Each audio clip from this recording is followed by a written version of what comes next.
Hey guys, tonight you find yourself standing ankle-deep in mud beneath the outer wall of a monastery carved from the same grey winter cloud hanging above it. Cold stone rises beside the gate, damp straw clings to your boots, and smoke from the kitchen drifts beneath the rafters before the wind presses it across the yard. Beyond the wall, distant bells mark the late hour. Torchlight glows through river mist. A tired horse breathes steam into the winter air, while your fur-lined cloak proves less heroic than it looked in the market. Medieval travel brochures really oversold this experience. You probably would not last a week out here, and the monks might give you 3 days before quietly assigning your blanket to someone more promising. So, before you get comfortable, take a moment to like the video and subscribe, but only if you genuinely enjoy what I do here. While the gatekeeper searches for a key large enough to anchor a fishing boat, leave a comment telling everyone where you are listening from and what the local time is there. Now dim the lights, maybe turn on a fan for that soft background hum, and let's ease into tonight's journey together. The iron key finally turns inside the oak gate with a deep, reluctant scrape, as though the lock itself has doubts about admitting strangers after sunset. You duck beneath the arch and enter the monastery yard where rainwater shines between uneven stones. Narrow channels carry the worst of the mud toward a ditch beside the herb garden. A lay brother closes the gate behind you, drops the wooden bar into place, and studies your soaked cloak with the calm disappointment usually reserved for troublesome livestock. No one asks many questions. Travellers arrive often enough along this road, pilgrims with lead badges sewn to their hats, merchants carrying wax or smoked fish, messengers with stiff fingers, wandering clerks, servants seeking new masters, and men who call themselves poets when no village wishes to keep them.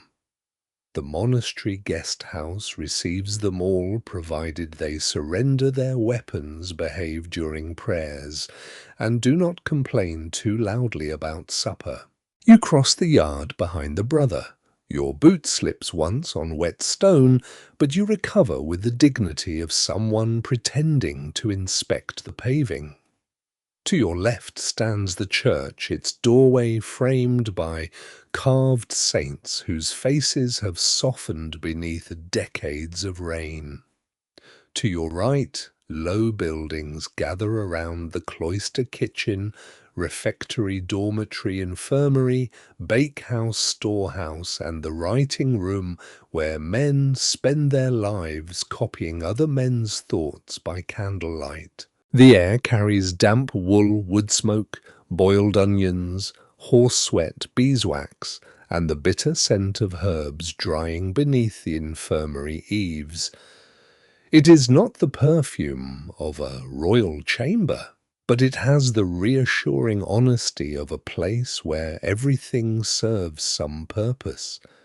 Even the cabbage serves a purpose, though no one can quite agree whether that purpose is nourishment or penance. The guest house is long and dim with soot-black rafters and narrow shuttered windows. Fresh rushes cover the stone floor, already holding crumbs, straw dust, and the muddy history of several pairs of boots. A brazier glows near the centre. Around it sit an elderly pilgrim rubbing his knees, a wool merchant counting coins beneath his breath, and a young clerk trying to dry a bundle of parchment without curling it into useless tubes. A lean dog lies beside the hearth, pale around the muzzle and muddy along the belly. It lifts its head when you enter, considers your value, then lowers its chin again. You have apparently failed inspection. The guest master brings you coarse bread, a wooden bowl of barley pottage, and a cup of weak ale. The pottage contains onions, peas, a little bacon fat, and something green that may be parsley or sorrel. You soak the bread until it yields, warming your fingers against the bowl, while rain taps softly against the shutters. Above the doorway hangs a carved cross. Beside it is a sprig of dried rowan bound with red thread. The cross is approved by the church. The rowan is not exactly approved, but no one has removed it. Village and monastery life often rests upon such quiet agreements. A prayer guards the soul, while an herb iron nail charm or horseshoe discourages less theological difficulties. Some swear that rowan turns away harmful spirits. Others say it merely drives off moths. Either service is welcome in a room full of wool blankets. The old pilgrim taps the worn lead badge on his cloak and murmurs that the saint it depicts once cured a fever. You listen without interrupting. On a wet night, stories are another kind of firewood. When the bell sounds again, the brothers move through the cloister towards the church. Their sandals whisper over stone. The lay brother who admitted you returns carrying a beeswax candle in a simple iron holder. He is narrow-faced and watchful, as though he has spent years observing guests leave with spoons hidden in their sleeves. He gestures for you to follow. You step from the warmth and enter a covered passage. Rain ticks against the roof tiles. The candle flame bends whenever cold air slips between the pillars, sending long shadows across the cloister wall. In the centre garden, leafless fruit trees stand in neat rows. A stone basin catches rainwater, and winter rosemary grows beneath a woven screen, protected as carefully as a noble child, and likely to prove more useful during fever season. You pass the kitchen, where servants scrub wooden trenches with sand and hot water, bank the ashes, cover the bread, and leave tomorrow's peas soaking near the hearth. A cat waits beneath a bench for scraps. Beyond the kitchen lies a narrow corridor smelling of leather dust and ink. The brother stops before an oak door reinforced with iron straps. Another heavy key appears. Monasteries own many keys because books, relics, wine, grain, medicine, vestments, documents, and occasionally unruly novices all benefit from being placed behind locked doors. The room beyond is cold. As the candle enters, shelves rise slowly from the darkness. This is no royal library with painted ceilings and polished desks. It is a modest chamber built against the inner wall of the monastery. Wooden cupboards hold manuscripts wrapped in cloth or tied with cords. Some rest flat to protect their bindings. Others lean against one another like tired travellers. A writing desk stands in the centre, its surface scarred by knives used to sharpen quills. The brother sets down the candle. Beeswax burns more cleanly than tallow and gives off a faint sweetness, but it is costly, so the wick has been trimmed short. Every flicker matters. He tells you his name is Brother Martin. He rubs an ink stain on the table with his thumb and explains that a bundle of books has arrived from a ruined priory near the coast. Autumn storms tore open the roof. Several manuscripts were soaked. Others disappeared before the bishop's men reached the site. One chest survived beneath fallen beams. It waits on a low bench, dark oak banded with iron. One hinge bent its lid marked by water. A broken seal hangs from a cord. Beside it lie linen cloths, powdered chalk pumice, and a small knife for cleaning damaged parchment. Parchment is stubborn material. Made from carefully prepared animal skin, it swells in damp air, tightens near heat, and remembers every careless hand. Brother Martin lifts the lid. Inside lie 6 manuscripts wrapped in linen. One contains sermons, another saints' lives, and a third old accounts recording lamp oil barley, roof tiles, and 2 missing geese. The geese receive more attention than the roof. At the bottom rests a thinner book covered in cracked brown leather. Its clasp is gone. The page edges are dark, and the first surviving leaf bears pale water stains. Brother Martin places it on the desk and opens it beneath the candle.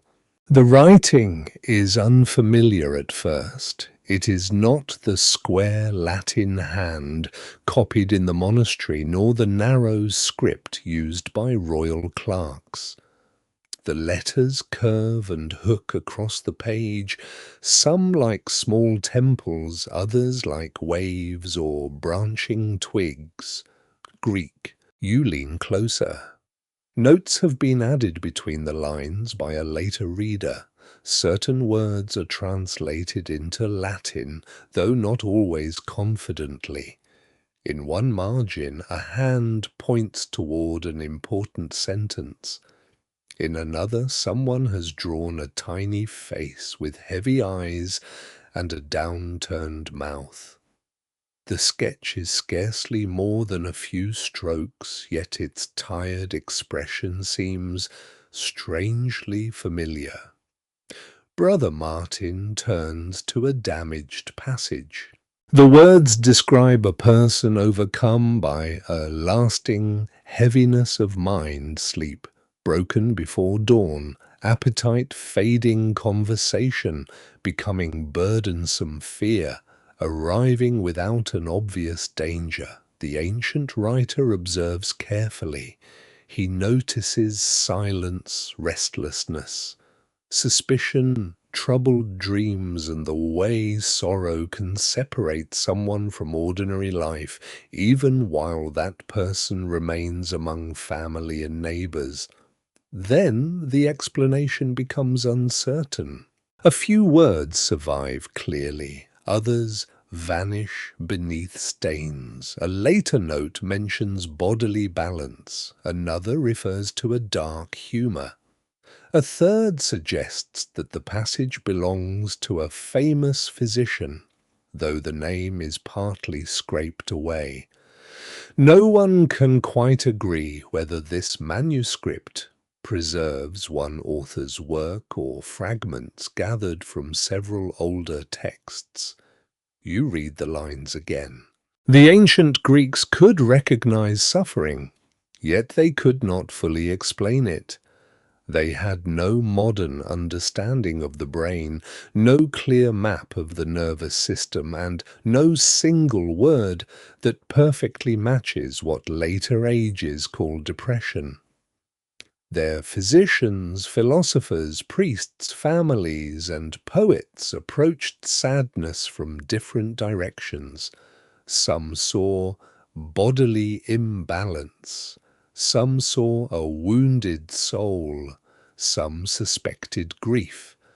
Fate, divine anger dreams, diet season character, or forces hidden within the blood. Those explanations belong to another time, but the person inside them does not feel distant awake while the household sleeps untouched by food or music, certain that misfortune approaches though the road is empty.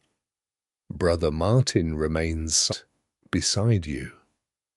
He has watched a novice stop speaking through winter and a widow lose sleep after fever carried away her sons. He has no complete explanation for either. Neither does the ancient writer whose words rest beneath your hands. Yet the writer noticed. That simple fact gives the page its quiet power. Across languages, religions, ruined cities, forgotten libraries, and centuries of copying one person's attempt to describe another person's pain has survived long enough to reach this cold room. The theory may be incomplete, the words may be damaged, the name may be wrong. Still the observation remains. Even now it is hard to tell whether the sad little face in the margin was drawn by a reader who understood the passage too well, or by a bored scribe amusing himself during a long afternoon.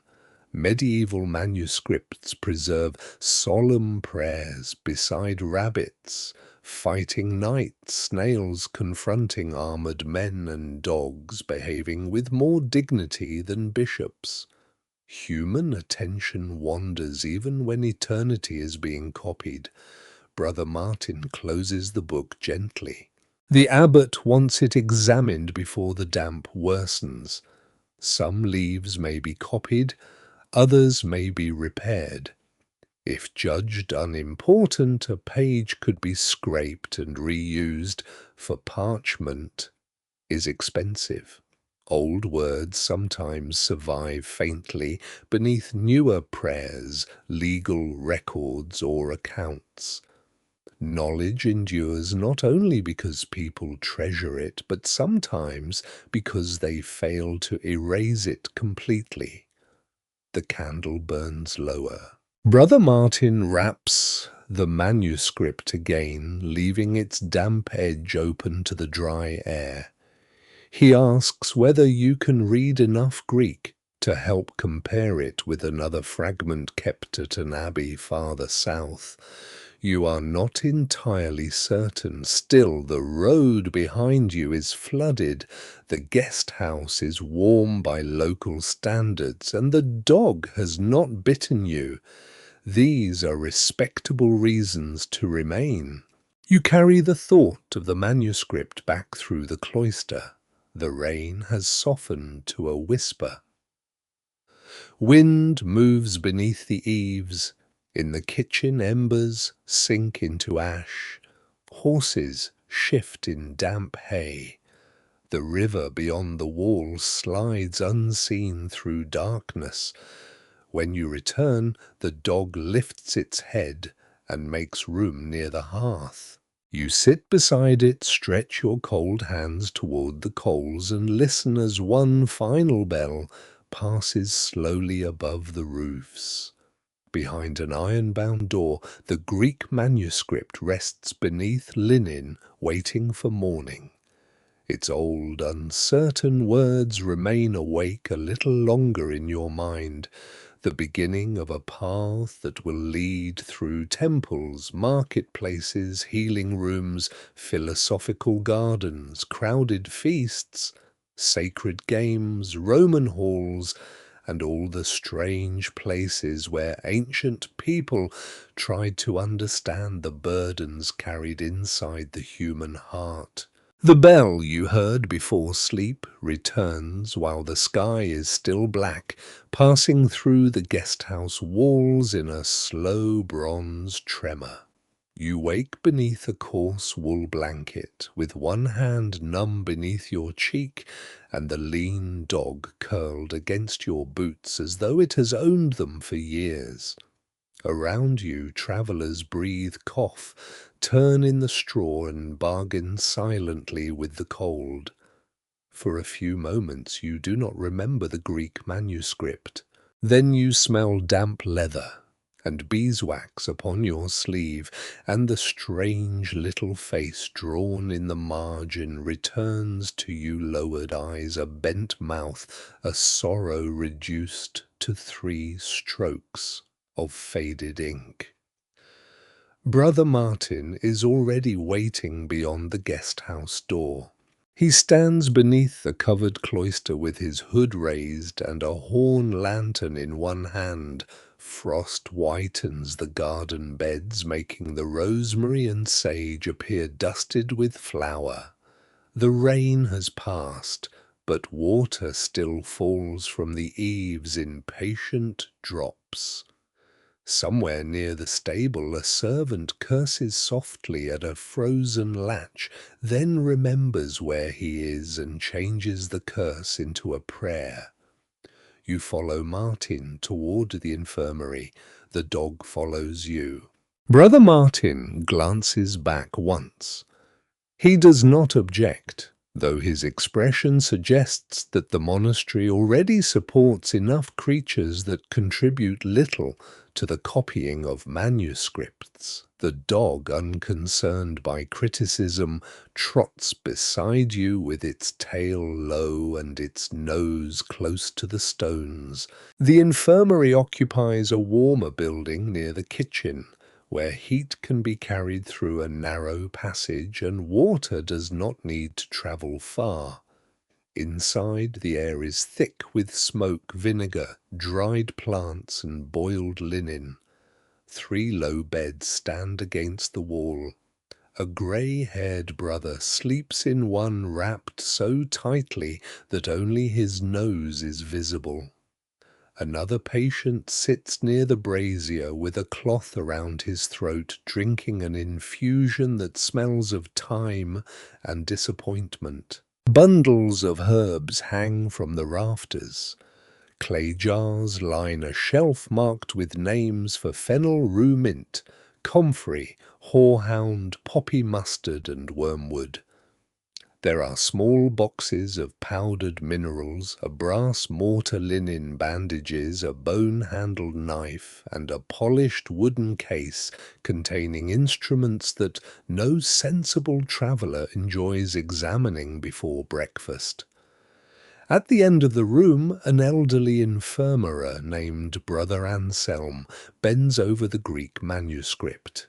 The book rests open beneath a weighted cord that prevents the warped parchment from curling. Beside it lies a Latin medical text copied years ago in a hand so careful that every letter seems to stand at attention. Brother Anselm's own fingers are stained green from crushing herbs. His eyebrows are white, his nose is red from the cold, and his belt carries enough keys to suggest that he is either very important or deeply mistrusted. He invites you to sit. A novice brings bowls of warm oat pottage, sweetened with a little honey.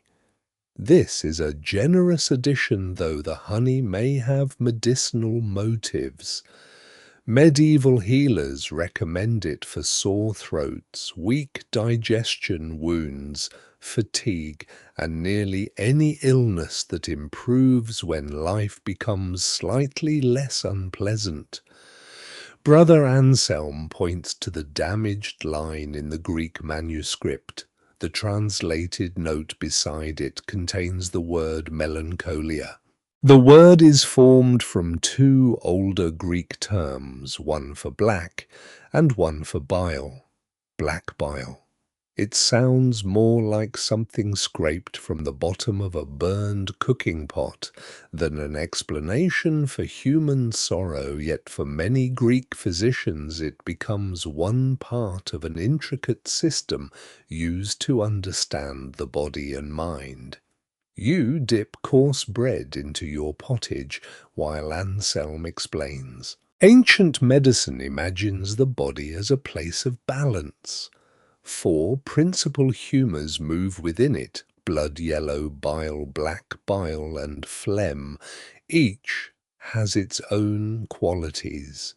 Each is linked to heat or cold, moisture or dryness. Health depends upon their proper mixture, while illness appears when one grows excessive, deficient, corrupted, trapped, or displaced. The theory seems neat when spoken beside a brazier. Bodies rarely cooperate with neat theories. Blood is associated with warmth and moisture. Yellow bile is warm and dry. Phlegm is cold and moist. Black bile is cold and dry, heavy in character, and dark in consequence. A person burdened by too much of it may become withdrawn, fearful, sleepless, suspicious, or consumed by thoughts that return like crows to the same field. No physician can see black bile behaving inside the body in the way one sees rain gathering in a barrel. The substance itself remains uncertain, described differently from one writer to another. Some associate it with dark fluids, altered blood digestive residue, or an imagined sediment formed within the organs. No one can quite agree whether every ancient author means precisely the same thing when using the term. Yet, the larger idea is familiar. Something inside has fallen out of balance. Brother Anselm touches the manuscript with one knuckle. The Greek writer does not separate mind and body as cleanly as later people sometimes try to do. Sadness may begin in the belly, liver, spleen, blood habits, food, weather, exhaustion, or sleep. A troubled body alters thought. A troubled thought alters the body. Appetite fades, sleep weakens, the limbs grow heavy, and the person turns away from company. Each symptom feeds the next. You look toward the patient, drinking time water. He grimaces after every swallow, which proves that his sense of taste remains healthy. Ancient physicians pay close attention to digestion. Food is not merely fuel, but a material capable of changing the balance within you. Heavy meat, old cheese, sour wine, lentils, cabbage, and certain dark or dry foods may be blamed for producing melancholy in people thought vulnerable to it. Other foods are prescribed to soften, warm, moisten, or purge the body. Brother Anselm lifts a jar of dried figs. Figs may be recommended because they are gentle and nourishing. Warm broths, diluted wine barley, water, honey, and easily digested meals might also be used. The exact advice varies, and some swear that one physician's cure is another physician's recipe for a very long afternoon near the privy. The monastery has its own rules for diet. Meat is limited in certain places and seasons. Fish, eggs, beans, pottage, bread, and ale appear often. On feast days, the tables improve. During fasting periods, the brothers learn that spiritual discipline has a surprising resemblance to looking hopefully at an empty trencher. Brother Anselm explains that Greek medicine also links bodily condition to seasons. Winter brings coldness and moisture, summer brings heat, spring stirs the blood, autumn, with its cooling winds and drying fields, may encourage darker humours. The body is imagined as responsive to the world around it, changing with weather, age, landscape, and time of day. You glance at the frost beyond the window. This seems reasonable enough. Winter enters the bones whether invited or not. Days shorten, roads close, food becomes monotonous. Work continues by weak light. Wet wool never entirely dries. Even a cheerful person may begin to suspect that the sun has moved to a better parish. For an ancient patient, however, wind itself may carry medical significance. Northern winds can be considered cold and drying. Southern winds may be warm and damp. A physician notes the direction of breezes, the quality of water, the position of a town, and the season in which illness begins. Health belongs not only to the individual, but to air, place, climate, and habit. Medieval medicine inherits much of this careful concern with surroundings. Brother Anselm asks where you slept, whether the shutters were closed, what you ate, whether your feet remained wet, and how many times you woke before dawn. He is not merely being conversational. Sleep, digestion, exercise, rest, bathing, and emotional disturbance all belong to what healers call the management of daily life. Too little sleep may dry and exhaust the body. Too much may allow coldness and heaviness to gather. Sleeping immediately after a large meal can be discouraged. So can lying flat beneath moonlight, breathing foul air, or resting with the head in an unfortunate direction. A small wooden charm hangs above one infirmary bed, a disc carved with a cross and several marks that look older than the cross. Brother Anselm notices you looking at it. The patient's sister brought it. The monastery does not officially depend upon carved charms. It depends upon prayer, medicine, proper diet, and the mercy of God. Still, the charm remains above the bed, because removing an anxious sister's gift might produce more agitation than leaving it in place. Healing often requires diplomacy. The dog settles beside your stool and rests its chin on your boot. Brother Anselm turns another page. Treatment for melancholy aims to restore balance. The physician may begin gently with food, rest, walking, bathing, music, conversation, pleasant surroundings, or a change of air. Warmth may be used against coldness, moist foods may answer dryness, quiet companionship may interrupt fearful thoughts, sleep may be encouraged, though not with such enthusiasm that the patient sleeps through the rest of life. If mild measures fail, stronger ones appear. Purges may empty the bowels, emetics may empty the stomach, blood may be drawn, cupping vessels may be heated and placed against the skin. Leeches may be applied, though leeches show little interest in medical philosophy and accept nearly every theory so long as lunch is included. Brother Anselm opens the polished wooden case. Inside lie two small cups, a lancet, and a narrow silver tube. He closes it again before your appetite suffers further. Such remedies follow the logic of excess. If illness comes from too much of something harmful, then removal appears sensible. The difficulty lies in deciding what to remove how much, and whether the patient has enough strength left to survive the enthusiasm of the treatment. Some ancient and medieval healers are cautious.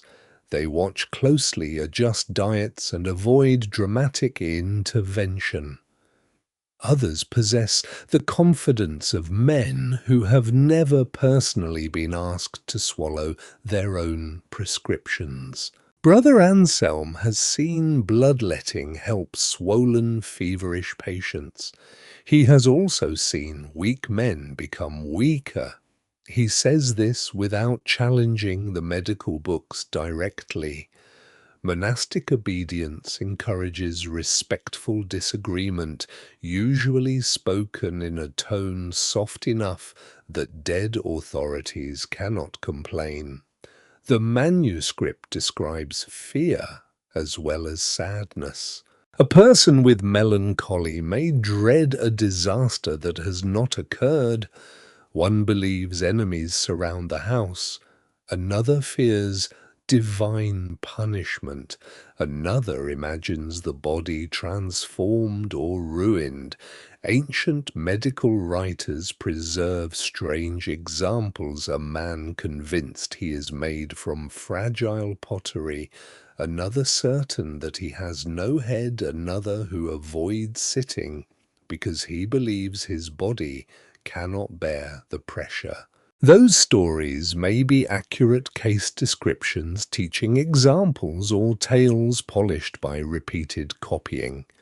Those who tell them never fully agree, yet they show that ancient physicians recognize how convincingly the mind can create danger when no visible threat stands nearby. The response is not always cruel.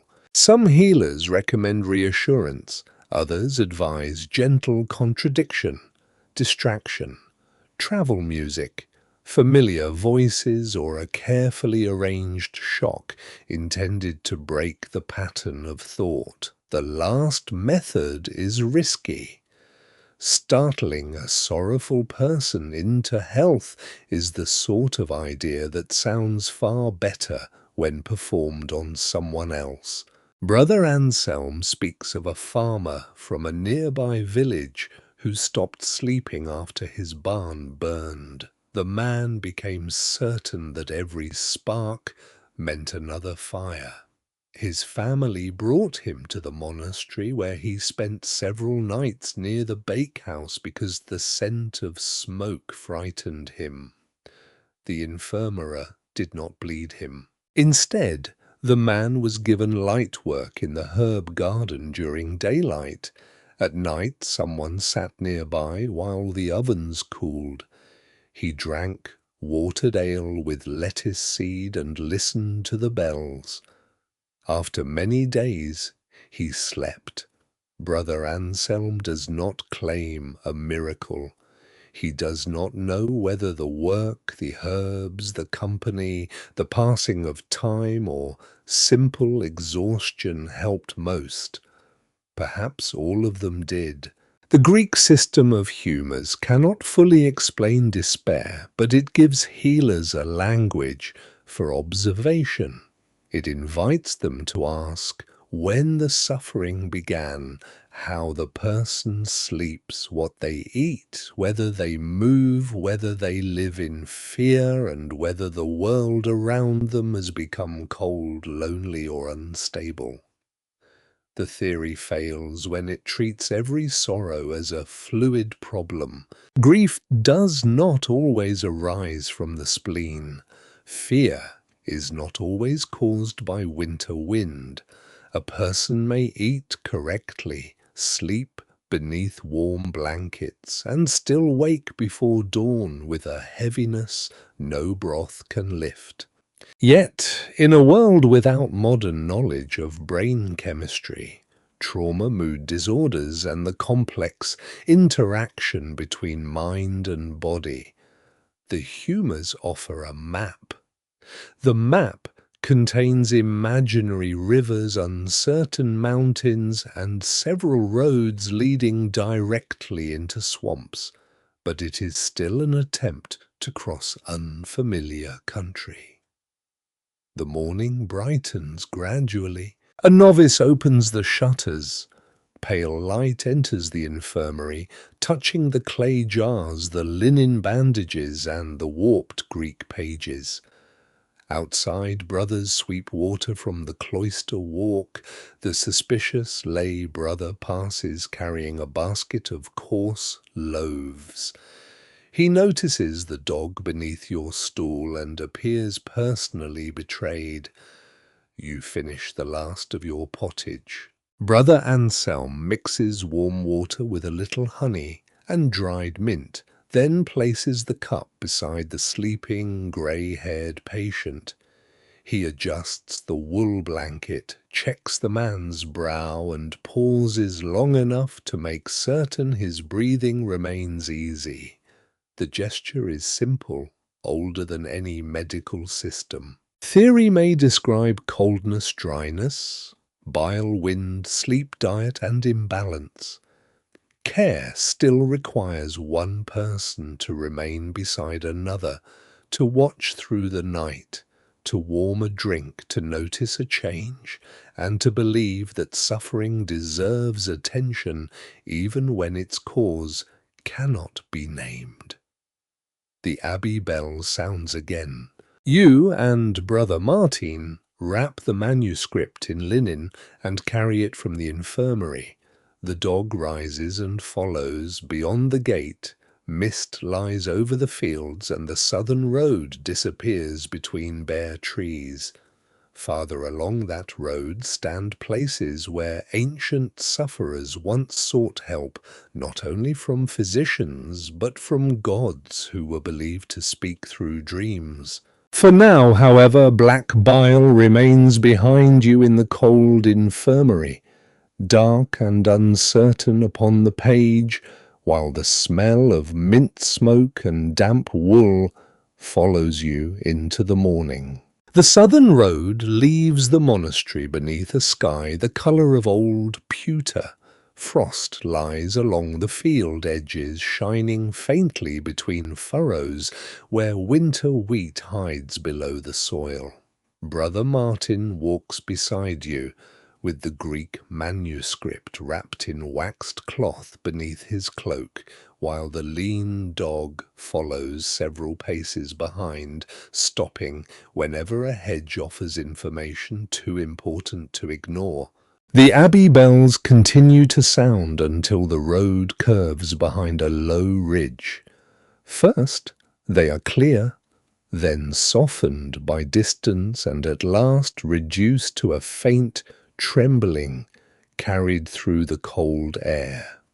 You feel their absence when they vanish. For several days they have marked waking, eating, prayer, labour, and sleep. Beyond the monastery wall, time belongs once again to daylight, weather, tired feet, and the uncertain kindness of strangers. Mud waits beneath the frost.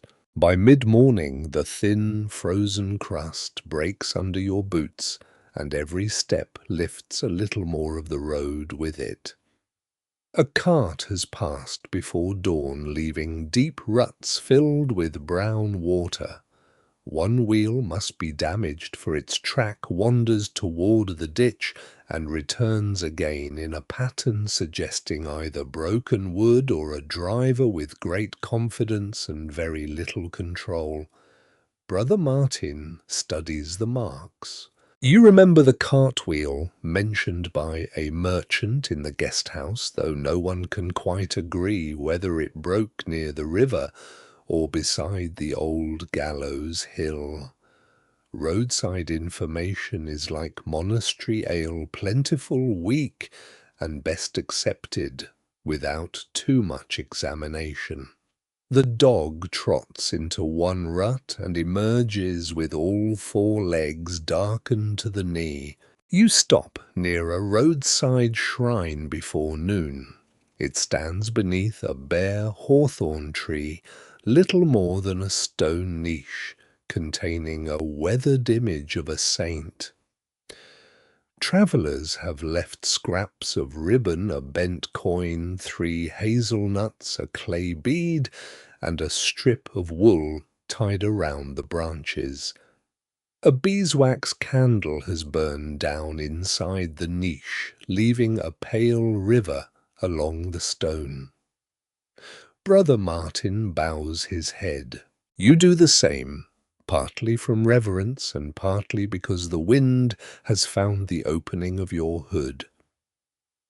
A woman from a nearby cottage arrives carrying a basket of onions. She touches the shrine, crosses herself, and asks where you are travelling. When Martin names the southern abbey, she warns you not to sleep beside the alder marsh because lights wander there after sunset. Some swear that the lights are restless souls. Others say they are marsh vapors. The woman considers both explanations equally dangerous and recommends staying instead at an inn near the stone bridge, where the roof leaks but the dead are said to be quiet. She gives the dog an onion skin. The dog looks offended. As you walk on, Brother Martin speaks of the manuscript's next surviving passage. The page is damaged, but the notes refer to a place of healing connected with Asclepios, the Greek god, whom later Latin writers call Aesculapius. Across the ancient Greek world, sick people travel to sanctuaries dedicated to him. They come with pain, fever, wounds, infertility, blindness, troubled sleep, and illnesses of the mind. They do not enter such places as patients enter a modern hospital. They arrive as pilgrims. The road beneath your feet changes as he speaks, not in stone or soil, but in imagination. The bare hedges seem to widen into sunlit hills. The cold wind softens into warm air carrying olive leaves and dust. The distant monastery becomes for a moment an ancient sanctuary rising above a valley, its columns pale against the blue of a southern sky. You picture yourself approaching with other travellers. Some lean on staffs, some ride mules, some are carried on litters. Families bring baskets, blankets, bread, oil, wine, and small offerings shaped from clay or metal. A man with a stiff leg carries a model of a foot. A woman, hoping for a child, brings a tiny figure wrapped in cloth. Another traveller carries a carved ear, perhaps because hearing has failed or because the god has not yet listened closely enough. Healing begins before sleep. Pilgrims wash themselves. At some sanctuaries they bathe in sacred water or cleanse their bodies before entering the holy ground. They offer cakes, incense, animals, coins, or objects representing the afflicted part of the body. They pray. Priests instruct them. Certain foods may be avoided. Certain actions are forbidden. The exact customs differ from place to place and century to century, and those who describe them never fully agree on every detail. You imagine dust being washed from your feet. The sensation feels almost luxurious after the medieval road. At the center of the sanctuary stands a temple to Asclepios. Nearby may be fountains, baths, covered walkways, guest buildings, exercise grounds, and a long sleeping hall called an abaton, where those seeking healing pass the night. The god is often shown holding a staff around which a serpent coils. This serpent is not treated as a symbol of simple evil. It belongs to the god's healing power. Snakes shed their skins and seem to renew themselves. They move close to the earth, entering cracks and hidden places. Their quiet appearance suggests knowledge concealed beneath ordinary sight. Sacred, harmless snakes may live within the sanctuary. You can tolerate the idea while walking beneath open daylight. The thought becomes less comforting when Martin explains that pilgrims sometimes sleep in halls where the serpents move freely. You glance down at the dog. The dog appears willing to handle negotiations. In the ancient sleeping chamber, lamps grow dim. Pilgrims lie upon bedding spread along the floor. Some have fasted. Some have prayed for hours. Some carry years of pain into the darkness.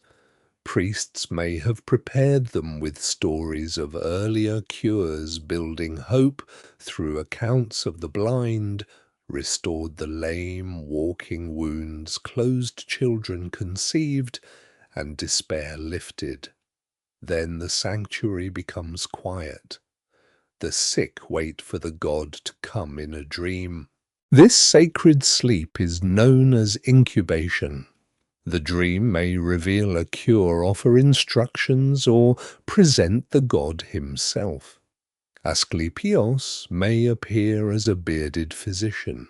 He may touch the painful place, perform an operation within the dream, prescribe a remedy, or send an animal to act on his behalf. Sometimes a serpent or dog licks a wound.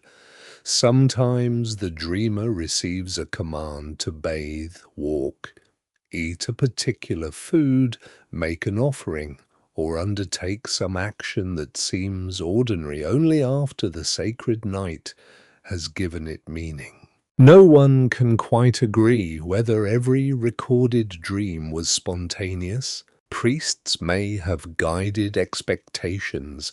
Pilgrims may have heard healing stories before sleeping. Some may have dreamed what they hoped to dream. Others may have remembered fragments and shaped them afterward. A few cures may have improved naturally during rest. Some treatments prescribed through dreams may have had practical value. Warm baths, exercise, diet, reduced labor. Sunlight, music, and time away from ordinary burdens can soothe more than the ancients understand. Yet, within the sanctuary, improvement belongs to the god. You reach a stand of oak and beech as clouds gather above the road. The trees hold the last brown leaves of autumn, each one rattling softly in the wind. Brother Martin chooses a path beneath the branches where the ground is less churned by carts. The dog disappears among ferns and returns carrying a stick far too large for sensible travel. You share coarse bread and smoked fish beside a fallen trunk. Martin unwraps the manuscript only enough to check that damp has not reached the inner cloth. He does not expose the pages in the cold air. Parchment dislikes sudden changes, rather like elderly abbots and most horses. While you eat, he tells you of inscriptions found at Greek sanctuaries. Some temples display written accounts of cures. These records describe who suffered, what dream appeared, and how healing followed. A skeptical reader may notice that successful cases are more likely to be carved in stone than unsuccessful ones. Sanctuaries rarely advertise the pilgrim who slept badly, lost a sandal and returned home with the same pain. Still, the inscriptions reveal how illness is understood. The body-mind, divine world, family, and community are not separated into neat rooms. A person can be ill because the body is damaged, the gods are displeased, ritual, purity has been disturbed, fate has shifted, or fear has taken root. Healing may require medicine and sacrifice, diet and prayer, sleep and public gratitude. Those who recover often return with offerings.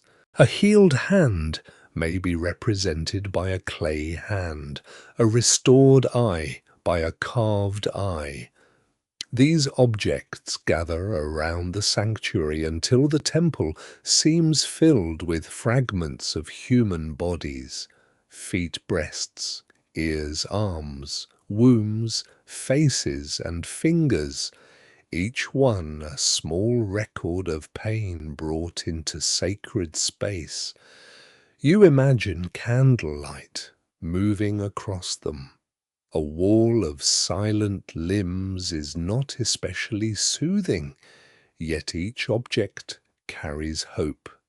Someone arrives with suffering and leaves behind its image. The medieval world around you understands this impulse very well. At shrines across the land, pilgrims leave wax models, crutches, coins, rings, locks of hair, and strips of cloth. A person with a painful leg may offer a wax leg to a saint.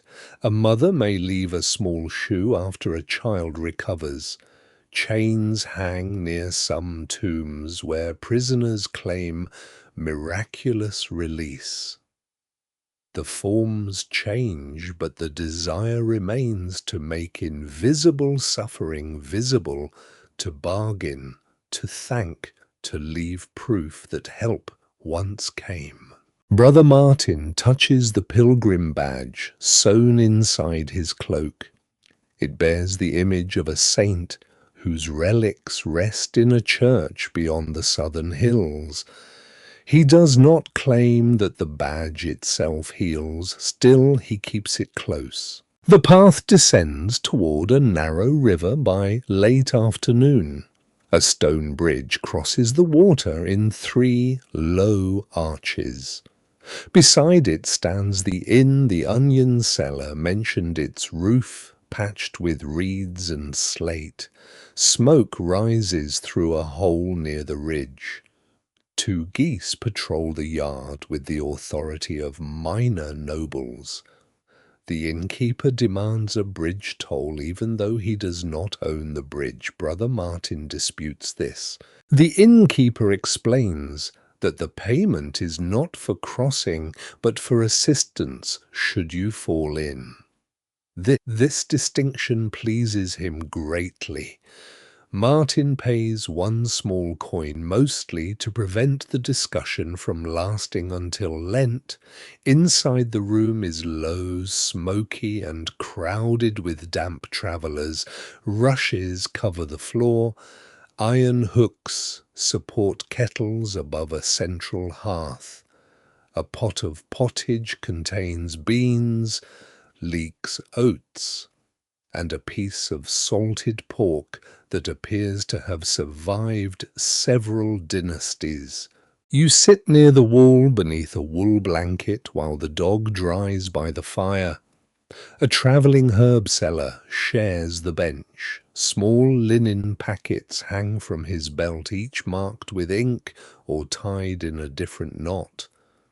He offers remedies for sleeplessness, lettuce, seed, poppy lavender, warm milk, crushed violet, and a charm written on parchment no wider than a finger. The charm must be worn near the heart. Brother Martin asks what words it contains. The herb seller says their power is weakened by explanation. Martin's expression becomes suspicious enough to sour cream. You think of the Greek pilgrims preparing for sacred sleep. Their priests also use ritual expectation, fragrance washing prayer, and carefully arranged surroundings. The difference between holy preparation, medical treatment, and persuasive theatre can become difficult to locate in the dark. After supper, travellers settle upon benches and straw mattresses. The shutters close. The innkeeper banks the fire. A child is carried upstairs, but the adults remain below among bundles and boots. Someone snores before the last candle is extinguished. You lie beside the hearth with your cloak folded under your head. The dog curls against your side.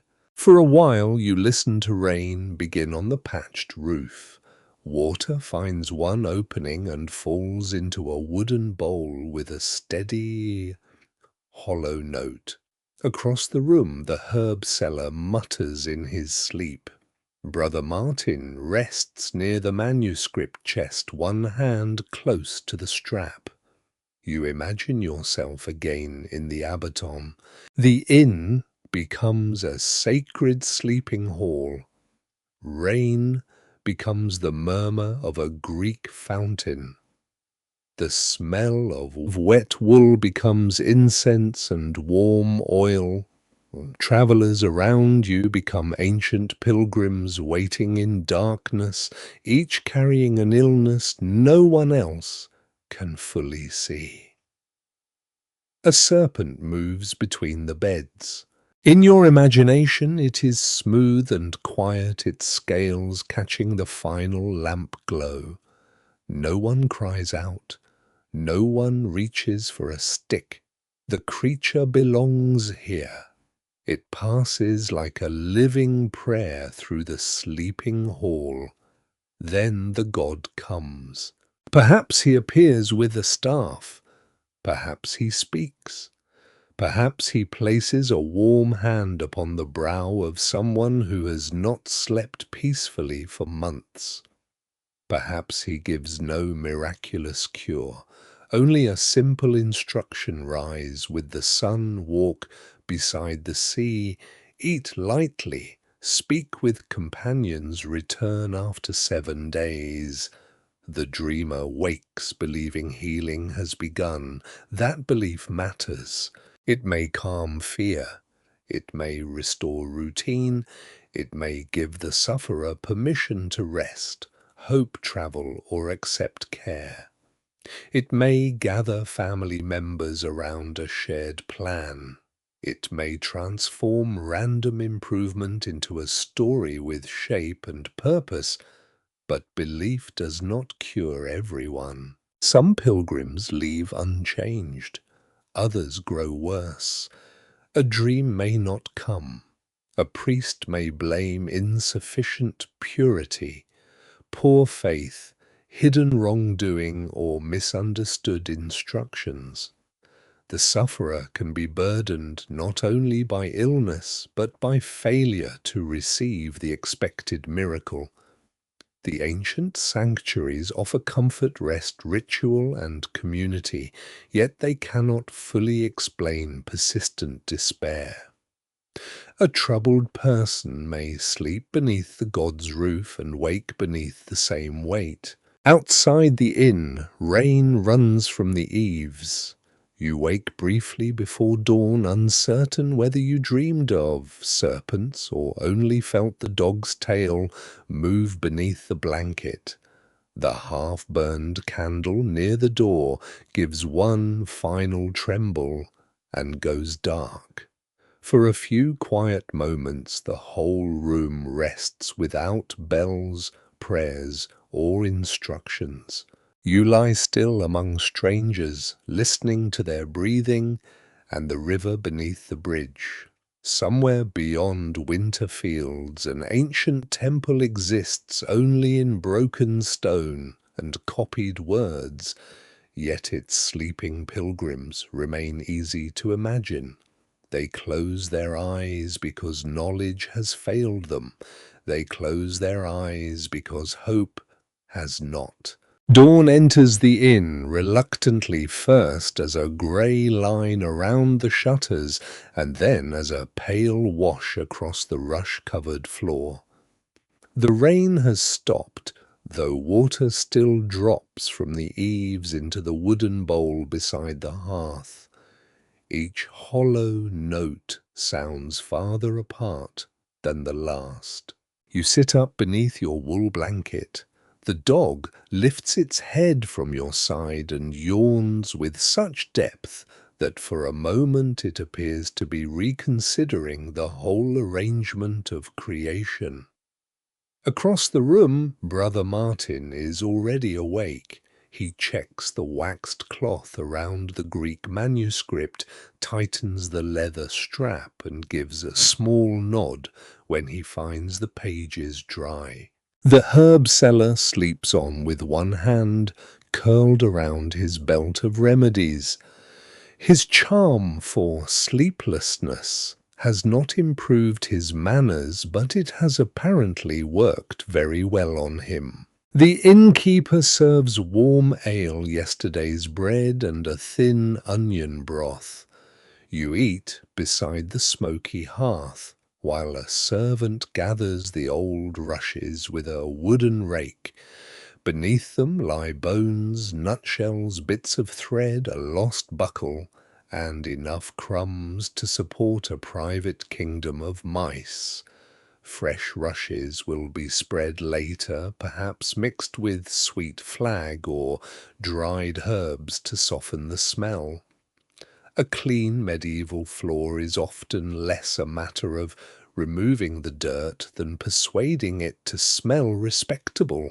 When you step outside the bridge, stones shine with rain. The river moves brown and full beneath the arches.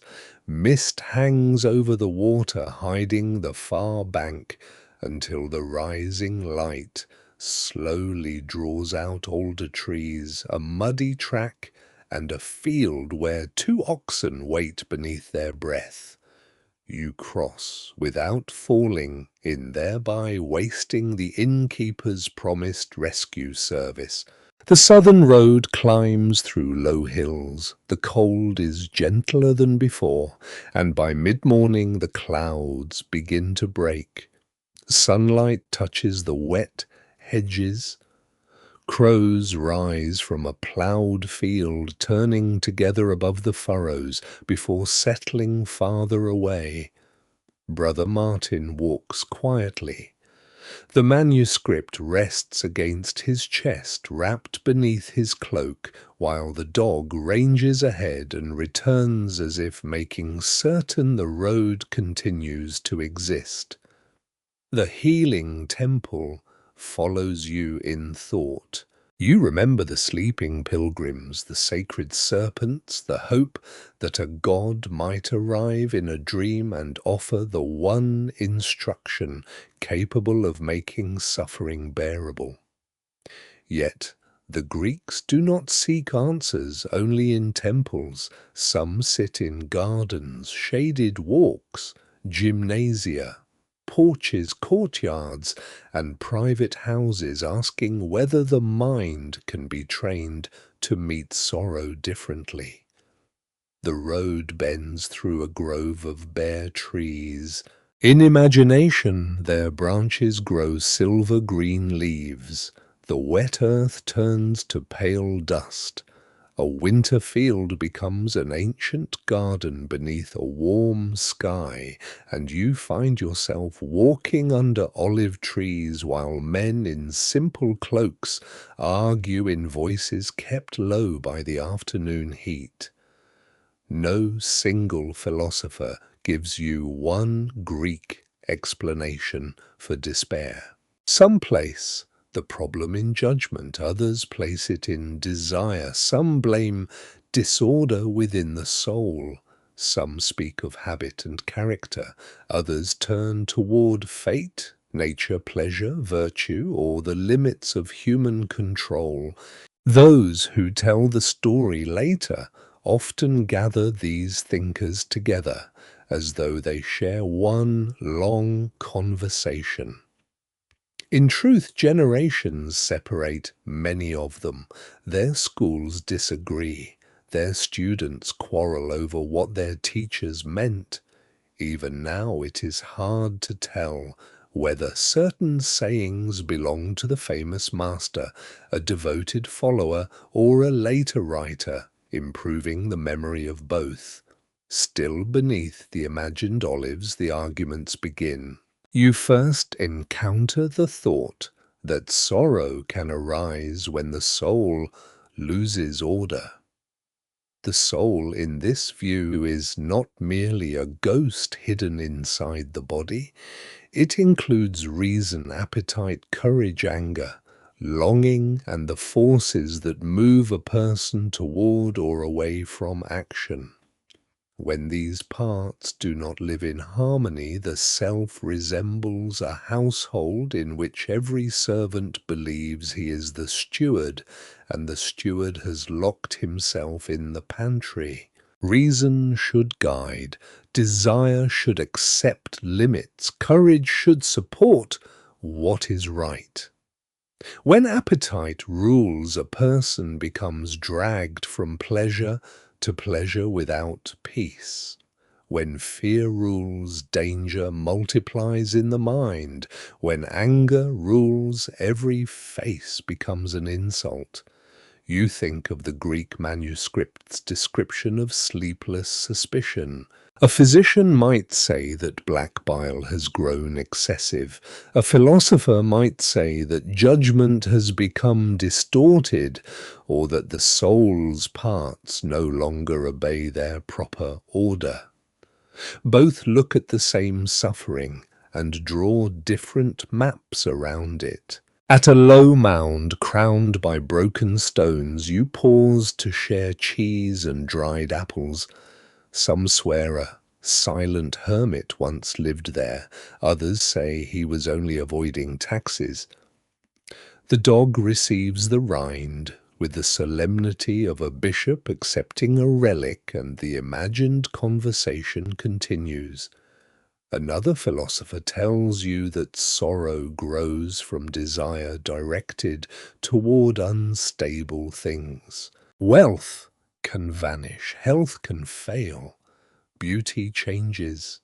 Reputation depends upon other people who are notoriously careless custodians. Power invites envy. Possessions require guarding. Even affection carries the fear of loss. This does not mean that nothing should be loved. It means that a person suffers when peace depends entirely upon what cannot be controlled.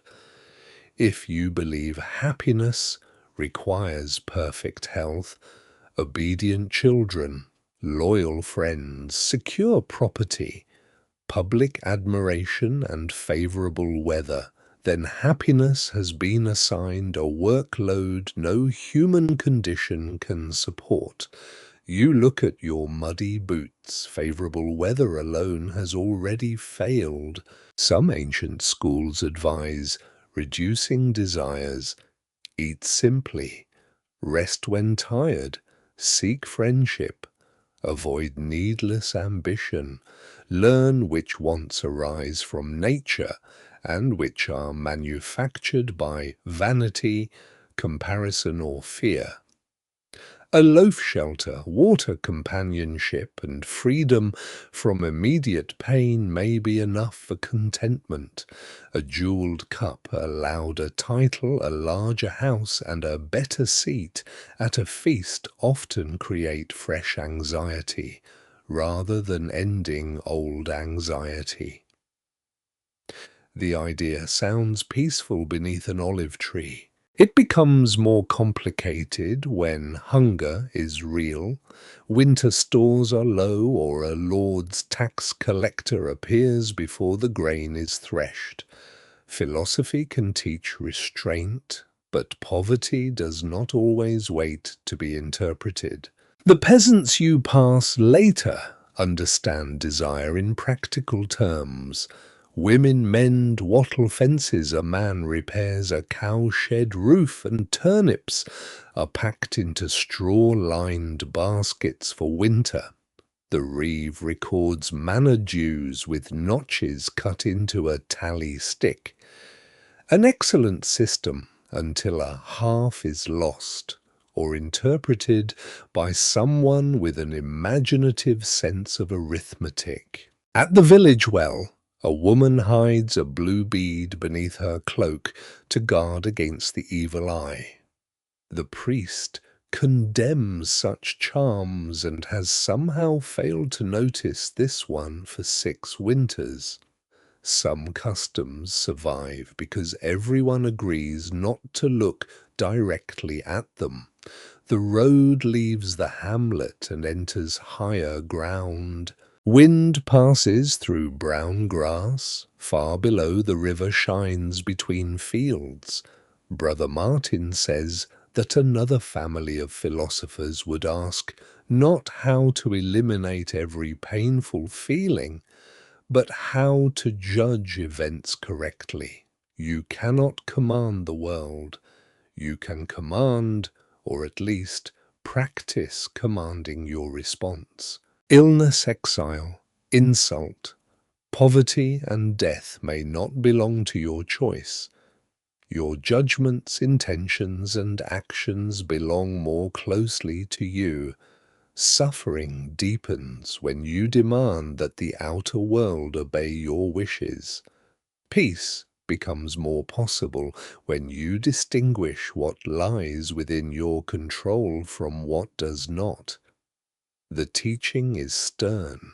It does not promise that grief disappears. It asks whether grief must become surrender.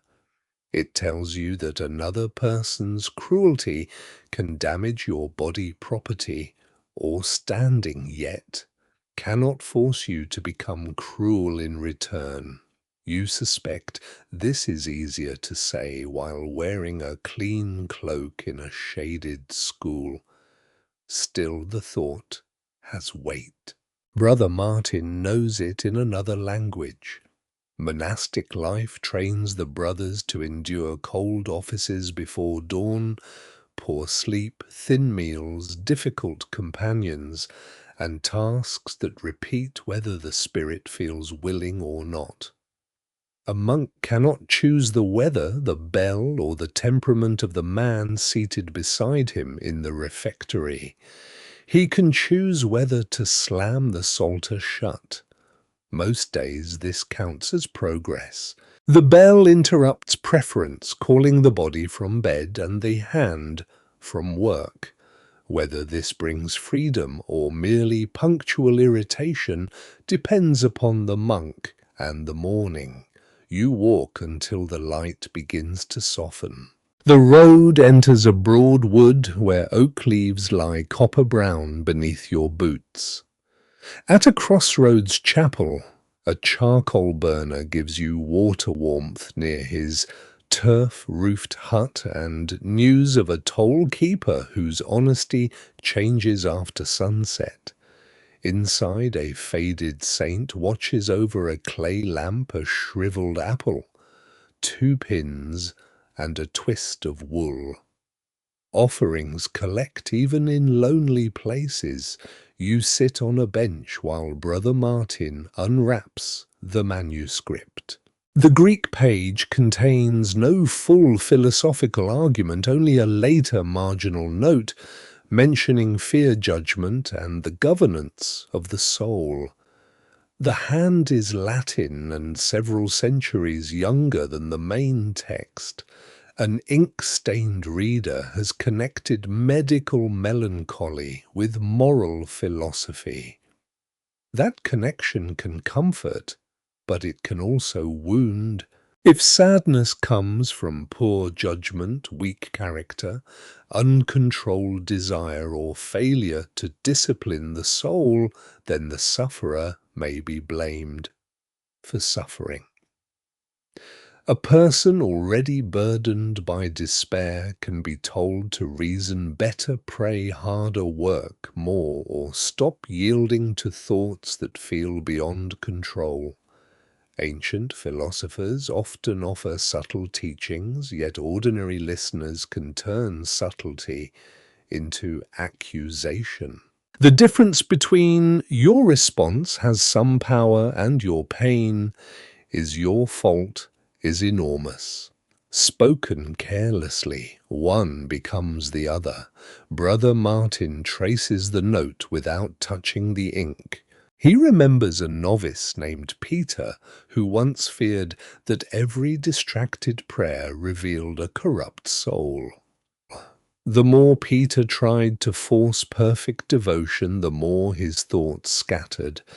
He confessed the same failures, repeatedly slept poorly, and began avoiding the chapel because entering it filled him with dread. The prior assigned him to the bakehouse. There Peter measured flour, carried water-kneaded dough, and learned that loaves rise according to warmth, yeast, and patience rather than the purity of the baker's concentration. He improved slowly. No one knows whether labor, kindness, routine, or simple passing time eased him. Some swear that the bakehouse cat slept on his chest and drove away the worst dreams. The monastery records do not mention the cat, which is a serious omission. Outside evening gathers among the trees. The philosophical schools continue speaking in your imagination.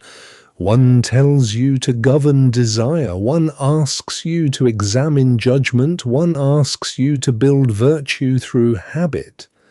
One asks you to accept what cannot be changed. Their voices differ sometimes sharply. Yet all assume that suffering deserves thought rather than dismissal. Beyond the hut, the road continues through darkness toward the southern abbey, but tonight you remain among the trees. You warm your hands beneath a wool blanket.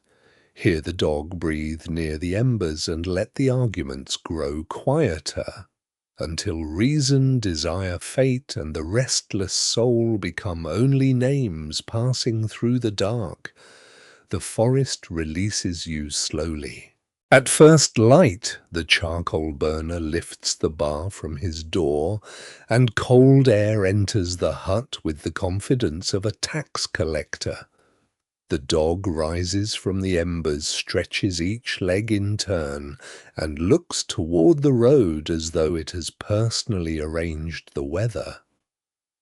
Brother Martin secures the Greek manuscript beneath his cloak. You thank your host with a small coin and the promise of a prayer which is accepted in that careful order. Outside frost whitens the roots and fallen branches. Smoke from the charcoal mound hangs low among the trees. You walk until the wood opens onto a valley road where carts, pack horses, and pilgrims have already begun to gather. Somewhere ahead, a market town is waking behind its walls. The town appears near midday, surrounded by a ditch full of brown water. Its gate stands open beneath a timber tower. A toll-keeper sits wrapped in fur, collecting coins from merchants and complaints from everyone else.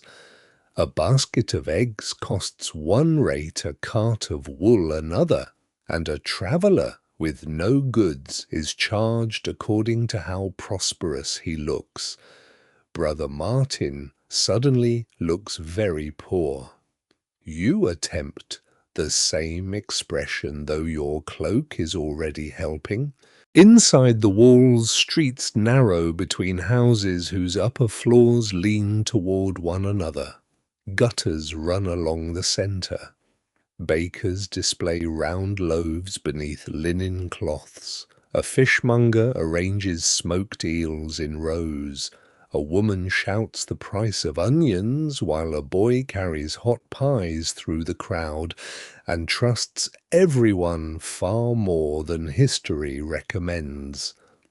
You and Brother Martin enter an alehouse near the market square. Its sign shows a painted blue cup, though weather has removed most of the cup and improved the blue. Inside, smoke lies beneath the rafters in a grey sheet. Rushes cover the floor. A fire burns against the wall, and benches crowd around trestle tables scarred by knives, spills, and years of elbows. The alewife places before you bowls of pottage, thick with beans and oats, coarse bread, and cups of brown ale. A strip of smoked fish rests on a wooden trencher between you.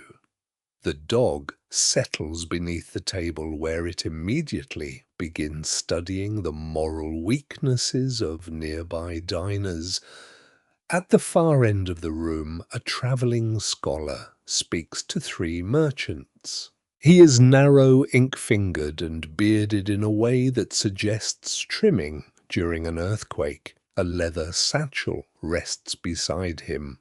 He talks loudly enough to ensure that wisdom reaches those who have not paid for it.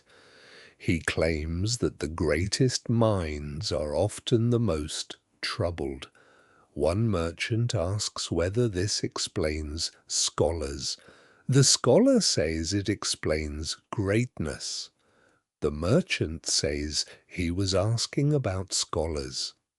Brother Martin lowers his cup to hide a smile. The conversation draws your attention because the manuscript beneath Martin's cloak contains a passage connected with the same strange idea. Ancient Greek thinkers do not only treat melancholy as illness. In certain texts, it becomes associated with unusual ability, poetry, philosophy, statesmanship, prophecy, and art. The travelling scholar moves closer when he learns that Brother Martin carries Greek pages. Martin does not show him the manuscript. A man who announces his learning before finishing his ale may also announce ownership before finishing yours. His name is Master Julian. He has studied at cathedral schools, copied legal petitions, served briefly in a noble household, and taught boys who preferred wrestling. He asks what the book concerns. Brother Martin answers cautiously: medicine, sorrow, and perhaps melancholy. Julian's face brightens. He speaks of an old question attributed to Aristotle or to those who wrote within Aristotle's school. Why, it asks, are so many exceptional men in philosophy, politics, poetry, and the arts melancholic? No one can quite agree whether Aristotle himself composed the passage. It may belong to a later follower. The ancient name lends authority, however, and manuscripts often travel more safely when accompanied by a famous dead man. The text uses the language of black bile, but not as a fixed substance. It imagines the melancholic humour changing with temperature.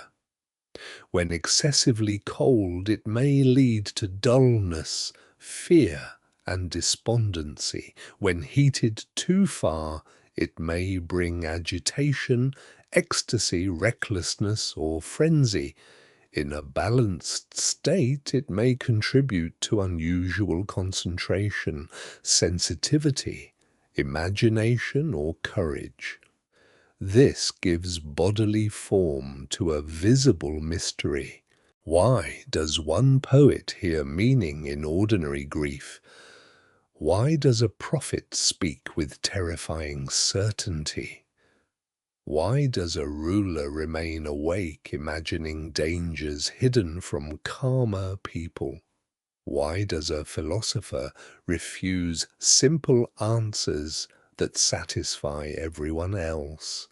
The ancient theory says that such minds may be differently mixed. You break bread and listen while alehouse smoke circles the rafters. The idea is flattering, especially to anyone who has spent several winters staring unhappily at parchment.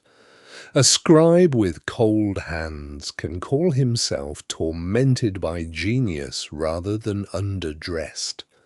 A poet ignored by patrons can blame the age. Master Julian appears to have used both explanations, yet the belief has deeper roots than vanity. Greek poetry and religion often connect inspired speech with forces beyond ordinary reason. A poet calls upon the muses, a prophet may enter sacred frenzy. A seer's mind does not merely calculate, it opens, receives, trembles, and speaks. Such altered states can resemble illness from the outside. A person withdraws fasts, loses sleep, speaks strangely, becomes consumed by one idea, or hears what others do not hear. Ancient observers may interpret this as divine contact, bodily imbalance, poetic inspiration, madness, or several of these at once. Those who tell the tale never fully agree where inspiration ends and suffering begins. Near the hearth, a grey-haired man sings a local ballad in a low voice. He knows only 6 lines and compensates by repeating them with growing conviction. The dog lifts one ear, then places its head beneath the bench. Julian says, "Poetry requires a mind willing to dwell where ordinary people prefer not to remain." The poet returns to grief, love loss, death memory, and longing. That habit can produce beauty. It can also deepen sorrow. Brother Martin asks whether sorrow creates the poem or whether the poem merely records it. Julian drinks. This improves his uncertainty. Yet an audience leaving a tragedy does not become immune to grief. Nor does a poet become healthy merely because pain produces admired lines. The belief in melancholy genius risks turning suffering into decoration. It can encourage people to admire the troubled mind while neglecting the troubled person. You think of the figure described in the manuscript awake before dawn, withdrawing from food and company, fearing an unseen disaster. That person may possess no poem, no prophecy, no public achievement. Sorrow does not need to become useful before it deserves care. Outside, a cart rattles across the square. One wheel knocks with every turn. You remember the wandering track on the road from the monastery? Perhaps this is the same broken cart, surviving through stubbornness and poor judgment. The dog crawls from beneath the bench and watches it pass through the doorway. Master Julian lowers his voice. He tells of rulers said to possess melancholic temperaments. A king who suspects betrayal may detect a genuine plot before others. The same suspicion may cause him to punish loyal servants. A commander who imagines every possible defeat may prepare carefully. He may also exhaust his army by answering dangers that exist only within his own sleepless mind. The quality that aids judgment in one measure can destroy it in another. Ancient medicine repeatedly returns to measure. Heat, cold moisture, dryness, food, wine, work, sleep, anger, and season must remain within suitable limits. Too much or too little disturbs the person. Melancholy genius fits this pattern. The unusual temperament is not valuable because excess is always good. It is valuable only when a dangerous mixture remains balanced at a narrow point. The alewife refills the cups. Wine offers an easy comparison. A little loosens speech. More produces confidence. Still more produces philosophy, song, and the belief that the floor has moved without permission.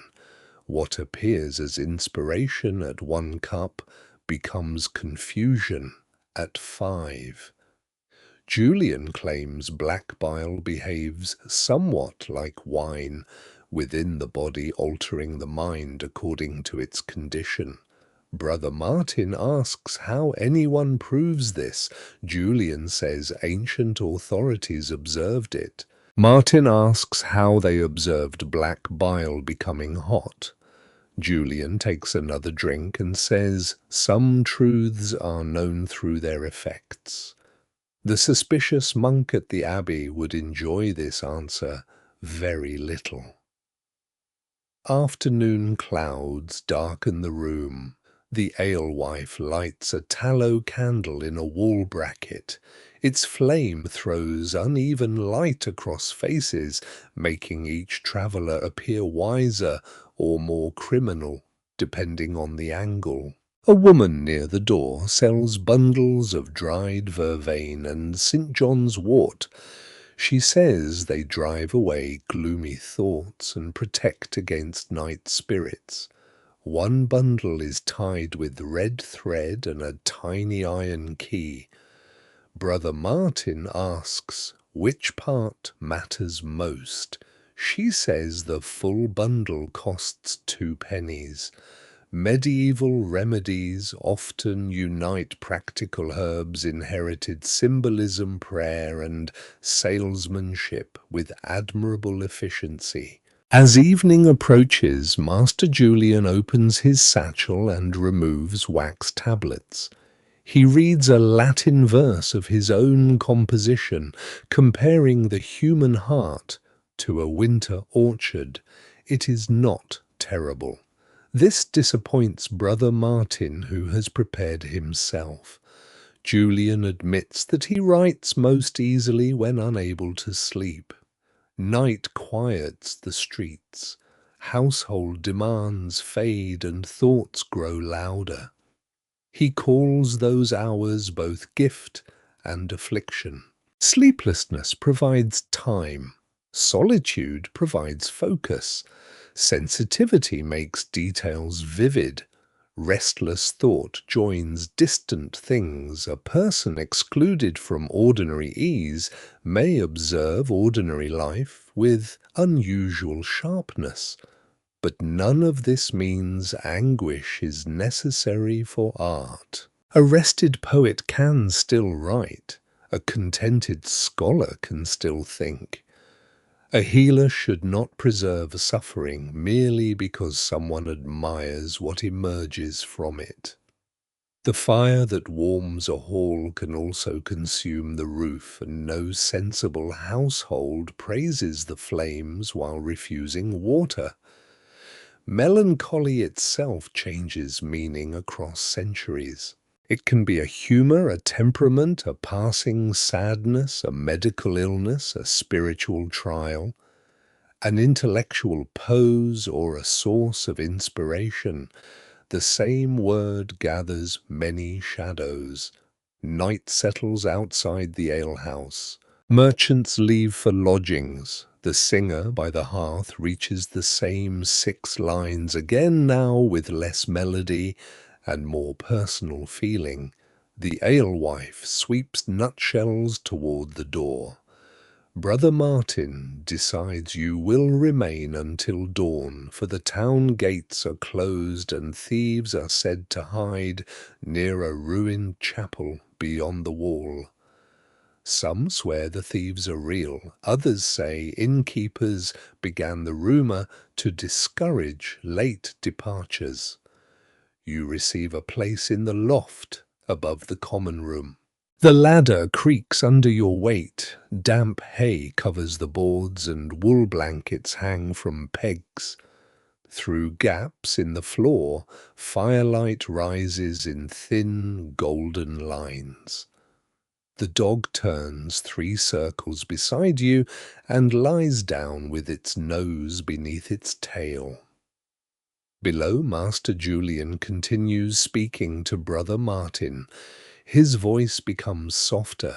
He says that during certain winters he loses pleasure in food books, company and travel. He wakes with dread before any cause presents itself. He writes during those periods, but he would trade every line for an ordinary morning. Brother Martin does not answer with a theory.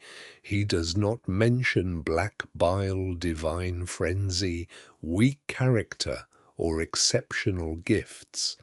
He simply asks whether Julian has somewhere safe to sleep when the worst nights come. The question passes upward through the floorboards. You lie still beneath the coarse blanket, listening to the fire crackle and the town settle behind its walls. Somewhere in the manuscript below, ancient writers place brilliance beside darkness and wonder whether they rise from the same hidden mixture. Perhaps sometimes suffering sharpens attention. Perhaps sometimes people create despite suffering, not because of it. Perhaps the world prefers the prettier explanation because it makes pain seem purposeful. The candle below burns lower. The broken cartwheel knocks once more along a distant street, then becomes quiet.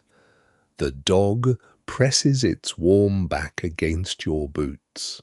And as sleep gathers over the smoky alehouse, the voices of poets, prophets, rulers and scholars fade into one gentler truth.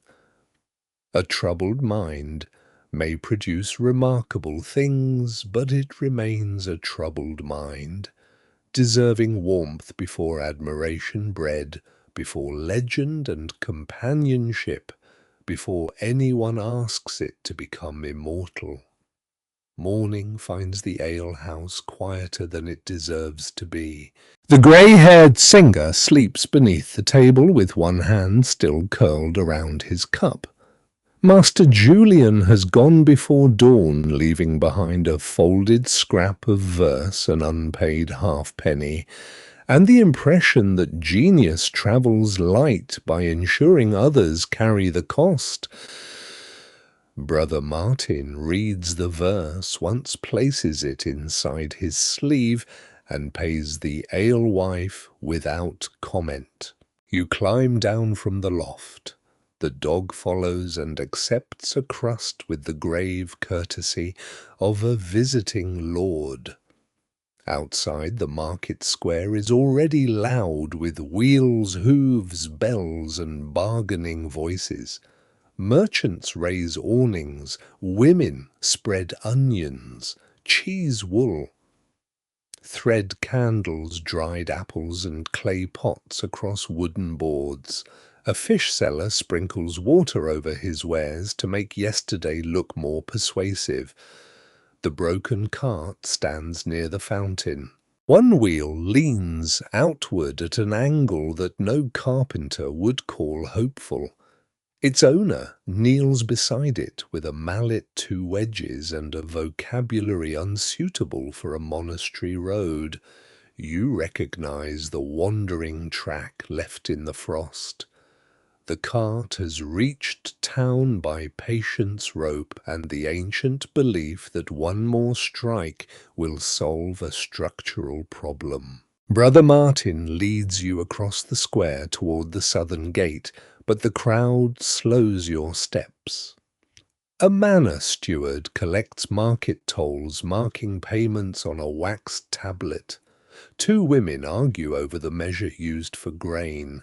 A child carries a basket of eggs through the press with the calm confidence of someone protected by either innocence or terrible luck. Near the cloth stalls, a woman in a dark wool veil offers small bronze keys. They are too delicate for gates. Some are household keys worn from a belt or hidden in a sleeve. Others are charm symbols of authority over storerooms, linen cupboards, and guarded spaces. One bears the image of a bird. Another has a handle shaped like two joined circles. The sight draws your thoughts back toward the ancient world. Greek women also carry keys. In some households, the key symbolizes responsibility for food stores, textiles, servants, and property kept within the house. A wife entrusted with grain jars, oil, wine, wool clothing, and household goods holds a kind of power, though it is exercised behind walls and under male authority. You leave the market as bells ring behind you. The road runs between winter gardens where women spread linen over hedges to dry. As you walk, the houses begin to overlap with imagined courtyards from ancient Athens. The walls become whitewashed, roof tiles warm beneath a southern sun. A wooden door opens from a narrow street into a private house built around an inner courtyard. From outside, little can be seen. Inside, work begins before the light reaches every room. You enter in imagination. The courtyard floor is packed earth. A small altar stands near the doorway. Clay jars line a shaded wall. A loom rises in one room, its warp threads weighted with rows of baked clay weights. Wool waits in baskets. A hand mill rests near the kitchen, and smoke darkens the ceiling above a low hearth.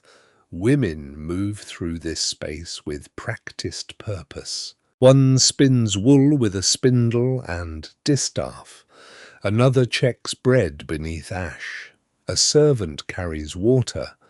A mother washes a child with the water warmed in a bronze basin. An older woman measures oil into a lamp. Nothing is idle for long. The celebrated city beyond the walls debates law, war, citizenship, and philosophy. Within the courtyard, grain must still be ground. Athenian democracy belongs to male citizens.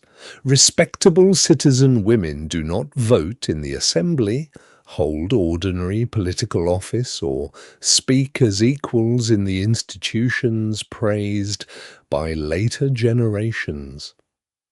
Their legal and economic lives are usually supervised by a male guardian father, husband, brother, or another male relative.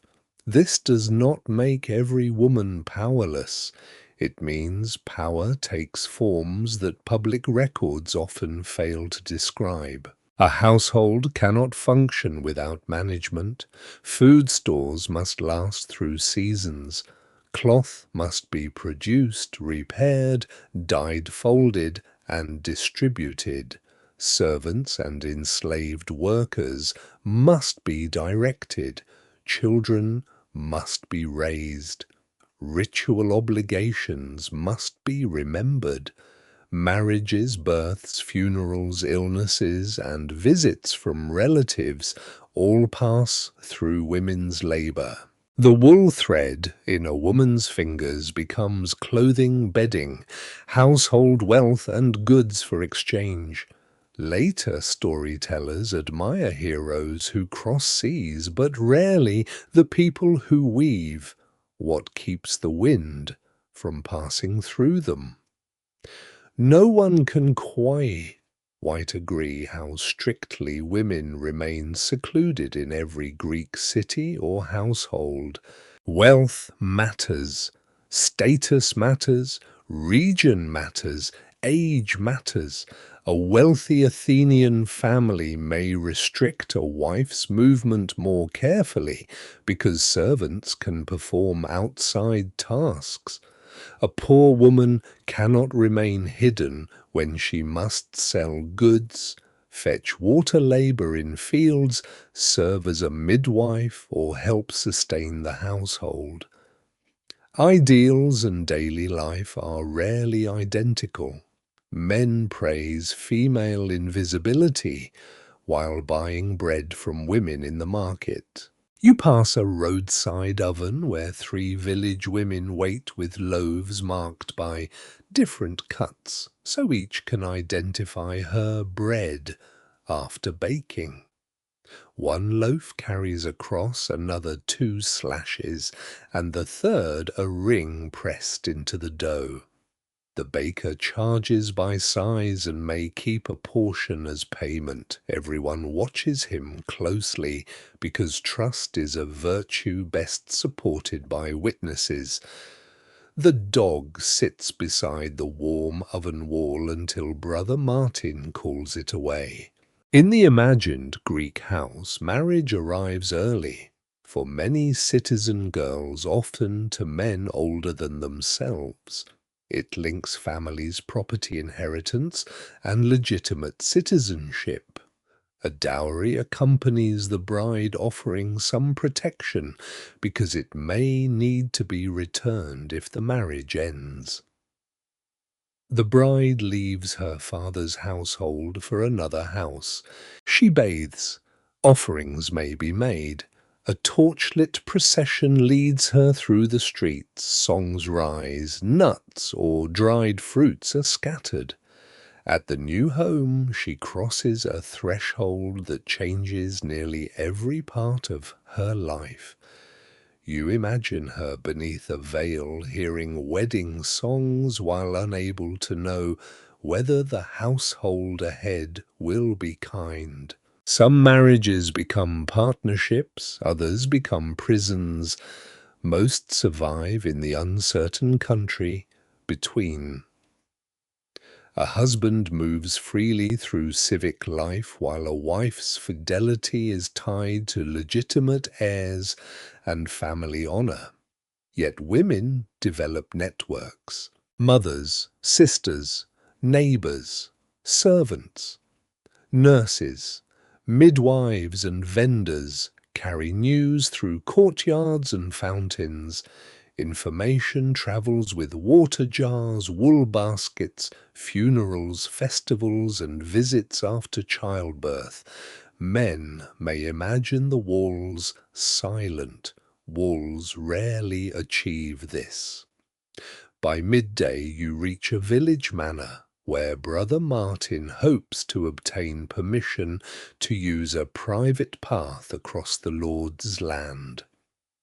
The steward keeps you waiting in a gatehouse while rain begins again.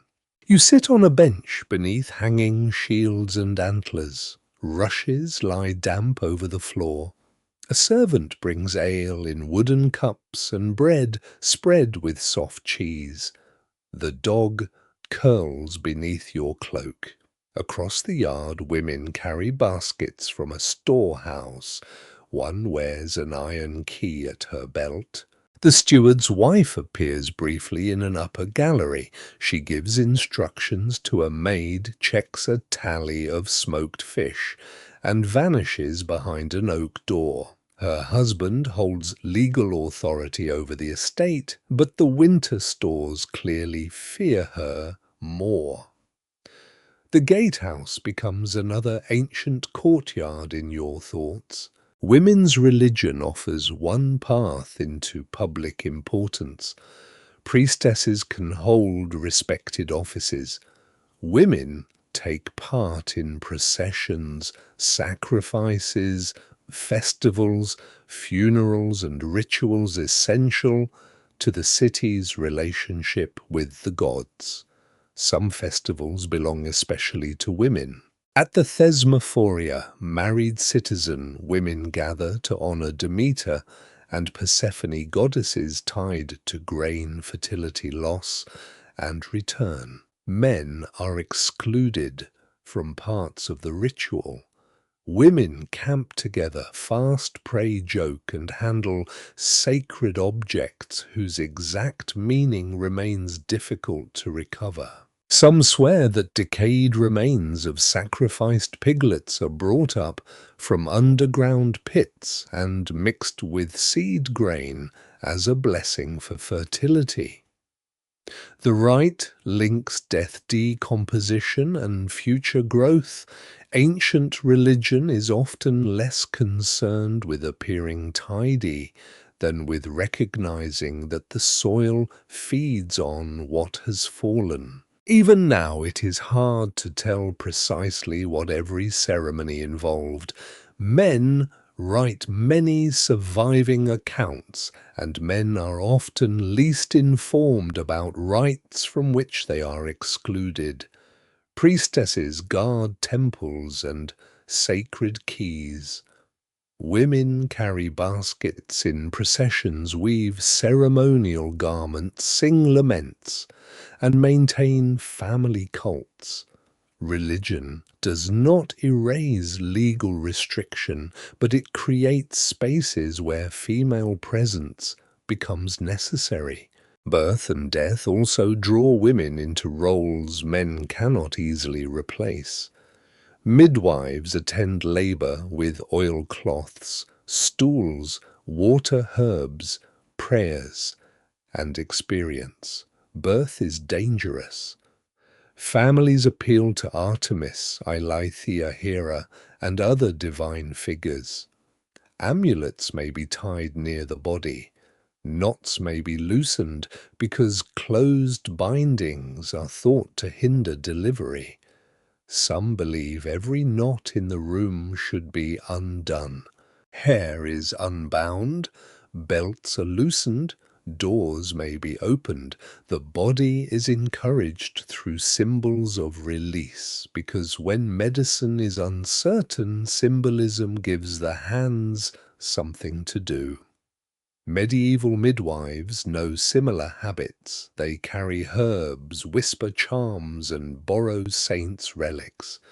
A woman in labor may wear a parchment prayer around her waist. The Church blesses certain practices, distrusts others, and frequently discovers that women use both.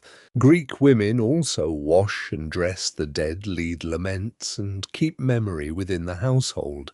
Their grief can become public and politically unsettling.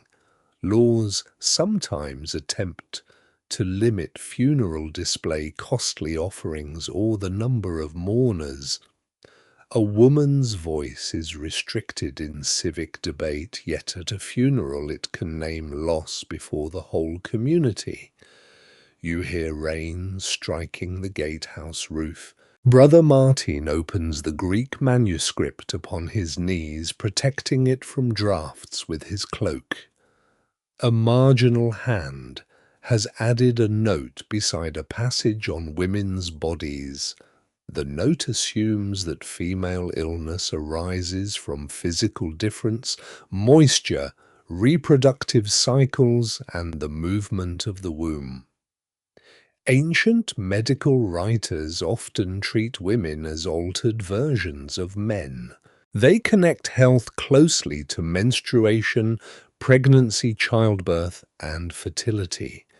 They imagine the womb as capable of shifting within the body, causing choking, faintness, pain, anxiety, or disturbed behavior when it becomes dry or seeks moisture. The image of a wandering womb sounds almost like a restless animal. Remedies may use fragrances and foul odors, attempting to lure it downward with pleasant scents, or drive it from the upper body with unpleasant ones. Marriage, sexual activity, or pregnancy may be recommended as cures for certain complaints. The theory reveals less about anatomy than about the society surrounding it. A woman's health is interpreted through expected roles wife, mother, bearer of legitimate children. Symptoms that might arise from hunger trauma, infection, isolation, grief, or despair are folded into reproductive explanations. A woman who cannot sleep may be told her womb is dry. A woman overwhelmed by fear may be prescribed marriage. A woman grieving a dead child may be treated as physically unbalanced, while the reason for her sorrow stands plainly in the room. Yet women are not merely silent subjects of male medicine. They share remedies among themselves. Midwives accumulate knowledge through practice. Older women recognize patterns in bleeding, pregnancy, fever, and recovery. Household medicine uses honey, wine, oils, herbs, warm compresses, baths, and diet. Some cures help, others comfort, others fail quietly and disappear from memory. Written texts preserve the names of famous male physicians. Courtyards preserve what works. At last, the steward grants permission to cross the lower fields after Brother Martin agrees to carry a letter to the southern abbey. The letter is sealed with green wax and concerns disputed grazing rights, which means it may contain more bitterness than the Greek book. You leave as rain fades. The steward's wife watches from the gallery while servants lock the storehouse. Her iron key catches the pale light. For an instant it resembles the bronze keys sold in the market and the sacred keys carried by ancient priestesses. Authority does not always sit upon a throne. Sometimes it hangs from a woman's belt, opens a grain chest, counts linen, guards a temple, or closes a courtyard door against a world that writes laws without asking her. The path leads through wet fields toward low hills. Behind you, the manor roofs darken beneath evening cloud. Ahead, a roadside fire burns where travellers gather beside a ruined wall. You walk toward its warmth with the dog at your heels and the manuscript beneath Brother Martin's cloak. Ancient women remain behind imagined walls, grinding grain, spinning wool, tending births, mourning the dead, guarding stores, serving goddesses, exchanging remedies, and building private networks beneath the notice of men who claim the city as their own. Their lives are constrained, their labor is constant, their voices reach you only in fragments, but they reach you still. The roadside fire burns in the shelter of a broken wall, where travellers have arranged stones around the flames and stretched a patched wool cloak against the wind. You and Brother Martin approach slowly through the wet grass. The dog arrives first, of course, because hospitality is always easier to negotiate when you have 4 muddy paws and no intention of paying. A carter, 2 pilgrims, and a young mason share the shelter. Their supper simmers in a blackened pot, barley, onions, a handful of peas, and scraps of smoked pork, cut so finely that each piece seems to be travelling alone. Space is made for you without ceremony. Brother Martin offers bread from the manor kitchen, and the carter pours weak ale into a wooden cup that passes from hand to hand. The fire dries the front of your cloak while the back remains damp, a familiar medieval compromise. Beyond the broken wall, fields sink into evening mist. The manor's storehouse roof is still visible behind you, and you remember the steward's wife watching from the gallery with the iron key at her belt. Within the manor, servants now carry water-close shutters. Bank fires feed animals and prepare beds for people whose names appear in records. Most of the servants' names do not. The mason beside you has spent the day repairing a chapel boundary. His hands are split at the knuckles, and white stone dust remains in the lines of his skin. He explains that the wall fell during summer rain. The Lord blamed poor mortar. The mason blamed the Lord's decision to use less lime. Both agreed that the labourers should rebuild it before winter. The conversation turns easily toward work, because work fills nearly every waking hour outside the monasteries and great halls that later stories prefer to describe. You look into the fire and think of ancient Athens. Its marble temples, painted statues, theatres, ships, workshops, houses, farms, silver mines, and celebrated public life all depend upon hands that later praise often leaves in shadow. Many of those hands belong to enslaved people. The Greek word for slave appears plainly in legal speeches. Household accounts place inscriptions and philosophical works. Enslavement is not hidden from the ancient city.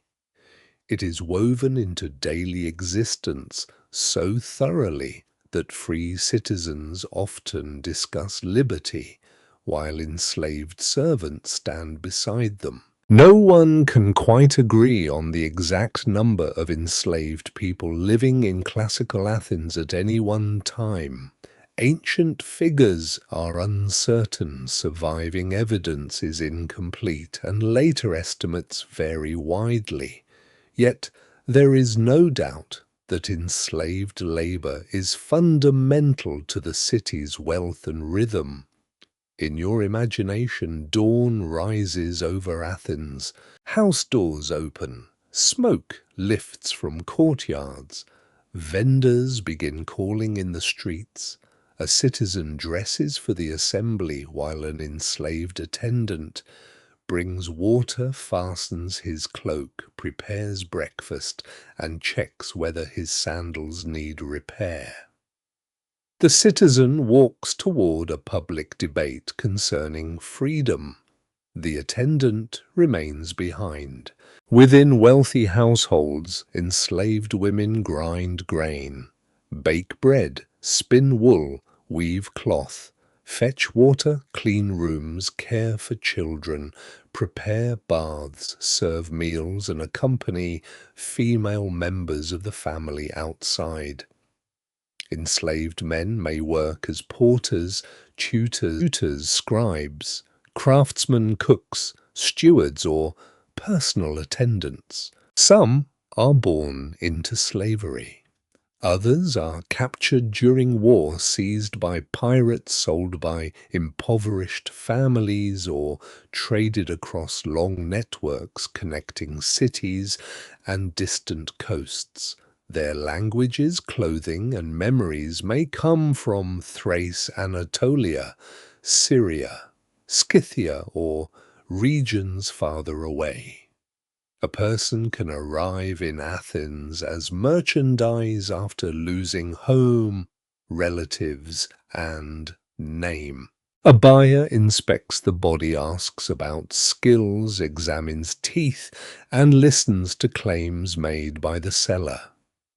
The market turns an entire human life into a price negotiated beside pottery and livestock. You shift closer to the roadside fire. The carter complains that his mule has learned to stop whenever it hears a church bell. The animal was once owned by a priest and apparently believes every holy sound announces rest. Some swear beasts understand sacred days better than people do. Others suspect the mule simply possesses a gift for theology when theology reduces labor. In Athens, enslaved people do not all experience the same conditions. A trusted household steward may handle money and supervise others. A skilled craft worker may live apart from the owner, earn income, and surrender an agreed portion. Some save enough to purchase freedom. An enslaved tutor may be educated and entrusted with a citizen's son. These relative privileges do not erase enslavement. The owner still holds legal authority. Freedom can be restricted. Families can be separated.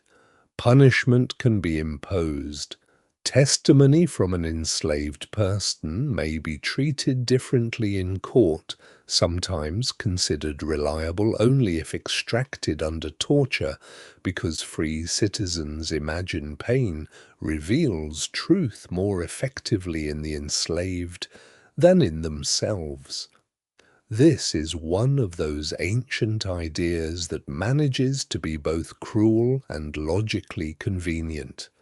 Enslaved workers also fill workshops. You imagine a pottery district where kilns glow through the evening, clay is dug, carried, washed, kneaded, shaped, dried, painted, fired, packed, and loaded for sale. Famous vase painters sign certain works, but many hands remain unnamed. An enslaved assistant grinds pigment, another turns a wheel, another carries fuel and breathes smoke until his eyes burn. In metal shops, furnaces roar. Bronze must be melted, poured, hammered, polished, and fitted.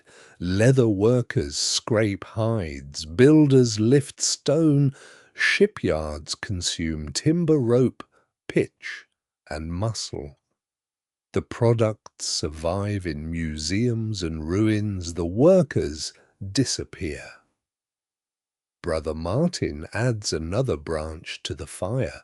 Sparks rise toward the dark. He knows the same pattern in his own time. A cathedral is remembered through the bishop who commissioned it, the saint whose relic rests inside, or the master mason whose name appears in accounts. The men who haul stone through winter rain, dig foundations, burn lime, raise scaffolding, and die before the tower is complete become a weekly payment recorded in a faded hand. Some are free labourers, some owe service, some are tenants bound by custom and lordship. Medieval society is not identical to ancient slavery, but it also builds monuments upon work that monuments rarely name. The road grows darker. The young mason unwraps a charm from his wrist before sleeping. It is a piece of hazel wood marked with 3 crosses, said to protect the hand from crushing injuries. The parish priest has blessed the crosses and ignored the older symbols cut between them. The mason says the charm has worked for 6 months. The carter looks at his split fingernail and asks whether the charm is available by the pair. In your mind, the road descends from Athens toward the silver mines at Lorient. There, the gentler distinctions of household slavery collapse into darkness. Silver from these mines helps finance the Athenian fleet, strengthens the city during war, and supports the prosperity that makes democratic participation possible for male citizens. Beneath the earth, enslaved laborers cut narrow passages through rock. You imagine entering behind them. The tunnel is low enough that you must crouch. Smoke from small oil lamps clings to the roof. Air moves poorly. Dust settles in your mouth. Iron tools strike stone in a repeating rhythm that is less like music than a clock measuring endurance. Some passages are so confined that workers crawl. Ore is hacked from the rock, carried upward, broken, washed, and processed. The labor is exhausting and dangerous. Heat dust falls, collapsing passages and brutal supervision threaten those below. Children may be used where small bodies fit more easily through narrow spaces, though the evidence does not reveal every detail clearly. Those who tell the tale never fully agree on how frequently workers die underground, how long particular shifts last, or how tightly every mine is managed. The surviving silence is part of the horror. The people most likely to describe the mines from within are the least likely to leave written accounts. Above ground, silver becomes coins.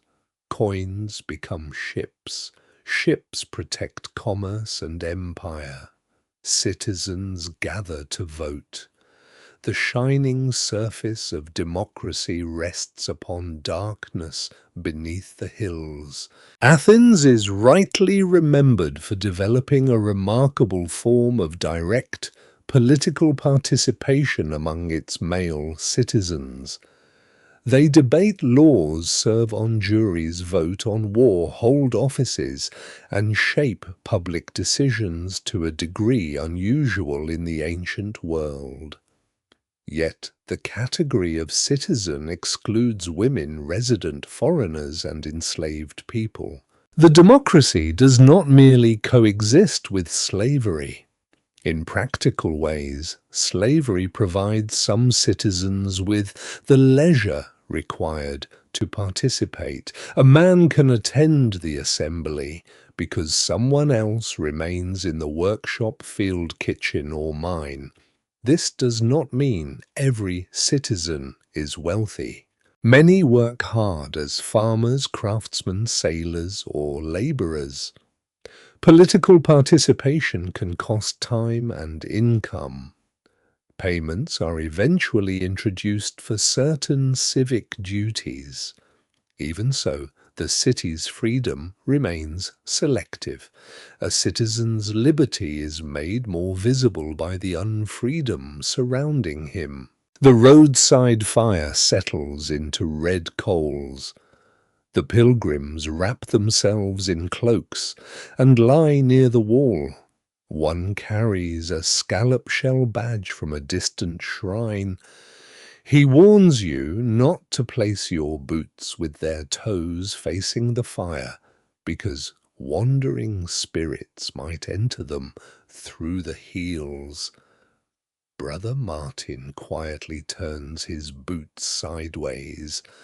A learned monk can reject superstition without exposing his feet to unnecessary risk. You remain awake a little longer. In imagined Athens, an enslaved public servant carries a rope stained with red dye through the marketplace. With other Scythian archers employed by the city, he may help control crowds or encourage citizens towards the assembly. A man who refuses to attend can find his cloak marked by the rope, proof that public duty required persuasion. The scene is strange, enslaved officials directing free citizens toward democracy. Other publicly owned slaves keep records, test coins, maintain buildings, carry out arrests, or assist magistrates.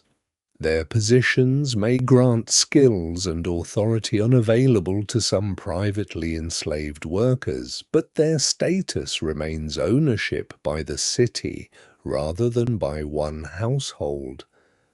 An enslaved person may be everywhere and belong nowhere. Names sometimes survive on grave markers or manumission records. A few individuals earn freedom.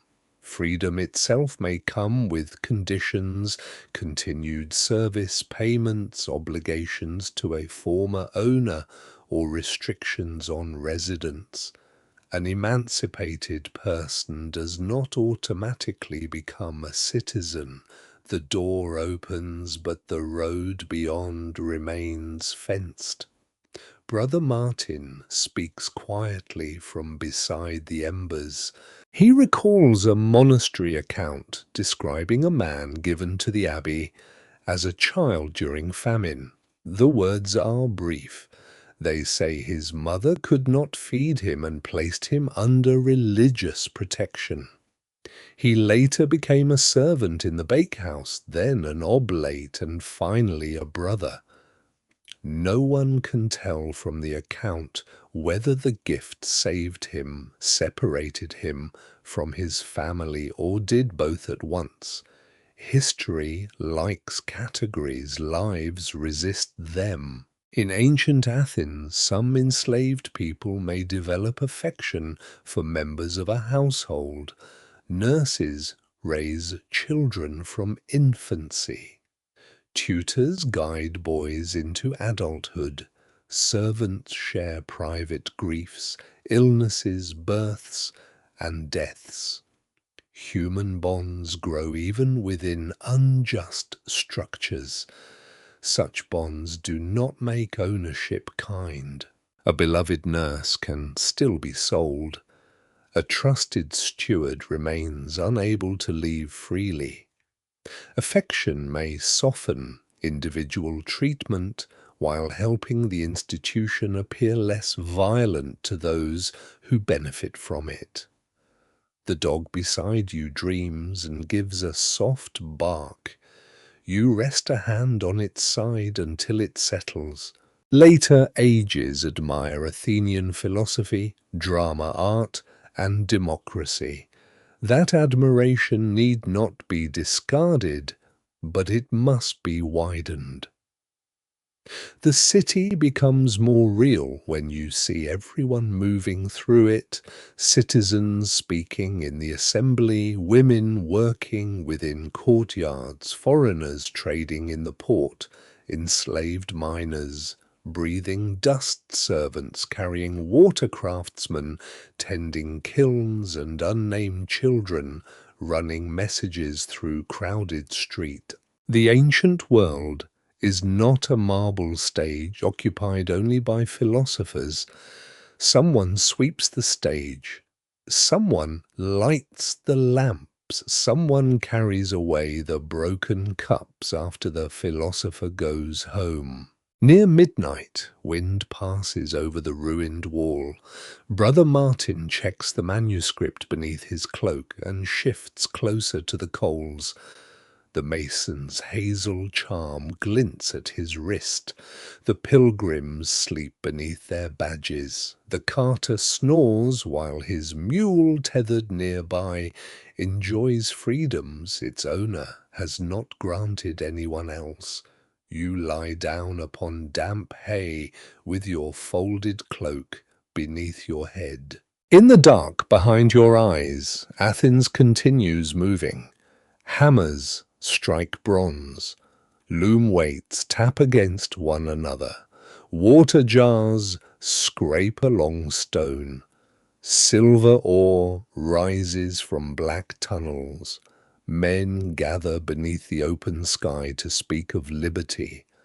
The voices of the enslaved remain harder to hear, yet their footsteps are everywhere. You listen until the imagined city grows quiet, until workshops darken and household doors close, and until only the steady breathing around the roadside fire remains carrying you towards sleep beneath a sky that remembers every life, including those the written page almost forgot. The fire has nearly vanished when the carter wakes you with the sound of someone arguing inside a dream. He mutters about axle pins, tolls, and a mule that refuses spiritual instruction, then rolls onto his side and becomes quiet again. Above the broken wall, dawn is only a pale seam along the eastern sky. You rise stiffly from the damp hay. Frost shines on your cloak where the warmth of your body has met the night air. Brother Martin kneels beside the embers, coaxing one red coal beneath dry grass and twigs. The dog waits beside him, ears raised, convinced that every rekindled fire must produce breakfast. The pilgrims leave first. Their badges knock softly against their staffs as they follow the road toward a distant shrine. The young mason ties his hazel charm around his wrist. The carter harnesses the mule, which hears a village bell across the fields and immediately stops moving. Its theology remains firm. You and Brother Martin continue south beneath a brightening sky. The land rises toward a manor keep whose square tower stands above the trees, with smoke drifting from its chimneys. The sealed letter from the steward must be delivered there before you reach the abbey. By afternoon you cross a wooden bridge over a narrow moat and pass beneath an oak gate studded with iron. The gatehouse smells of wet rope horse dung and boiled cabbage. Guards inspect Brother Martin's habit, the green wax seal, and the manuscript bundle with equal suspicion. The dog is inspected most carefully. A servant leads you across the yard where stable boys carry oats, a cooper repairs an ale cask, and kitchen servants turn a spit beside a plucked goose. The place feels less like noble power than an especially organized accident. The lord of the keep is entertaining guests. Because you carry a monastic letter, and because the road beyond becomes unsafe after dark, Brother Martin receives a place at the lower end of the hall. You are permitted to sit near him, provided you do not confuse hospitality with importance. This seems manageable. The great hall glows beneath dozens of candles and resinous torches. Tapestries cover the coldest walls, showing hunts, saints, and a battle in which every horse appears calmer than its rider. Fresh rushes mixed with rosemary cover the stone floor. Dogs move beneath the tables before the meal, mapping the likely fall of bones, and your own lean companion joins them with professional interest. The high table stands upon a raised platform above long trestle tables. Trenchers, knives, cups, salt dishes, and loaves are arranged according to rank. Servants bring washing basins whose water quickly reveals more about the road than anyone wished to know. You sit beneath a soot-black beam while torches bend in draughts from the shutters. The scene draws your thoughts toward another kind of gathering one held centuries earlier, beneath painted ceilings and warmer skies. The ancient Greek symposium is not simply a meal.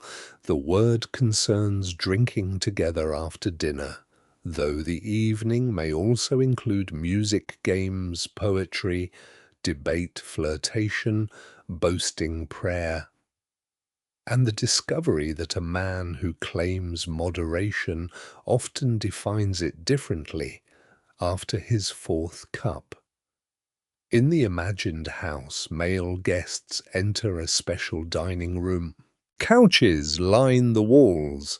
Each man reclines on his left side, supported by cushions, while eating with the right hand. Small tables hold food. Sandals are removed. Feet are washed. Wreaths of ivy, myrtle, or flowers may be placed upon the guests' heads, partly for ceremony, and partly because respectable leaves are believed capable of negotiating with wine. Citizen women do not usually recline among the male guests.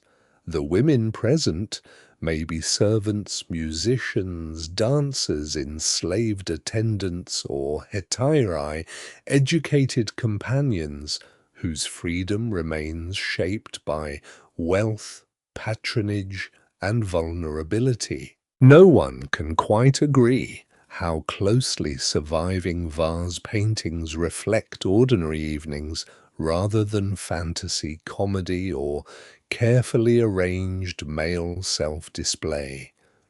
The painted cups show laughter, music, desire, games, and excess. They rarely show the servant cleaning the floor at dawn. In the medieval hall, the first course arrives.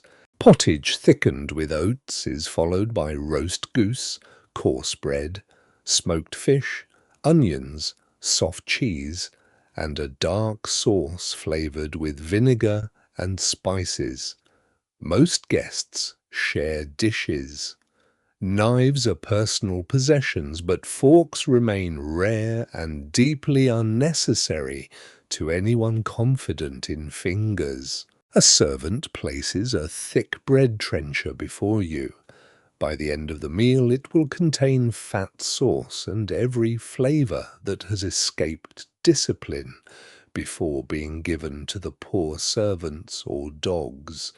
Your dog watches it develop with religious intensity. At the Greek symposium, dinner also comes first. Bread, fish, meat, olives, cheese, fruit, and cakes may be served according to wealth. Once eating ends, the tables are cleared, hands are washed again, and the serious work of drinking begins. Wine is rarely consumed neat. It is mixed with water in a large bowl called a crater. Drinking undiluted wine is associated with barbarians' recklessness and the sort of confidence that ends with someone embracing a column. The exact mixture varies. More water encourages a long evening. More wine shortens the route to regrettable poetry. A leader of the drinking party may be chosen to determine the strength of the mixture and the number of rounds. Cups are filled from the crater, libations are poured to the gods. Songs or prayers may begin the gathering. Control matters because wine is expected to transform the room. The first cups, warm conversation. Guests tell stories, exchange riddles, quote poets, and correct one another.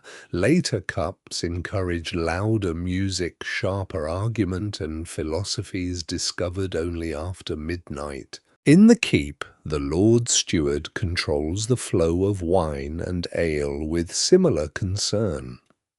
Guests near the high table receive spiced wine. Those below drink ale, small beer, or diluted wine, depending upon status. A silver cup travels along the upper table. Your wooden cup has a crack near the rim that directs a thin stream toward your sleeve. Medieval luxury is often most impressive from a respectful distance. A minstrel plays a harp while servants bring roasted apples and small honey cakes. Conversation rises beneath the rafters. One knight describes a boar hunt, another corrects the size of the boar. By the time the story reaches the high table, the animal could have defended a fortress. Brother Martin eats slowly and keeps the manuscript between his feet beneath the bench. The sealed letter has been delivered, but the Lord has not yet replied. You must remain until morning, which gives the household ample time to forget you are there. You imagine musicians entering the Greek drinking room. A flute girl plays the aulos, a double-reed instrument whose sound can be piercing, rhythmic and difficult to ignore. Lyres accompany songs. Guests may sing short verses, in turn passing a branch or cup as a signal. Some perform well, others are protected by friendship, rank, or intoxication. Poetry belongs naturally to the symposium. Verses about love, war politics, aging, loyalty betrayal, and the brevity of pleasure circulate through the room. A song can praise the city, mock a rival honor, a dead companion, or suggest that the singer has suffered more beautifully than anyone present. Conversation also becomes competitive. A guest proposes a question. Is courage learned or born? Is friendship possible between unequal people? Does wealth produce virtue? Can a good man be happy in misfortune? The answers move through the room with the wine. The setting encourages philosophy, but does not guarantee wisdom. A man may begin by defining justice and end by wearing the mixing bowl.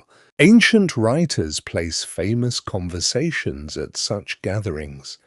In one remembered symposium, guests debate the nature of love. Each speaker offers a different account shaped by personality, profession, desire, and the amount already consumed. Philosophy becomes social performance, and social performance becomes philosophy. Even now it is hard to tell how closely literary symposia resemble real conversations. Authors arrange speeches with elegant purpose. Real dinner guests interrupt, forget their point, spill wine, argue about seating, and repeat stories told at the previous feast. The Greek symposium also reveals rank. Only certain people recline as full participants. Enslaved attendants carry cups, mix wine, clear scraps, light lamps, and absorb the consequences of other people's pleasure. A servant may know every secret spoken in the room while possessing no safe way to use that knowledge. A hetaira may debate, play music, and move between households, yet she still depends upon patrons and lives outside even the limited protections granted to citizen wives. Freedom at the symposium is distributed as unevenly as wine. In the medieval hall, a servant stumbles near the upper table, a dish tilts, sauce splashes across the rushes.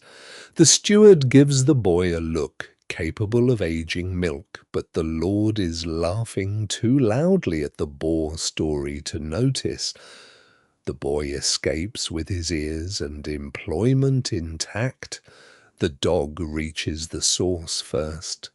After the meal, dice appear. One guest shakes carved bone pieces inside a cup. Another proposes a wager involving a silver buckle.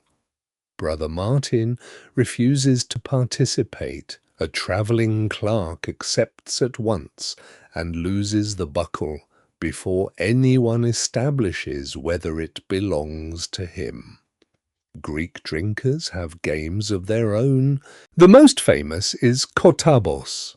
A player flicks the remaining wine from his cup toward a target, perhaps a small disc, balanced on a stand, or dishes floating in a basin.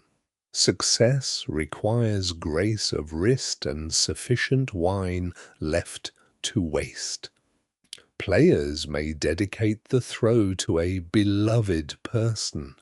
Wine arcs across the room, the target falls while clothing, couches, walls, and servants receive the less satisfying results. Vase paintings show drinkers enjoying the game with elegant posture. They do not preserve the smell the next morning. The Greek evening can end quietly with guests departing beneath lamplight, but it can also spill into the street as a komos, a noisy procession of revellers singing, dancing, carrying torches, visiting other houses, and demonstrating that watered wine still reaches its destination eventually. Respectable neighbours are expected to endure this as masculine fellowship, though they may use other words behind closed shutters. A roar near the high table pulls you back to the keep. The Lord has ordered a drinking contest between two retainers. Cups are filled. Guests strike the tables. One contestant drinks quickly and looks victorious. The other drinks slowly, then continues eating honey cake, as though nothing unusual has happened. The slow man wins by remaining upright. This ancient principle deserves wider study. Brother Martin leans toward you and says the manuscript must not remain in the hall. Heat-spilled drink grease sparks and curious hands are enemies of parchment. You help him carry it through a side passage into the small chamber assigned to travellers. The room contains 2 straw mattresses, a stool, an iron hook, and a shutter that does not quite meet the frame. A beeswax candle burns on the sill. Compared with the hall, the silence feels deep. The dog follows after a final inspection beneath the tables.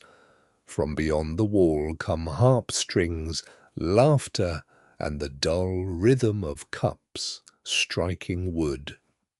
You sit on the mattress and loosen your boots. Brother Martin checks the manuscript wrapping for grease and finds only 1 dog hair, which he removes with greater concern than he showed for the drinking contest. The symposium in your thoughts grows dimmer.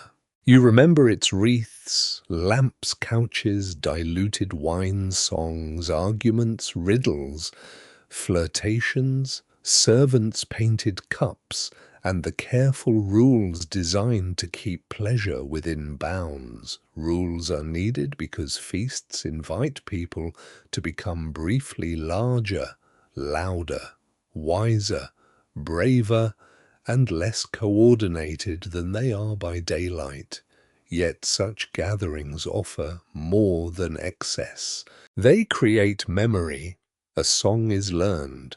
A friendship forms, a political alliance begins beside a cup. A lonely guest hears laughter. A philosophical question survives because someone repeats it the next morning. Even the foolish stories become part of a community's private history. No one can quite agree whether the best conversations happen because of the wine or in spite of it. The candle shortens. The hall beyond settles by degrees. Harp music stops, benches scrape. A final argument passes down the corridor concerning whether the victorious drinker cheated by eating too much bread. Then the keep becomes a collection of softer sounds, servants gathering cups, dogs worrying bones, Guards changing watch and wind moving against the shutters. You lie beneath a fur-lined cloak with the manuscript near Brother Martin's head and the dog across your feet. Ancient Athens fades behind your closed eyes. Lamps go out one by one around the symposium room. The crater stands empty. Wilted wreaths lie upon couches. A servant lifts the last cup from the floor. The philosophers have gone home. Their questions remain. The keep wakes before the sun. A horn sounds from the gatehouse while darkness still rests beneath the rafters. Servants move through the passage carrying ash buckets, water jugs, and armfuls of split wood. Somewhere below, a cook discovers that one of the hall dogs has stolen a string of sausages and expresses an opinion that would trouble the chaplain. The lean dog across your feet opens one eye. Its innocence is magnificent. Brother Martin sits beside the shutter, wrapping the Greek manuscript in linen and waxed cloth. The half-burned beeswax candle has hardened into a pale pool inside its iron holder. Beyond the narrow window, watchfires glow along the wall. Frost covers the yard, and horses breathe white clouds beneath the stable roof. A servant brings yesterday's bread, a little cheese, and warm ale. You eat while pulling on boots that remain damp from every road you have crossed. Medieval footwear is loyal in one respect. Once it welcomes water, it refuses to let it leave. The Lord's reply arrives, sealed in red wax. It concerns the grazing dispute and is thick enough to suggest that neither side intends to forgive the other before spring. Brother Martin places it beside the earlier letter, then checks the manuscript once more. You leave as dawn reaches the eastern wall. The oak gate opens. Chains creak above the bridge. Behind you, the keep's tower rises through river mist, its torches fading in the new light. Ahead, the road follows a wooded ridge toward the southern abbey. Small shrines begin appearing almost at once. The first stands where three roads meet a wooden cross beneath a roof of split shingles with a faded saint painted upon the backboard. Someone has left an oatcake on the stone ledge. Someone else has placed a bent horseshoe beside it. Red thread wraps one post and a bunch of withered flowers hangs from an iron nail. Brother Martin pauses to pray. The dog eats half the oatcake before either of you notices. Martin gives it a long look. The dog swallows the evidence and proceeds toward holiness without regret. The shrine belongs unmistakably to the Christian world around you, yet its offerings reveal habits older and more complicated than any painted saint. Villagers pray for protection, then add iron against spirits, rowan against enchantment, thread against illness, and food for whatever unseen presence might be passing. People rarely trust one door when four may be barred. As the forest deepens, the roadside shrines pull your thoughts toward ancient Greece where religion is not confined to large temples or solemn festivals. The divine lives close to ordinary work. Gods, heroes, spirits, ancestors, and local powers occupy thresholds, hearths, fountains, crossroads, fields, storerooms, workshops, and roads. A household does not need marble columns to practice religion. It needs a flame. In the imagined Greek home, the hearth stands near the center of family life. It provides heat, cooking light, and a sacred connection with Hestia, goddess of the hearth. Before food is shared, a small portion may be offered, wine may be poured, a prayer may be spoken. The act is brief enough to fit between serving bowls and impatient children. The first and last portions of a feast can belong to Hestia. The household flame represents continuity. When a bride enters her husband's home, the hearth marks her arrival into a new family. When settlers leave to establish a colony, they may carry fire from the mother city, so that the new community begins with a sacred link to the old. A flame is practical. It is also memory made visible. You pass a forester's cottage built beneath great oaks. Smoke rises from a hole in the roof. Beside the doorway hangs a bundle of garlic, a small cross, and the skull of a hare. The forester's wife says the skull keeps fever from entering. Brother Martin asks how. She says fever dislikes hares. Martin considers this explanation, then decides the southern abbey is still several hours away. In an ancient Greek doorway, another protector waits.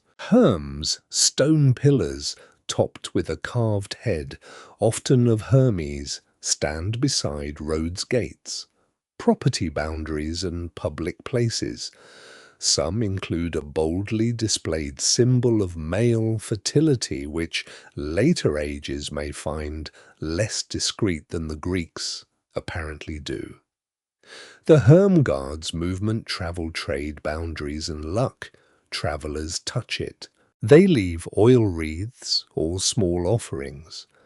A pile of stones may grow beside a road as each passerby adds one for Hermes. The god belongs to merchants, messengers, thieves, shepherds, and anyone whose life depends upon crossing from one place to another.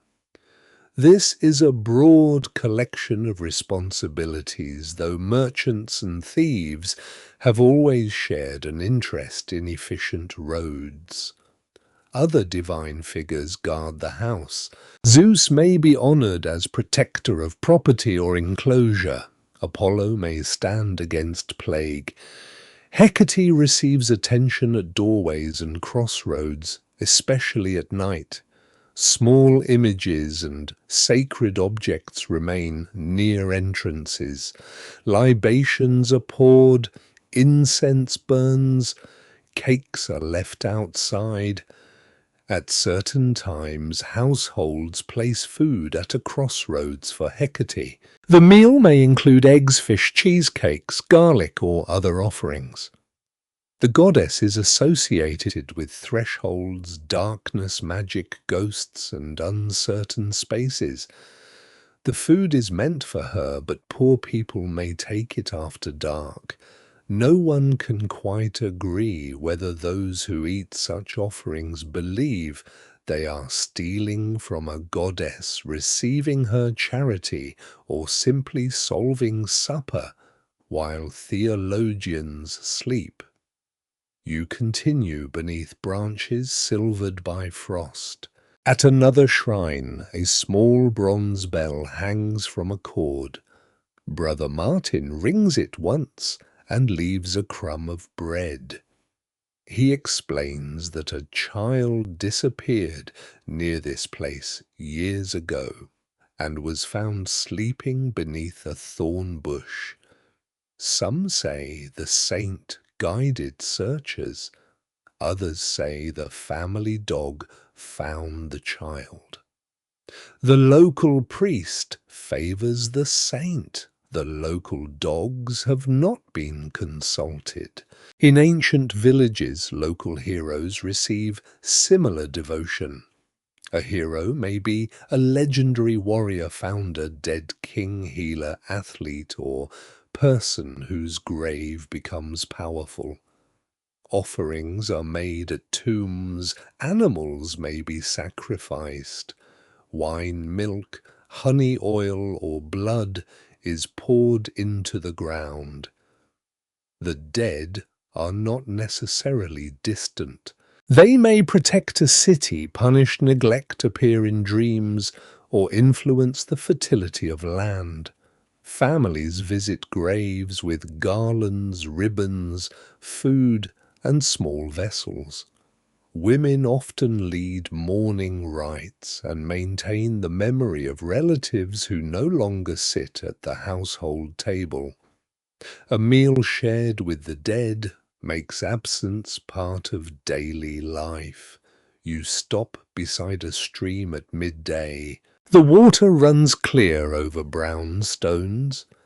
Brother Martin fills a flask upstream from where the dog drinks. You eat coarse bread with smoked fish and dried apples beneath an alder tree. A strip of cloth has been tied to a branch above the spring. There are dozens more nearby, wool linen ribbons and threads faded by rain. The spring is believed to ease eye pain. Travellers wash their faces, leave cloth, and ask a saint to carry illness away. Some swear the cloth holds the sickness after it touches the skin. Brother Martin advises you not to borrow any. Greek springs also possess sacred power. Nymphs inhabit water caves, groves, and mountain sides. A spring can belong to a goddess or local spirit. Worshippers offer cups, figurines, coins, cakes, or locks of hair. A shepherd may leave the first milk of the season. A girl may dedicate a childhood toy before marriage. Such offerings make invisible relationships tangible. A gift creates obligation. You honor the god. The god may favor you. You thank the power after receiving help. You repair the relationship if illness or misfortune suggests that something has gone wrong. This does not always resemble humble prayer. Sometimes it resembles negotiation. A farmer promises a goat if rain arrives. A sailor offers part of his profit if the ship returns safely. A woman dedicates a garment if childbirth ends well. The divine world receives vows much as a lord receives petitions, though divine officials are even less likely to explain delays. Household worship follows the calendar. The new moon brings purification and offerings. Families sweep the house, renew the hearth, and mark the passing month. Certain days belong to particular gods. Birthdays, marriages, journeys, harvests, and returns from danger require small rituals. Even waste and disorder can possess religious meaning. At the end of the month, sweepings and leftovers may be carried outside as part of cleansing. Food offered at a crossroads removes impurity from the household. The house becomes ritually refreshed at least until the next meal. Quarrel, illness, childbirth, death, or muddy guest. You look down at your boots. Ritual purity would face a serious challenge. Purity in ancient religion is not exactly the same as moral goodness. Blood, death, birth, sex, and contact with certain events can create ritual pollution. A person may need washing, waiting sacrifice, or formal cleansing before entering sacred space. The concern is practical and symbolic. Water removes visible dirt. Ritual removes dangerous disorder. The two often meet at temple entrances where worshippers wash their hands from a basin before approaching the god. Brother Martin does something similar before entering the church. Holy water waits near the door.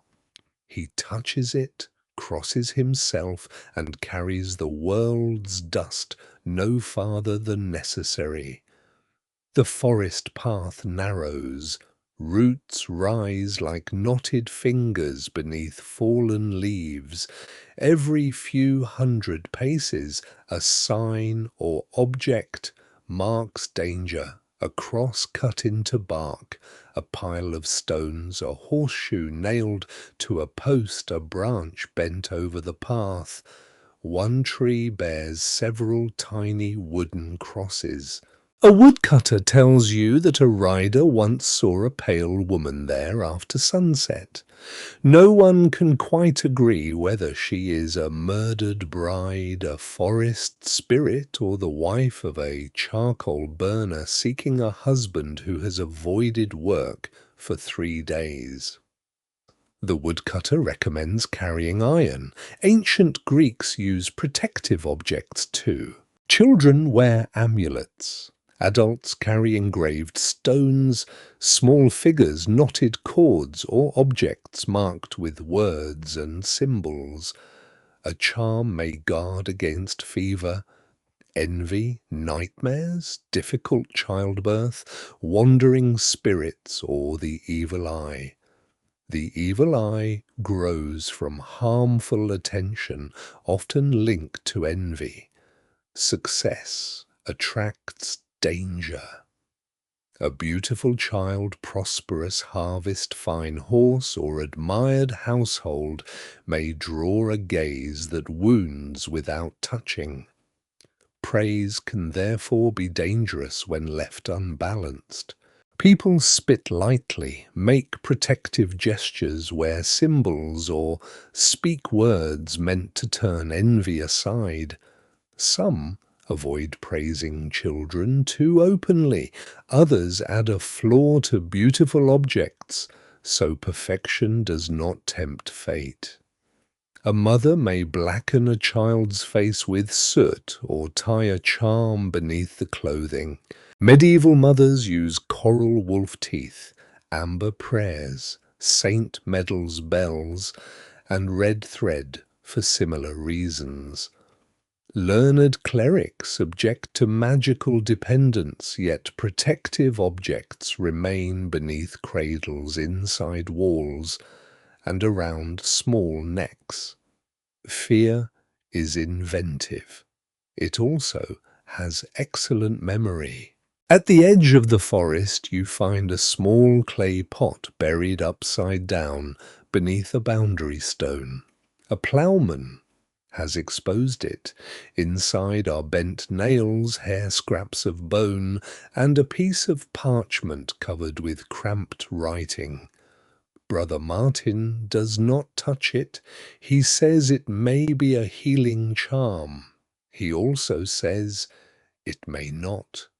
You give it a generous amount of space. Ancient curses are often written on thin sheets of lead. A person scratches the name of an enemy, rival, thief, debtor, athlete, lover, or legal opponent into the metal. The tablet may be folded, pierced with a nail, and buried in a grave, well, sanctuary, or underground place where chthonic powers can receive it. The writer asks a god spirit or restless dead person to bind the target. A rival's tongue may be bound before a court case. A competitor's hands and feet may be restrained before a race. A lover's thoughts may be turned toward the person casting the spell. The language can be formal or desperate.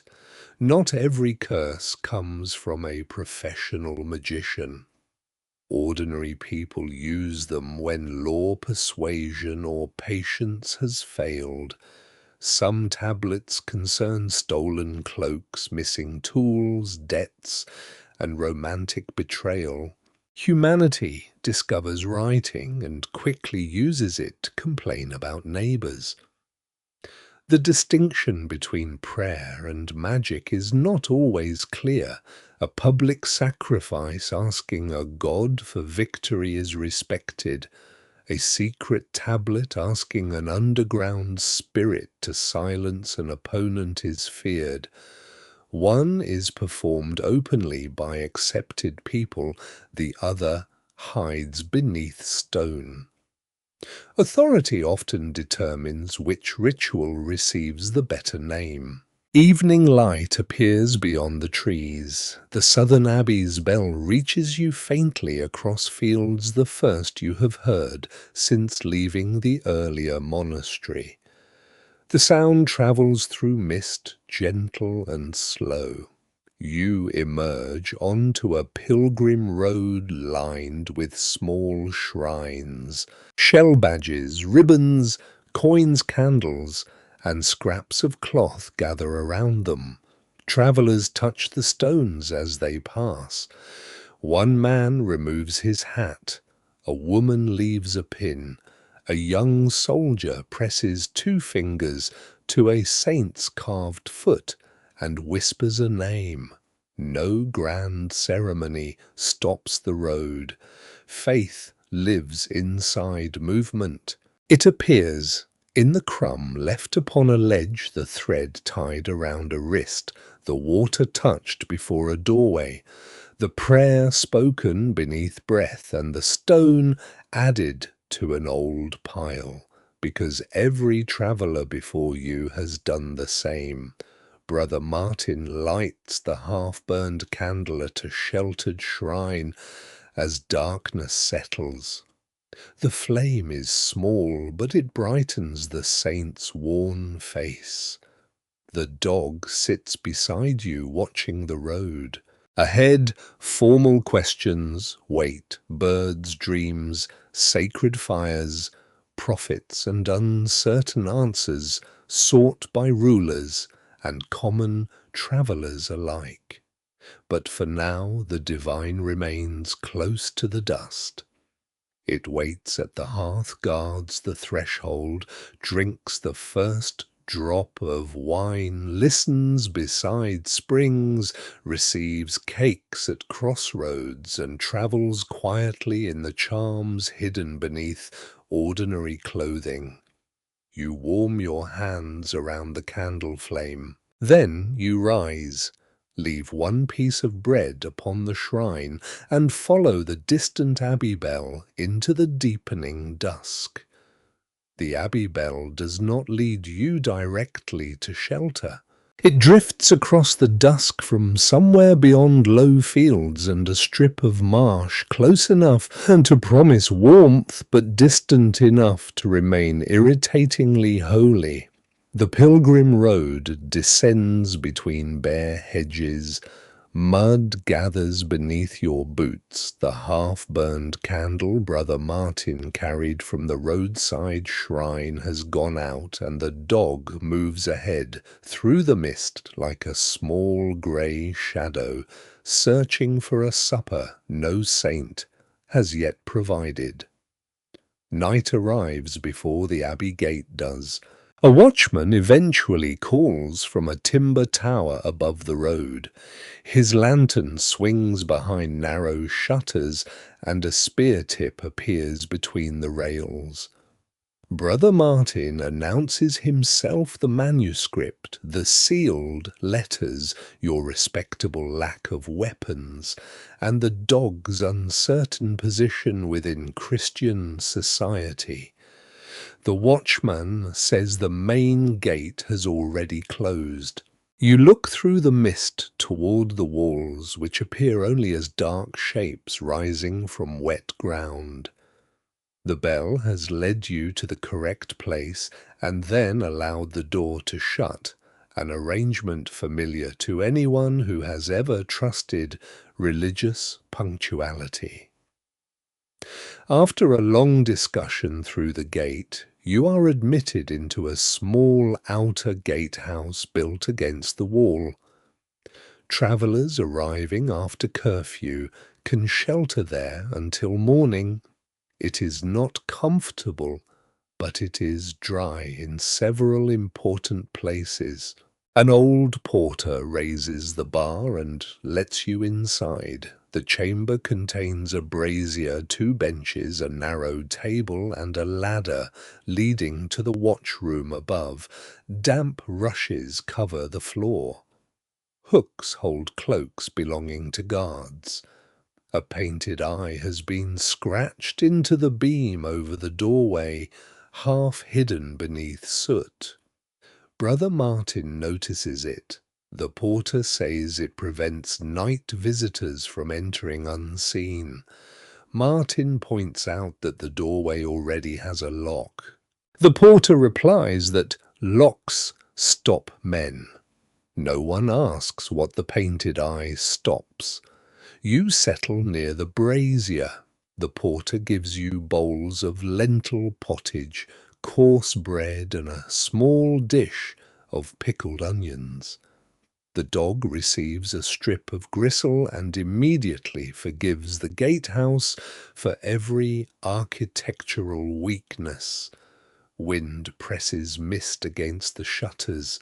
Above, a guard walks from one side of the tower to the other. His boots make a slow wooden rhythm. The road behind you has been lined with humble signs of divine presence, ribbons at spring's bread, at shrines, charms at thresholds, and whispered prayers spoken while walking. Yet people do not always want quiet protection. Sometimes they want answers. They want to know whether a voyage will succeed, whether a child will live, whether a marriage is wise, whether an army should march, whether a missing animal will return, whether a dream is warning or nonsense, and whether the future has already made up its mind. Ancient Greeks seek such answers through many forms of divination. The future is thought to leave traces in the present.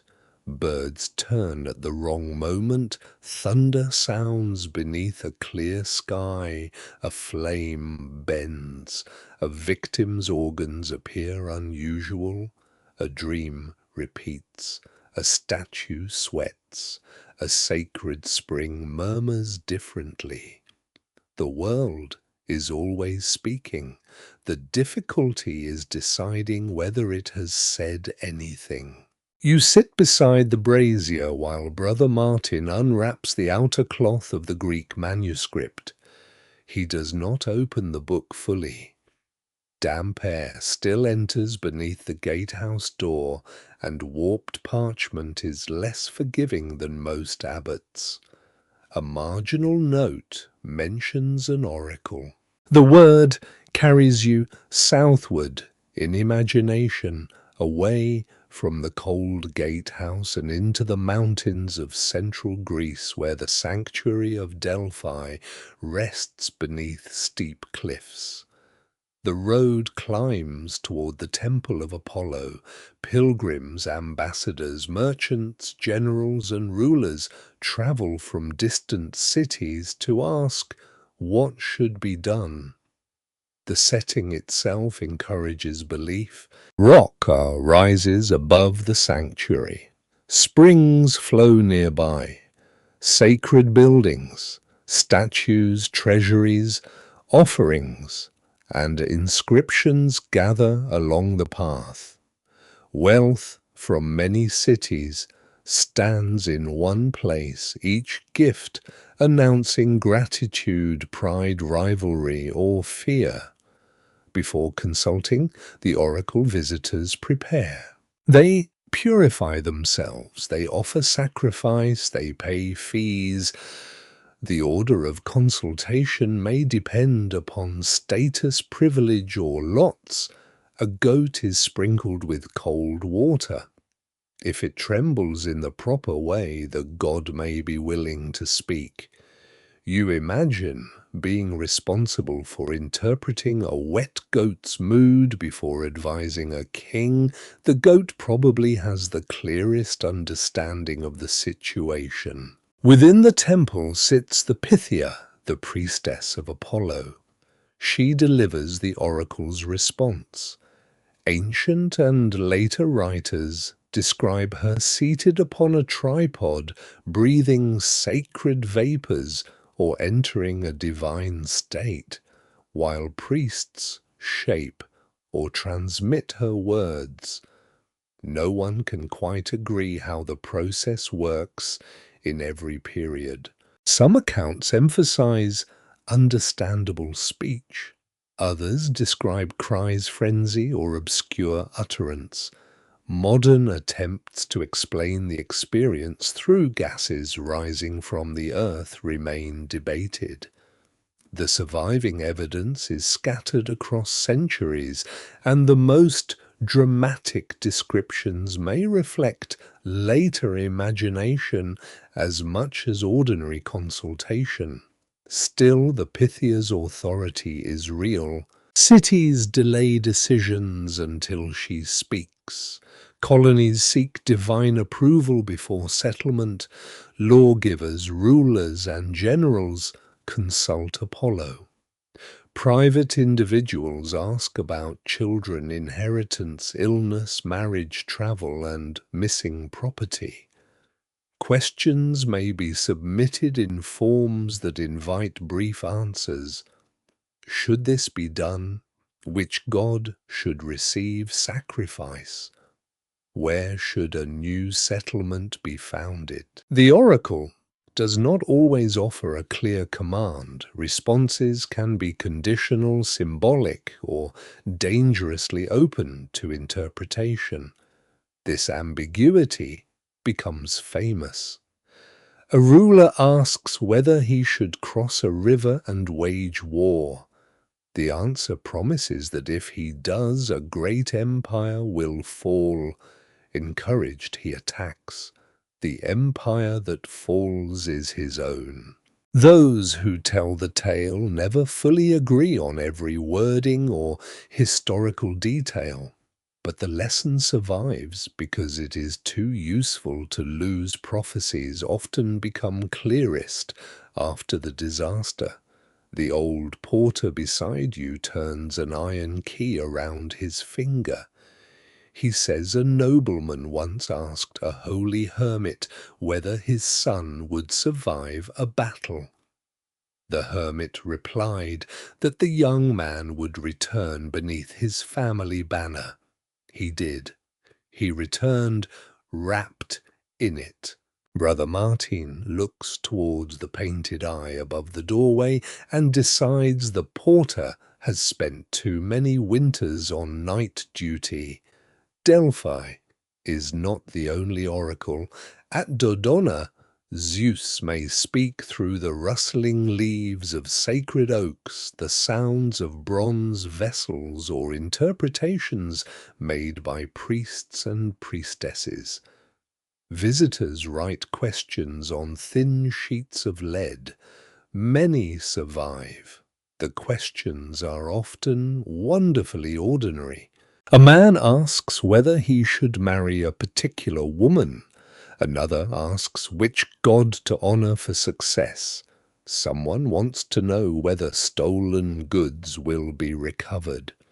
A traveler asks whether a journey is favorable. A household asks about children or health. Grand temples are filled with small worries. This is perhaps the most intimate truth preserved by the tablets. People living centuries ago are not always asking how empires rise. They want to know whether the shop will prosper, whether the marriage is safe, and whether the neighbor stole the blanket. Some questions are written so briefly that the circumstances have vanished. A name remains, a request, a few uncertain words. You can see anxiety without knowing its ending, the oak leaves answer, or priest's answer through the oak leaves. Or wind moves through branches and frightened people hear the response they need. Even now it is hard to tell where ritual observation ends and human interpretation begins. You listen to wind rubbing branches against the gatehouse wall. The sound shifts as gusts rise and fade. With enough expectation, it could become a warning, a name, or a direction. The mind dislikes uncertainty and often prefers a troubling answer to none at all. Birds also carry signs. Their species' direction, number, flight cry, and behavior can matter. An eagle appearing on one side may promise favor. Ravens, owls, hawks, and other birds may confirm or challenge a decision. Seers watch the sky before battles, journeys, public meetings, and sacrifices. A bird does not need to know it is advising an army. It simply turns towards the river while several thousand men reconsider their plans. Divination can restrain reckless action. A bad omen gives leaders a respectable reason to delay. It can also justify a decision already made. A ruler consults signs until one agrees with him, then announces that the gods have shown unusual clarity. The porter adds another coal to the brazier. He says the guards observe birds too. If crows gather on the north wall, weather worsens. If swallows fly low, rain approaches. If the abbey geese begin shouting after midnight, someone is either climbing the wall or carrying a bucket. This is practical observation shaped into custom. Ancient omen reading often works in the same borderland. Animals do react to weather danger, earthquakes, and changes people may not notice. Patterns learned through experience become wrapped in sacred meaning. Other signs come from sacrifice. An animal is led to the altar adorned, purified, and killed according to ritual. Its blood, fire, bones, and internal organs may be examined. The liver receives particular attention in some traditions. Unusual shape, color, or markings can be interpreted as divine approval or warning. The gods receive their portion, worshippers eat the meat. Religion, politics, prediction, and dinner gather around one altar. A failed sacrifice can stop a campaign if the animal resists, if the flame behaves strangely, or if the organs appear unfavorable. The message may be clear enough to delay action, or another victim may be brought. The gods sometimes become more agreeable after repeated consultation. Brother Martin opens the manuscript to one protected page and reads a Latin gloss written beside the Greek text. It warns that those troubled by melancholy may see omens everywhere. A bird call becomes a threat. A shadow becomes a pursuer. A dream becomes proof of divine anger. This links divination back to the sorrowful mind described in the earliest pages. When fear is already present, the world offers endless material. A door creaks because the wind moves it. Yet to someone expecting punishment, the creak becomes a sign. A dog barks at night. To another person it means a stranger on the road. To the fearful mind, it means death has stopped at the gate. Ancient physicians recognize that people can misread ordinary events under the influence of illness, Priests and seers, however, live within a culture where divine messages are accepted as possible. Distinguishing revelation from distress becomes difficult. A person hearing a god may be honored as inspired, another may be treated as sick. Status, setting timing, and the usefulness of the message often influence the judgment. A priestess speaking in a temple possesses authority. A poor woman speaking in the marketplace may be mocked. A general's dream receives interpretation. A slave's nightmare may be ignored unless it predicts something useful to the master. The gatehouse lantern trembles. Above you the guard pauses in his walking. For a moment everyone listens. A low sound comes from outside the gate. The dog raises its head. The porter takes a spear and opens the viewing slit. Mist presses against the wood. The sound comes again, long and mournful. A cow stands in the road. It has wandered from a field and now appears deeply disappointed with the abbey's admission policy. The porter closes the slit. Brother Martin says nothing, though you see his mouth tighten. Had the sound come from darkness in an ancient camp before battle, a seer might have found meaning in its timing, direction, and tone. Here it means someone will spend the morning finding a farmer. Dreams remain among the most personal signs.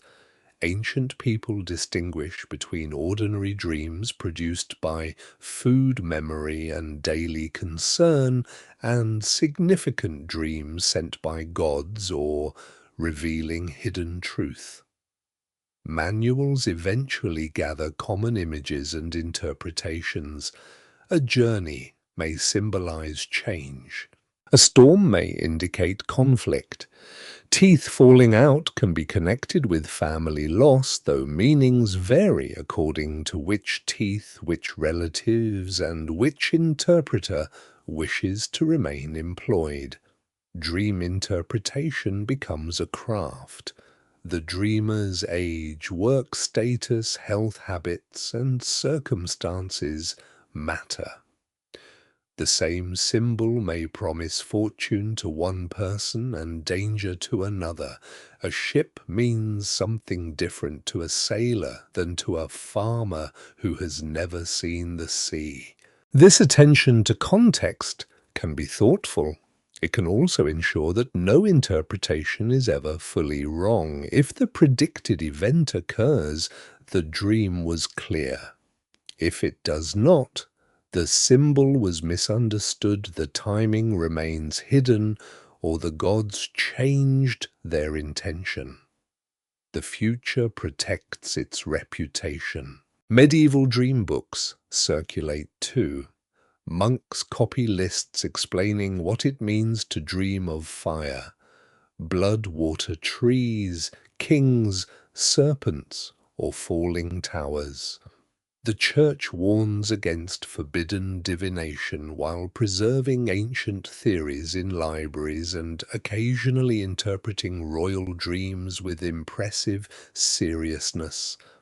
A peasant who dreams of a white horse may ask an old woman in the village. A king asks 3 clerics, 2 physicians, and an astrologer. Rank improves the number of available uncertainties.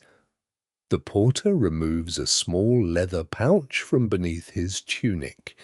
Inside is a bean, a saint's medal, and a tiny bone. He casts the bean upon the table before each night watch. If it lands with the dark mark upward, he carries an extra lantern. Brother Martin asks whether the lantern might be carried every night. The porter says that would show a lack of trust in the bean, apparently.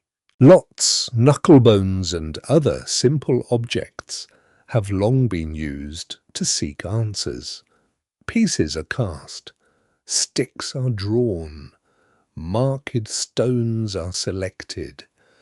Chance becomes a language through which divine preference may be read. The method settles disputes when no person wishes to accept responsibility. Let the god choose. Let the lot fall. Let fate sign the order. This can reduce conflict, but it can also surrender difficult decisions to randomness while preserving the dignity of everyone involved. The mist begins to thin near midnight. Moonlight appears as a pale patch behind cloud. The abbey bells sound the night office from within the walls. Their measured rhythm passes through the gatehouse steady and familiar. Brother Martin wraps the manuscript. The porter gives you wool blankets and points towards straw pallets along the wall. The dog turns twice near the brazier and lies down with its nose upon your ankle. You stretch beneath the blanket. Above the doorway, the painted eye watches the room. Beyond the gate, the lost cow waits or wanders away. No one can tell. The guard resumes his slow path in the tower. You think of Delphi beneath the cliffs, Dodona's whispering oaks birds crossing battlefields, livers examined beside altars, dreams carried to interpreters, and lead tablets scratched with private questions. Should you travel? Should you marry? Will the child recover? Will the city survive? What does the god require? The answers come through priestesses' leaves, animals, sleep flame chants, and human voices practiced in speaking around uncertainty. Sometimes the oracle offers courage. Sometimes it delays disaster. Sometimes it causes one. Most often it gives shape to the unbearable fact that no one can see what waits beyond the next turn of the road. The abbey bell fades. You lie still in the misty gatehouse, warmed by the brazier and the dog's sleeping body, while the future remains safely outside the locked oak door, silent, unseen, and for a few hours no longer asking to be interpreted. The cow is still outside the gate at dawn. It stands in the middle of the road with frost along its back, and the patient expression of a creature that has spent the night proving a point. The old porter opens the viewing slit, sees it, and nods as though an omen has fulfilled itself. The farmer arrives shortly afterward, breathless and apologetic, carrying a rope and one wooden shoe. He explains that the animal pushed through a hedge after sunset. The porter says this confirms the dark-marked bean's warning. Brother Martin says the extra lantern did very little for the cow. No one settles the argument. When the abbey gate opens, bells are sounding for the first office after sunrise. You cross the outer yard beneath a pale winter sky. Monks move between buildings with hoods raised, their breath white in the air. The guest master receives Brother Martin's letters and the Greek manuscript, then sends both toward the library with the speed usually reserved for relics, disputed property, and documents likely to cause trouble. You are given bread, soft cheese, and hot ale. The dog sleeps beneath the bench, exhausted by a night of guarding you from cattle. By mid-morning, Brother Martin learns that the abbot will not examine the manuscript until evening. The abbey steward needs a cart escorted across the lower fields, where flooding has damaged the road, so you leave again. The cart carries lamp oil, barley beeswax, and a wooden chest of altar linen. One wheel has been reinforced with fresh iron, and unlike the broken cart in the market town points in roughly the same direction as the others, a lay brother drives. You and Martin walk beside him, through fields silvered with frost. The sun is weak but clear, every ditch glitters. Rooks rise from bare elms, and low hills stretch southward beyond the abbey lands. The wide fields and bright sky bring another ancient road into your thoughts. You imagine travellers approaching Olympia, athletes, trainers, officials, merchants, poets, cooks, gamblers, envoys, and pilgrims coming by ship, mule, cart, and foot. Dust rises, camps spread near the sanctuary, tents, stalls, cooking fires, and animal pens gather around sacred ground. The games are not merely entertainment, they belong to Zeus. At Olympia, athletic competition forms part of a religious festival. Sacrifices, prayers, processions, feasting oaths, and contests come together.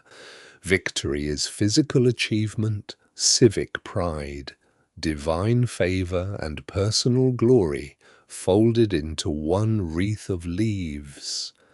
Temples stand among groves and altars, statues of gods, athletes, and benefactors line the paths.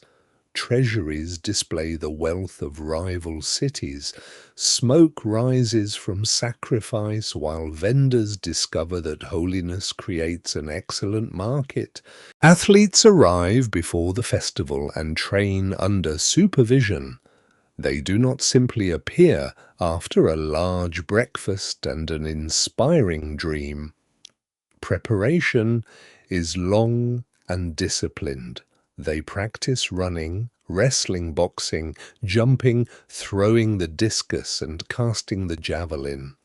Trainers observe diet, sleep, movement, and condition. Bodies are studied with the same attention physicians give to humours, though the purpose is performance rather than cure. An athlete strips naked. This is ordinary within Greek male athletics, though later storytellers debate when and why the custom begins. One legend says a runner's loincloth slipped during a race, and he won more easily without it. Another claims nudity displays equality, courage, or Greek identity. No one can quite agree whether the first explanation is historical or simply the sporting world's favourite story about wardrobe failure. The athlete rubs olive oil over his skin. Oil protects against dryness, warms the body, and becomes part of training culture. After exercise, dust and sweat mix with it, and a curved metal scraper called a strigil removes the dark layer. Some people even believe scrapings from a famous athlete possess healing power and use them upon aches or injuries. Even now it is hard to tell how common this practice is, but the idea suits a world in which excellence can seem contagious. You look toward the dog, which has rolled in something beside the road. Not every bodily residue deserves preservation. The lay brother calls it away from the altar linen. At Olympia, athletes swear before Zeus that they have trained properly and will obey the rules. Fathers, brothers, or trainers may swear as well. The judges promise fairness. Rules are sacred because cheating insults more than an opponent, yet cheating occurs. Competitors bribe rivals or judges. Fines imposed upon dishonest athletes may fund bronze statues of Zeus called Zanes.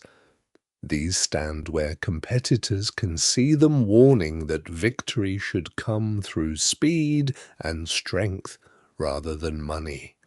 A line of divine monuments financed by corruption is one of history's more efficient administrative solutions.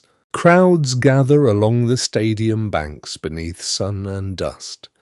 There are no padded seats or convenient fountains. Water can be scarce. Sanitation depends upon optimism. Married women may be forbidden from attending the men's Olympic contests, though one priestess receives a special seat. The exact rules remain debated. Unmarried women may have greater access, and women hold their own athletic festival for Hera in another tradition. A famous story tells of a mother who disguises herself as a male trainer to watch her son. When he wins, she leaps over a barrier and exposes her identity, after which trainers are required to enter naked. Those who tell the tale never fully agree whether it records an actual event or explains an existing custom. Either way, Greek rule-making occasionally responds to joy by removing more clothing. You cross a frozen drainage ditch while the cart creaks behind you. In your imagination, runners line up at the starting stones. Bare feet strike packed earth. Dust rises. Arms drive. Breath tightens the chest. Longer races demand pacing, while an armored race sends competitors forward carrying shields. Wrestlers compete in sand. The goal is to force clean falls through grips, trips, balance, and throws. Oil makes bodies difficult to hold, so dust may be added for grip. Boxers wrap leather strips around their hands. There are no timed rounds or weight classes. The contest continues until one fighter yields or cannot continue. You do not imagine the details for long. The winter road is peaceful, and bedtime journeys benefit from keeping ancient noses in approximately their original locations. The Pancration combines wrestling and striking, with biting and eye gouging commonly forbidden. Judges carry rods to enforce the rules. Stories praise men who endure impossible holds, though Greek sporting legends like boar stories in medieval halls improve with every cup. The cart reaches a frozen patch. One wheel slides towards the ditch. You and Martin put shoulders against the side while the lay brother urges the horse forward. Mud cracks beneath the frost.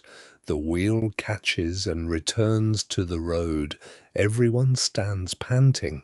The dog contributes by barking at the wheel. This is accepted as moral support. The pentathlon includes running, wrestling, long jump discus, and javelin. The precise method used to determine the winner remains uncertain, giving later scholars a competition of their own. Jumpers may carry stone or metal weights called halteres, swinging them for rhythm and momentum. Music may accompany the event, a flute, guiding movement. The discus tests controlled force. The javelin may use a leather throwing strap to add spin and distance. Chariot racing belongs to wealth and danger. Teams thunder around, turning posts. Wheels strike. Horses panic. Owners receive the official victory even if another person drives. A wealthy man can therefore win without risking his own neck, an arrangement that survives in many refined forms. Women may appear as victorious owners because ownership, not physical participation, determines the honor. Kiniska of Sparta becomes famous through her chariot team. She does not need to stand in the stadium to make a statement. At the heart of the festival stands sacrifice. Animals are led forward, barley is scattered, prayers are spoken, thigh bones wrapped in fat burn for Zeus, while meat is distributed among worshippers. The smell of roasting sacrifice spreads through the sanctuary. Religion becomes smoker appetite memory and public order. A sacred truce protects the festival and those travelling toward it, though it does not end every Greek war. Even peace has terms and roots. The cart road rises toward a ridge. From the crest you see the abbey's outer farms, sheepfolds, winter gardens, barns, and a mill beside dark water. The pale sun hangs low. You stop near a shepherd's fire. He shares warm milk and a heel of bread. Around his neck hangs a pierced coin believed to protect against sudden cramps. A strip of wolfskin is tied to his staff because some swear its scent keeps wolves away. The dog sniffs it and sneezes. Brother Martin asks how well it works. The shepherd points out that no wolf is presently sitting beside you. The argument is difficult to defeat. As you warm your hands, the victors at Olympia receive their prize, a wreath cut from a sacred olive tree. No chest of silver waits at the finish, yet the wreath carries enormous honor. A victor returns home to celebration. His city may grant meals, money, statues, tax advantages, or favored seats. Poets compose victory songs, family prestige rises. The athlete's name may travel beyond death.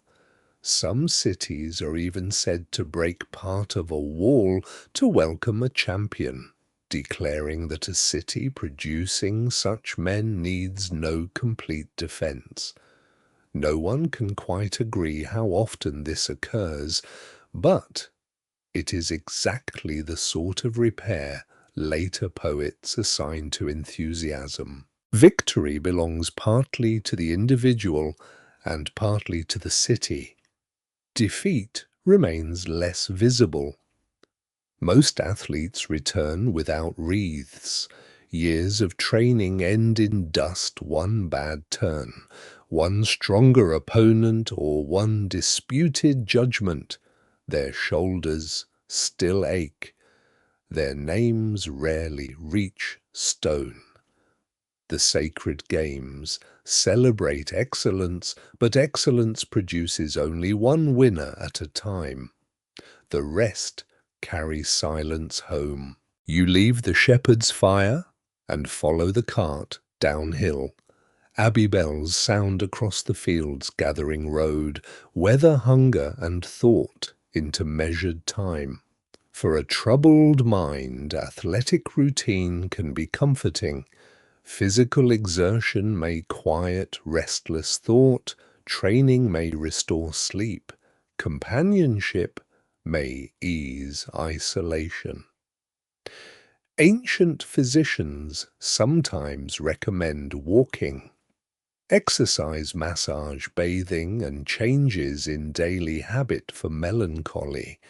Yet competition can sharpen fear. A body becomes a public measure. Failure becomes visible. A city's expectations rest upon one pair of shoulders. Glory offers warmth, but it casts a long shadow. The Greeks do not separate health, beauty, discipline, civic pride, and divine favor neatly. A trained body may be admired as evidence of character. This invites the dangerous belief that strength always reflects virtue and suffering reflects weakness.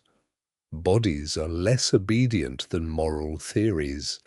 A fine athlete can be cruel. A weary person can be brave. A champion can wake before dawn beneath the same invisible heaviness described in the manuscript.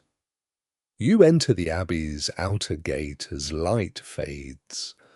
Barley goes to the granary. Beeswax is carried to the sacristy. Lamp oil is counted twice. The linen chest is unlocked by a brother offended that cloth can crease while travelling. You return to the guest house. Fresh rushes cover the floor. Pottage steams in bowls. The dog lies beneath the table with its head on your boot, satisfied by a day in which no one asked it to run naked, swear an oath, or wrestle beneath the eyes of Zeus. Beyond the wall, winter fields darken. In your thoughts, the stadium at Olympia empties. Dust settles. Olive wreaths dry upon honoured heads. Trainers gather straps and oil flasks. Servants clear discarded cups. The sacred flame burns lower near the temple. One runner remains in the fading light. Not victorious, not famous, simply breathing after the race. You sit beside the monastery hearth and breathe with him, slowly, evenly, without judgment.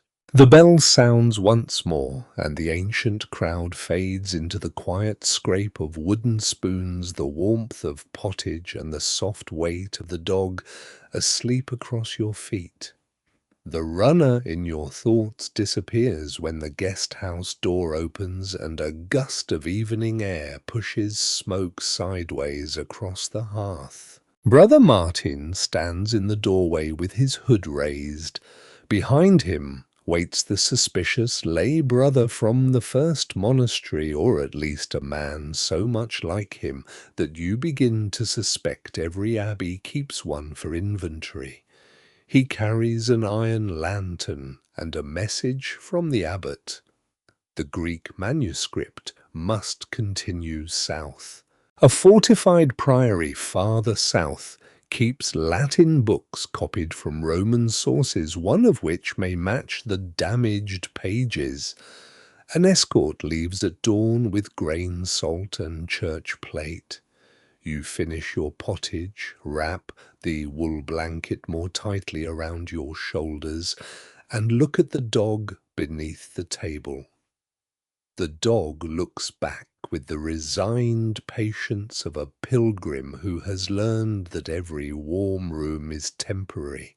Before sunrise, servants load barley, smoked fish, beeswax, and a red-corded reliquary onto a cart. A smith checks the wheel rims. One squeaks as if composing a complaint for the manor court. No one can quite agree which saint's finger rests inside. One brother says it belonged to a martyr. Another says it may be a toe. The reliquary remains holy enough that no one volunteers to examine it closely. You leave beneath a cold blue dawn. The road climbs through fields crusted with frost. Brother Martin rides beside the cart for a time, then walks to spare the mule. The dog follows the rear wheel, avoiding mud with the concentration of a court scholar, and succeeding far less often. By midday, the fortified priory appears above a river bend. It is half monastery, half keep, with square walls, a gate tower, narrow windows, and a chapel roof. A noble family founded it to protect the crossing, pray for its dead, and collect the bridge toll. The gate opens after the escort displays seals. Inside, guards share the yard with monks. Spears lean beside grain measures. A bell hangs above the chapel door, and a rack of drying shields stands near a row of beehives wrapped in straw against the cold. You are led into a hall where a fire burns beneath a hooded chimney. Rushes cover the floor. Fur-lined cloaks hang from pegs. A table holds coarse bread ale, smoked trout and mustard, sharp enough to restore faith through the nose. At the far end, a painted wall shows a Roman emperor wearing a laurel wreath. The emperor looks calm, victorious, and entirely unaware that his right hand has flaked away. Brother Martin places the manuscript beside a half-burned candle while the priory's librarian, Brother Odo, unlocks a chest of books. Odo is small, quick, and ink-stained from wrist to elbow. He treats parchment as though it possesses feelings and visitors as though they generally do not. He opens a Latin volume copied from a Roman medical collection. The page begins with a Greek name, then another, and another. Rome. Brother Odo explains, conquers Greek lands, then imports Greek statues, teachers, physicians, books, myths, and arguments. The Romans adapt, translate, rename, and reorganize them. A Greek god receives a Latin name, a statue receives a better room, and a philosopher is expected to educate Roman children before supper. It is conquest with unusually extensive reading. You warm your hands near the brazier, while Odo turns the pages.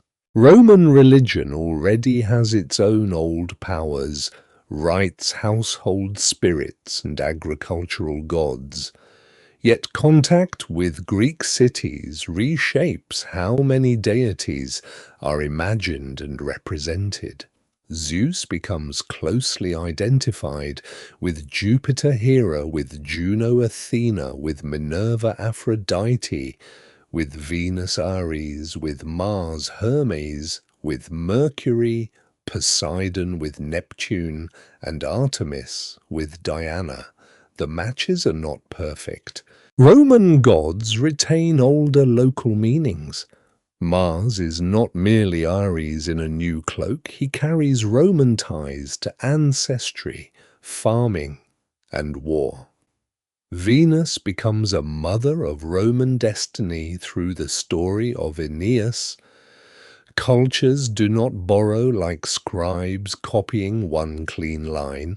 They borrow like households inheriting furniture, keeping some pieces, repainting others, and insisting the uncomfortable chair has always belonged near the hearth. Greek myths become Roman stories.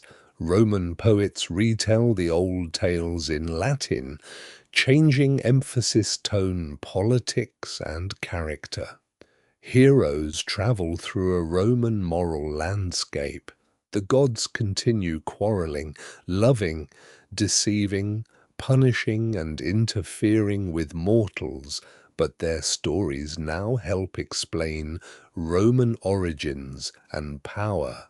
Aeneas begins as a Trojan survivor in Greek epic, but Roman tradition turns him into an ancestor of the Roman people.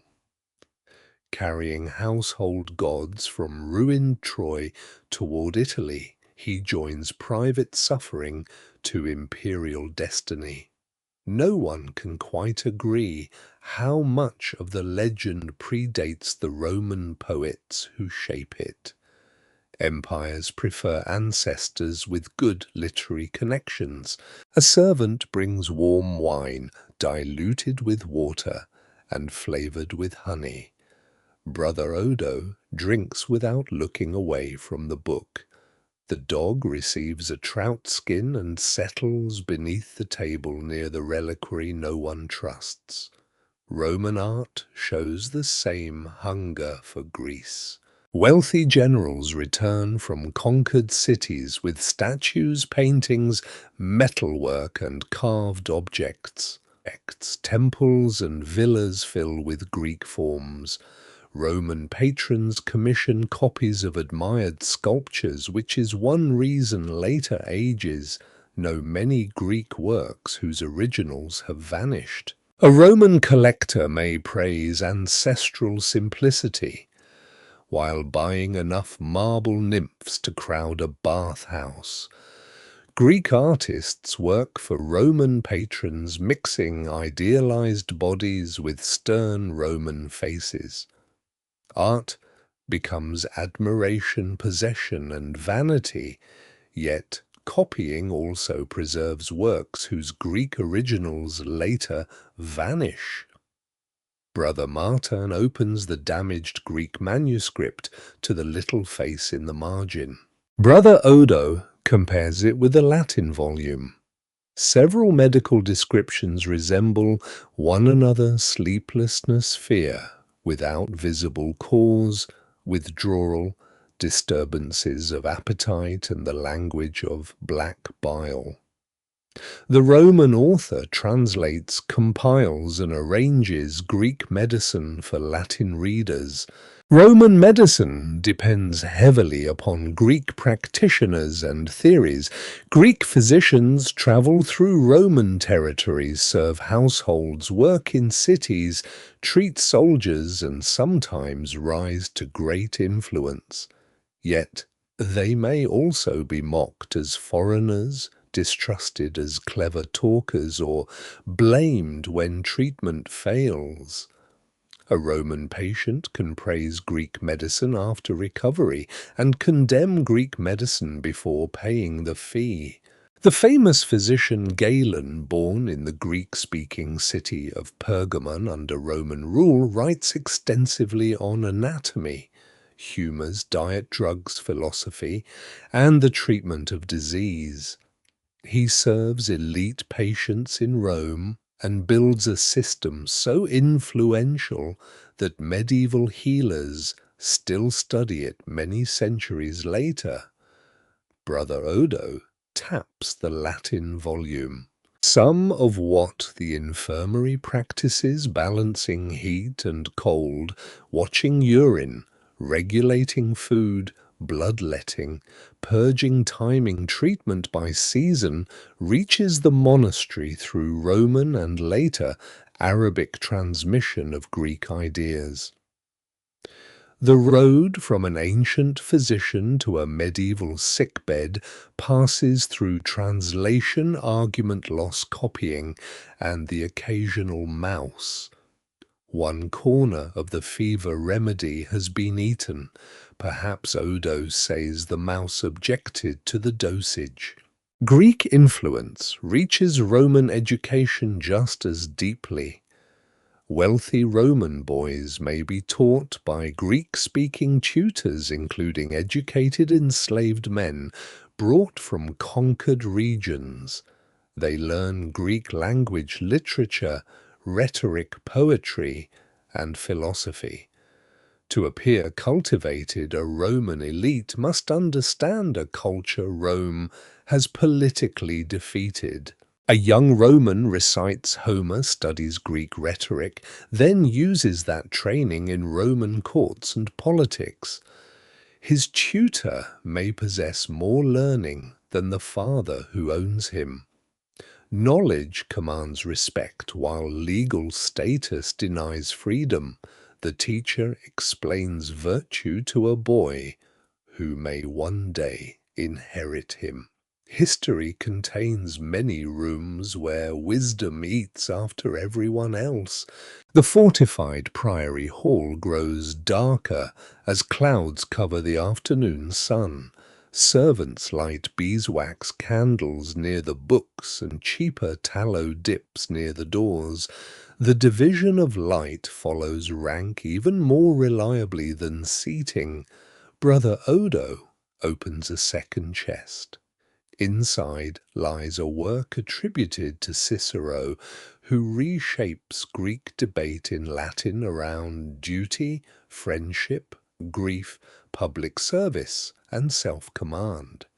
Stoicism becomes especially influential among Roman elites. Its teachings about reason, virtue, fate, and control suit a culture that admires discipline. A senator facing exile, a soldier facing danger, or an emperor facing endless petitions can find dignity in accepting what cannot be changed and governing the self. The teaching sounds noble beside a candle and less complete to a slave widow prisoner or debtor. Still, it offers real tools for examining fear, preparing for loss, and refusing to let fortune define character. Epicurean ideas also enter Rome, though opponents often caricature them as indulgence. In truth, the school values modest pleasure, friendship, freedom from superstition, and relief from unnecessary fear. Lucretius uses Latin poetry to explain a Greek atomic philosophy, arguing that natural causes should replace terror of divine punishment. A thunderstorm in this view is not Jupiter expressing disappointment with your roof. It is a natural event, though the roof remains equally wet. Other Romans adopt skepticism. Platonism, Aristotelian thought, or mixtures suited to their needs. Roman philosophy is practical, asking how to live, govern, endure, and die with dignity. A Greek idea translated into Latin, taught in Roman schools and carried along Roman roads, begins to feel Roman. The empire spreads it through Gaul, Iberia, Britain, North Africa, and beyond. The victor becomes the vehicle of the defeated. Outside the hall, the priory bell sounds. Guards change at the wall. A kitchen servant scatters fresh rushes near the entrance and sprinkles dried lavender among them. Another servant hangs an iron knife above the stable door because some swear sharpened iron keeps nightmares from horses. The stable master says it also keeps knives away from cooks. No one can prove which protection matters more. Brother Odo finds the passage he has been seeking.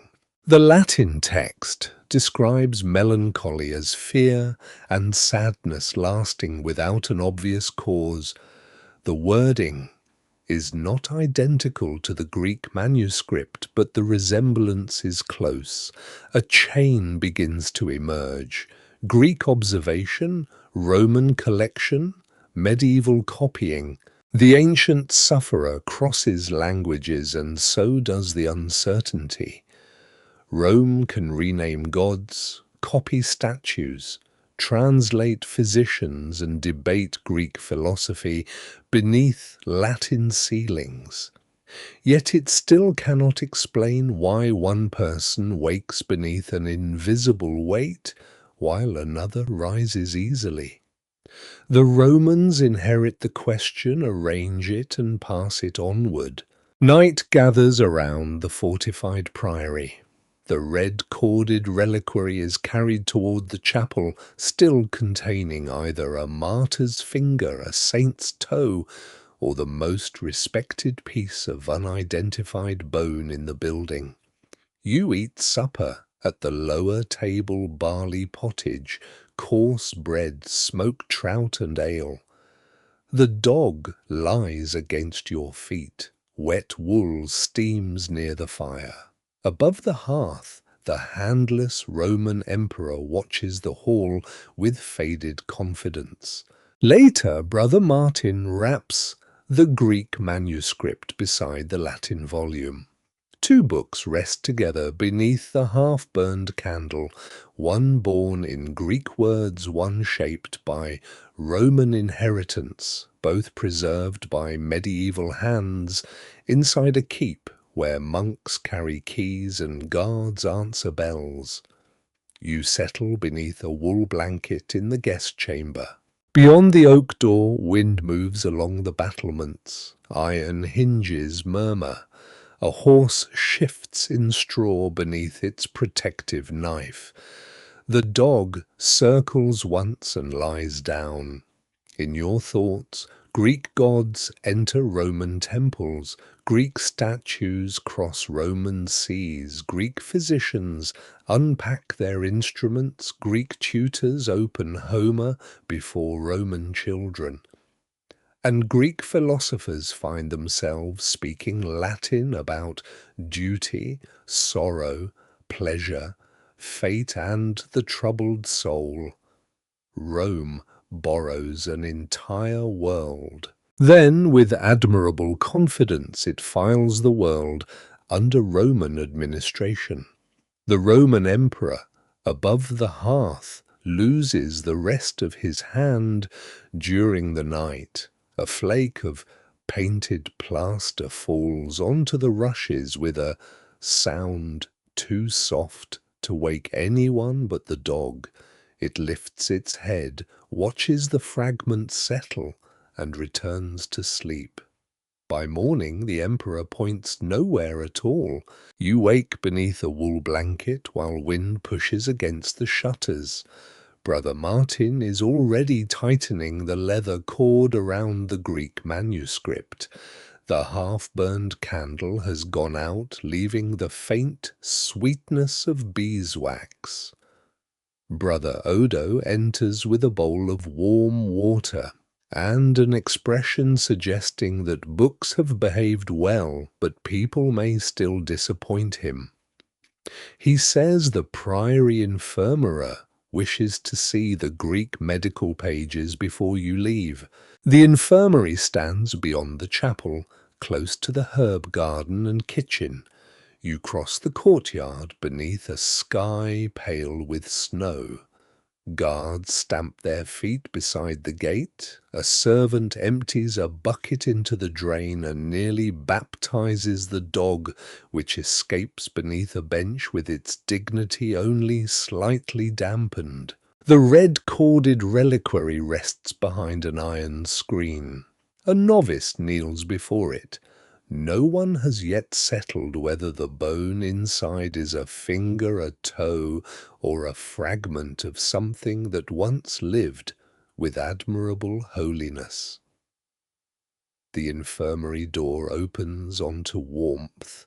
Smoke vinegar, boiled herbs, wet linen, and human breath gather beneath the rafters. 5 beds line the walls. One patient coughs into a cloth. Another sleeps with a poultice tied around his knee.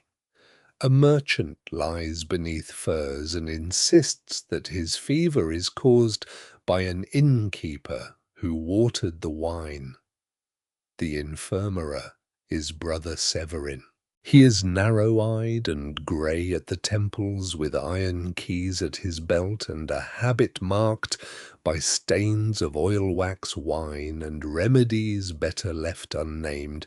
He looks first at you, then at Brother Martin, then at the dog. The dog sits. Brother Severin remains unconvinced.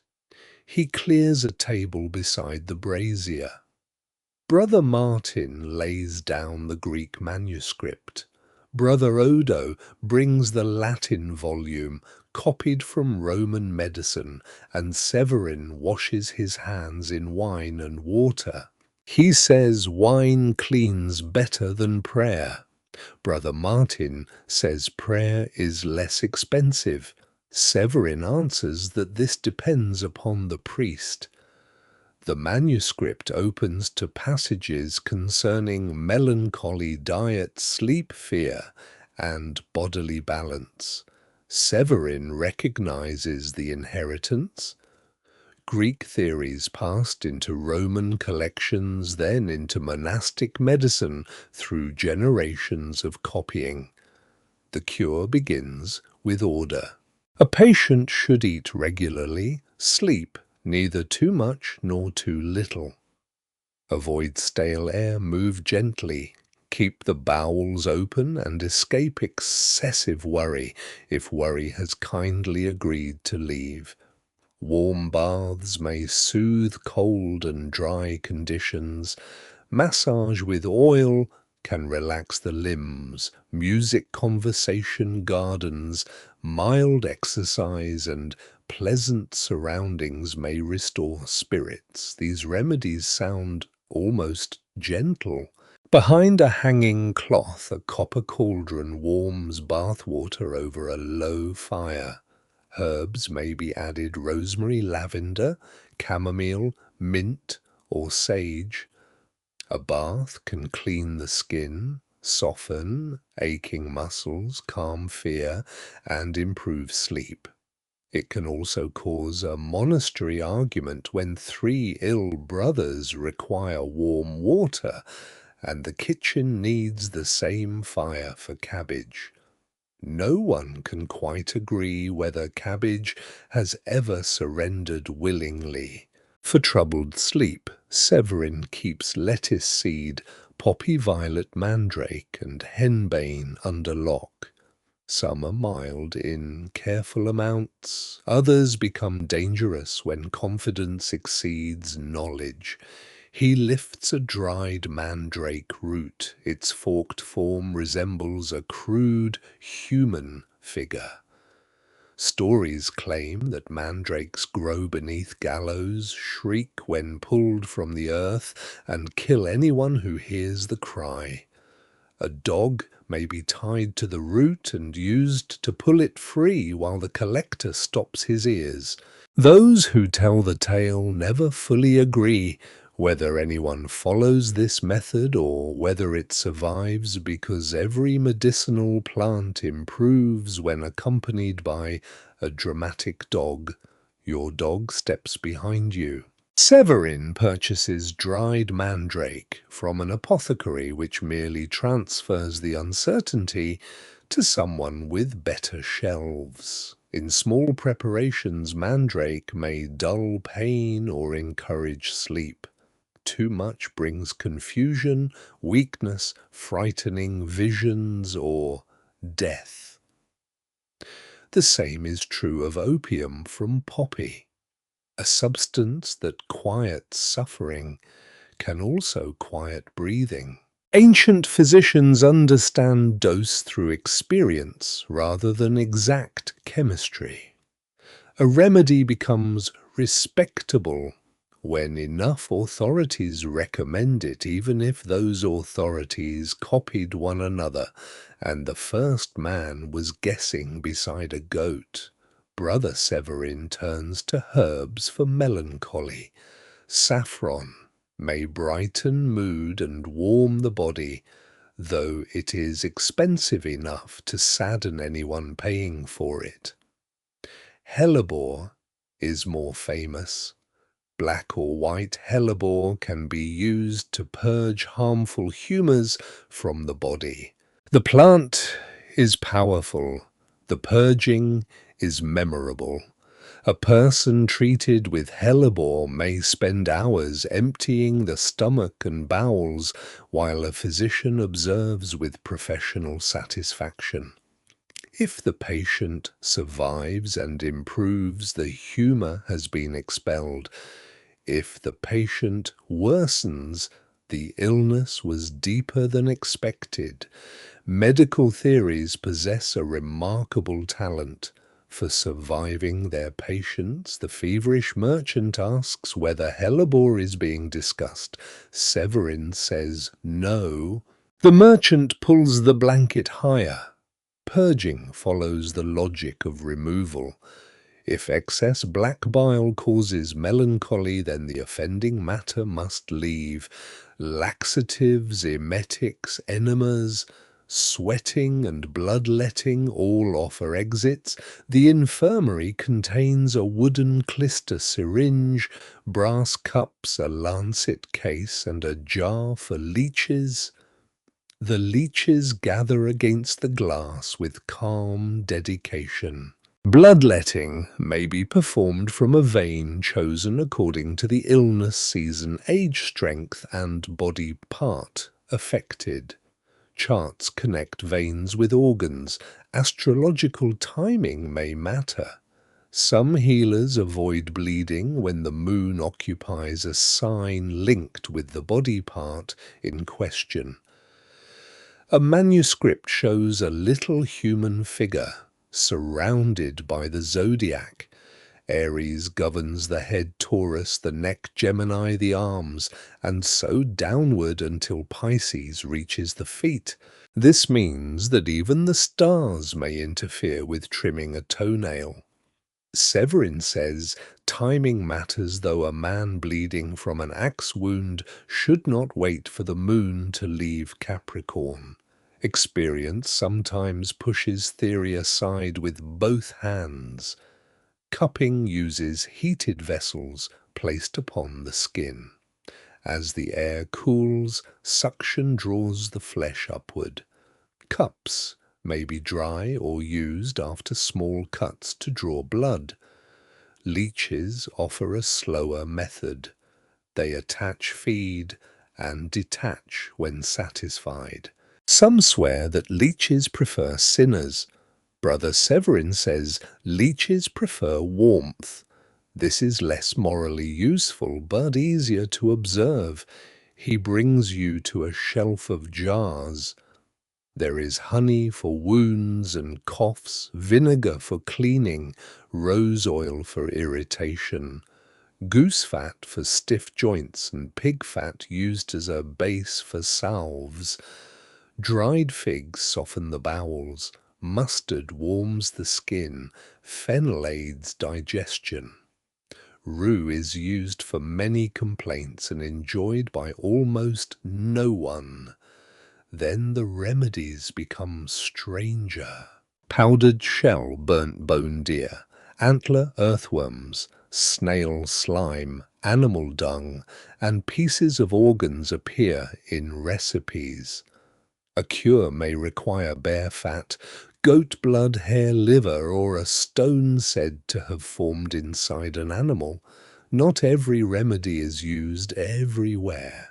Some exist only in books, some belong to folklore, some may have practical effects hidden inside unpleasant forms.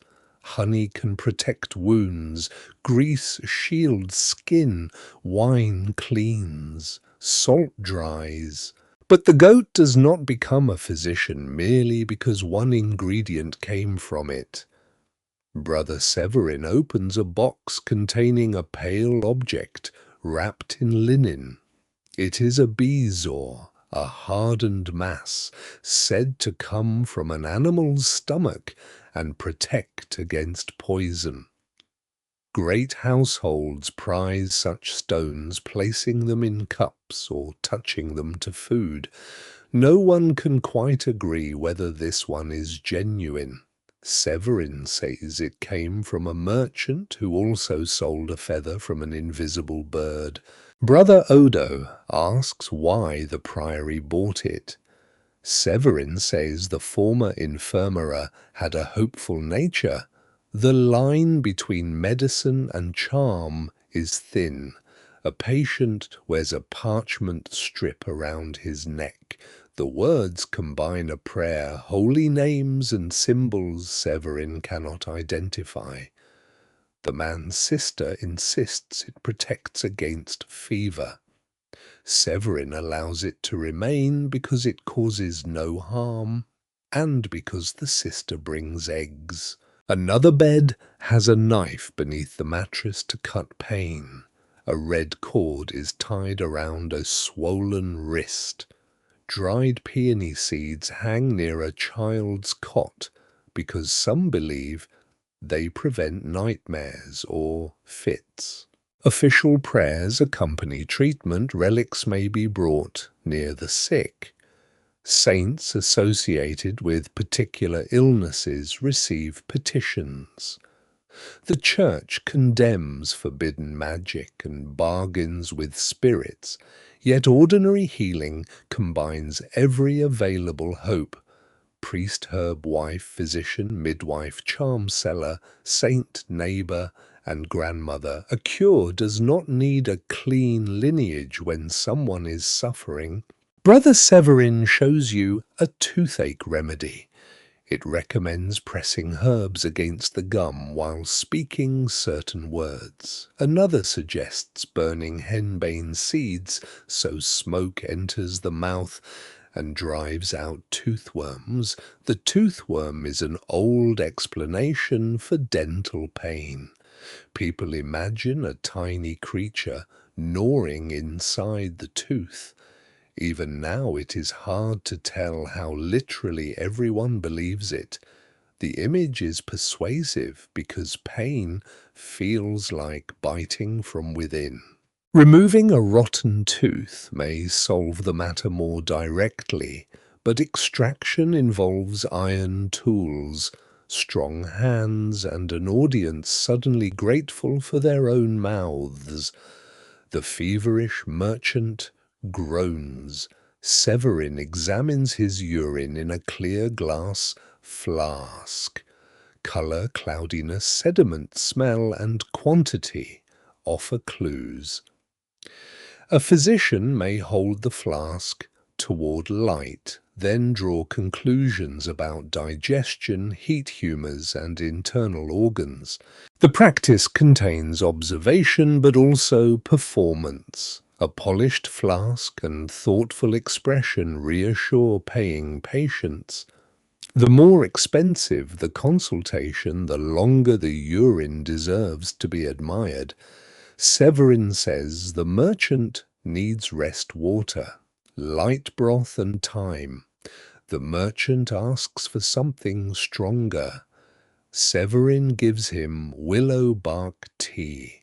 The merchant dislikes the taste and therefore trusts it. For melancholy, the priory's gentlest treatment resembles what Brother Anselm described earlier: warmth, regular meals, work suited to strength, gardens, music, companionship, and sleep. Severin has seen men worsened by isolation. He has also seen noise and forced cheer exhaust someone already struggling. He remembers a copyist convinced that every word he wrote contained hidden blasphemy. The man scraped pages until holes appeared, confessed repeatedly, and refused food. Severin did not bleed him. He removed the copyist from the writing room, placed him among the beehives, and gave him simple tasks: warming wax, repairing straw covers, and counting honey jars. The man slowly improved. Some swear the bees calmed him. Severin thinks the routine helped. Brother Martin suspects both answers matter less than the fact that someone noticed. The Greek and Roman remedies in the books are not entirely foolish, nor are they safely wise. They carry centuries of observation mixed with mistaken anatomy, tradition, symbolism, authority, luck, and fear. A warm bath may help. A purge may weaken. Honey may protect a wound. Dung may introduce exactly what the wound did not require. A charm may calm the patient. A poison may be called medicine because its dose is written in Latin. Snow begins outside the narrow windows. Brother Odo compares the Greek passage with the Roman text and copies several lines onto fresh parchment. Brother Martin warms the waxed cloth near the brazier. Severin checks each patient, adjusting blankets and listening to breath. The dog settles near the leech jar but keeps one eye open. By evening the manuscript is wrapped again. The Roman emperor remains handless in the hall. The uncertain relic glows behind the chapel screen. Snow gathers along the battlements, softening the fortified priory into pale shapes beneath the night. You eat barley broth beside the infirmary fire. Around you hang herbs, charms, instruments and theories inherited from people who refuse to stand helpless beside pain. Some remedies soothe, some merely prove that the cure can be more memorable than the illness, yet beneath every jar and scratched recipe rests the same stubborn impulse.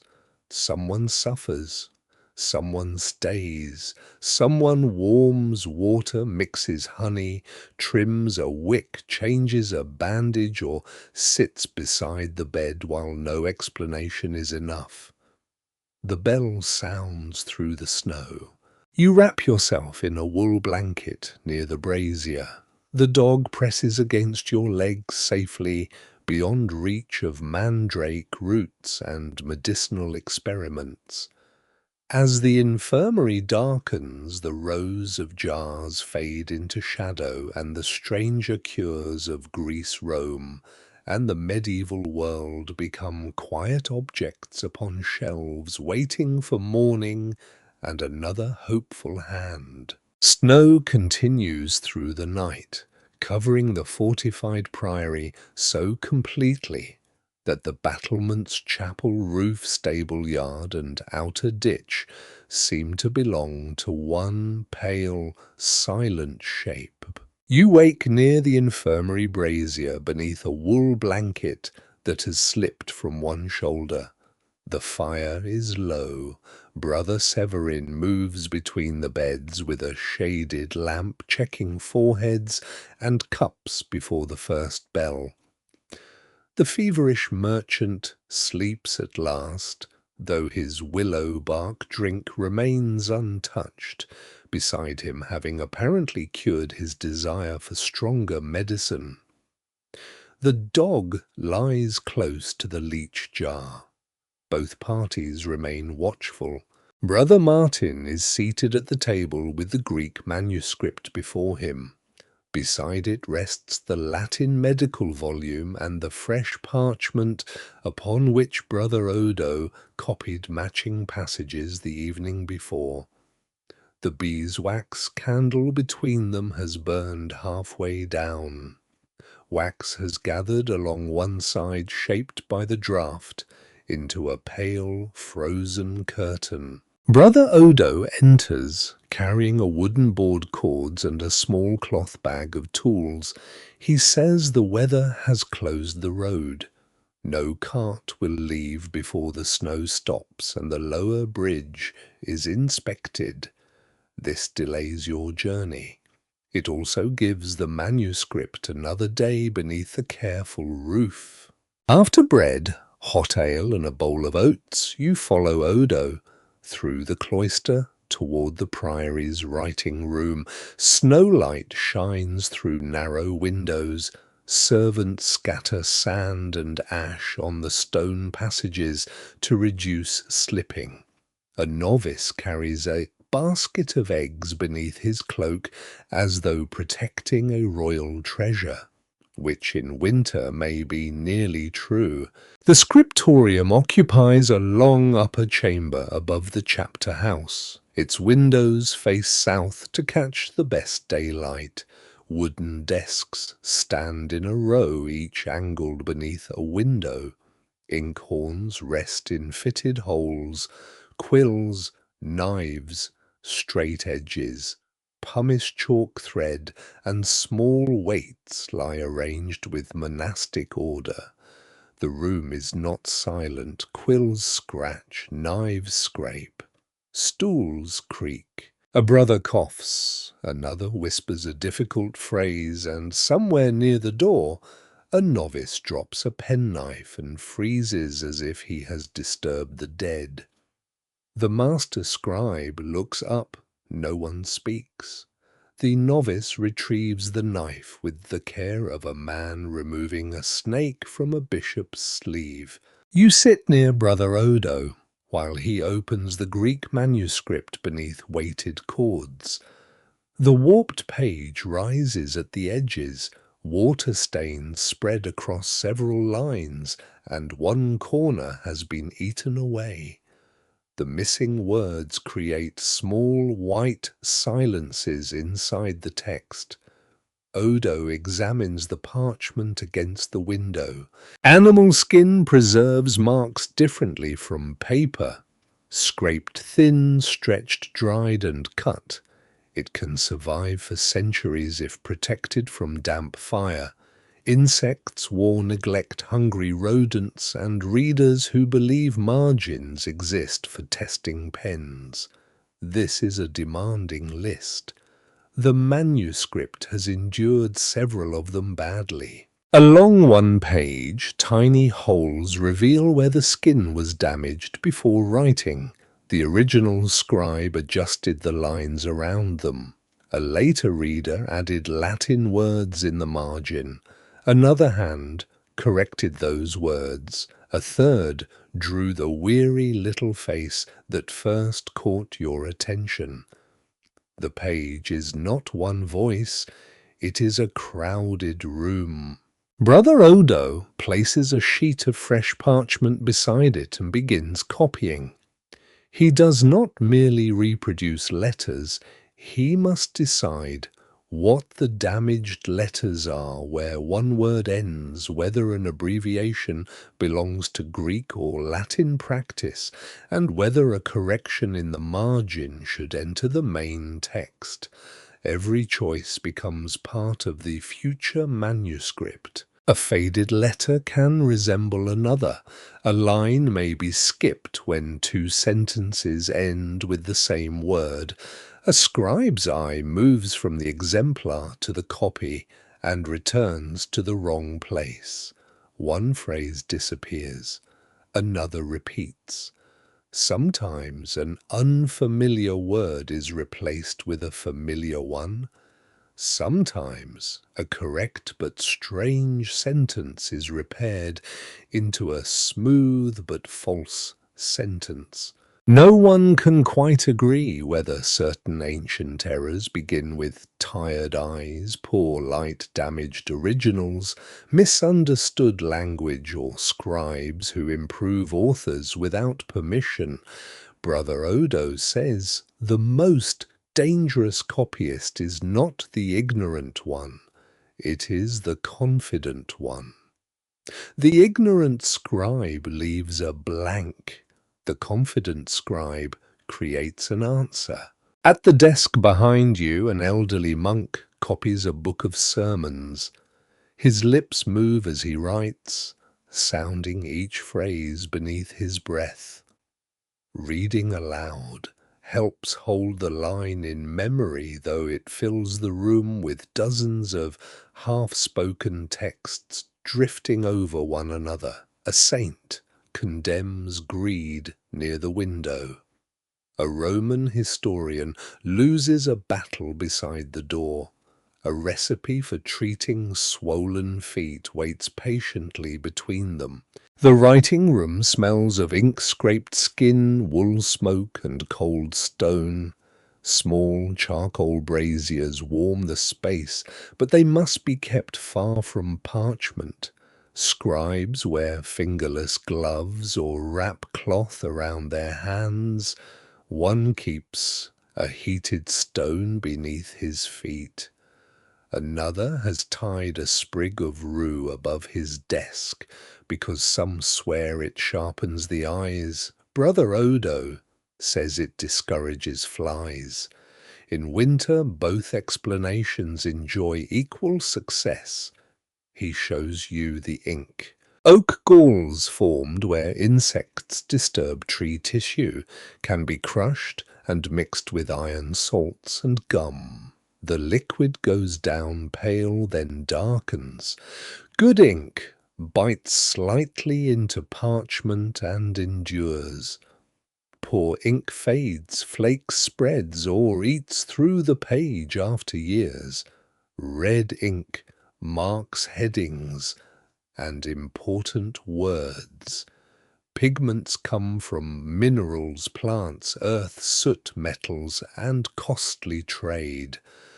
Gold leaf is laid over prepared ground and burnished until it catches candlelight.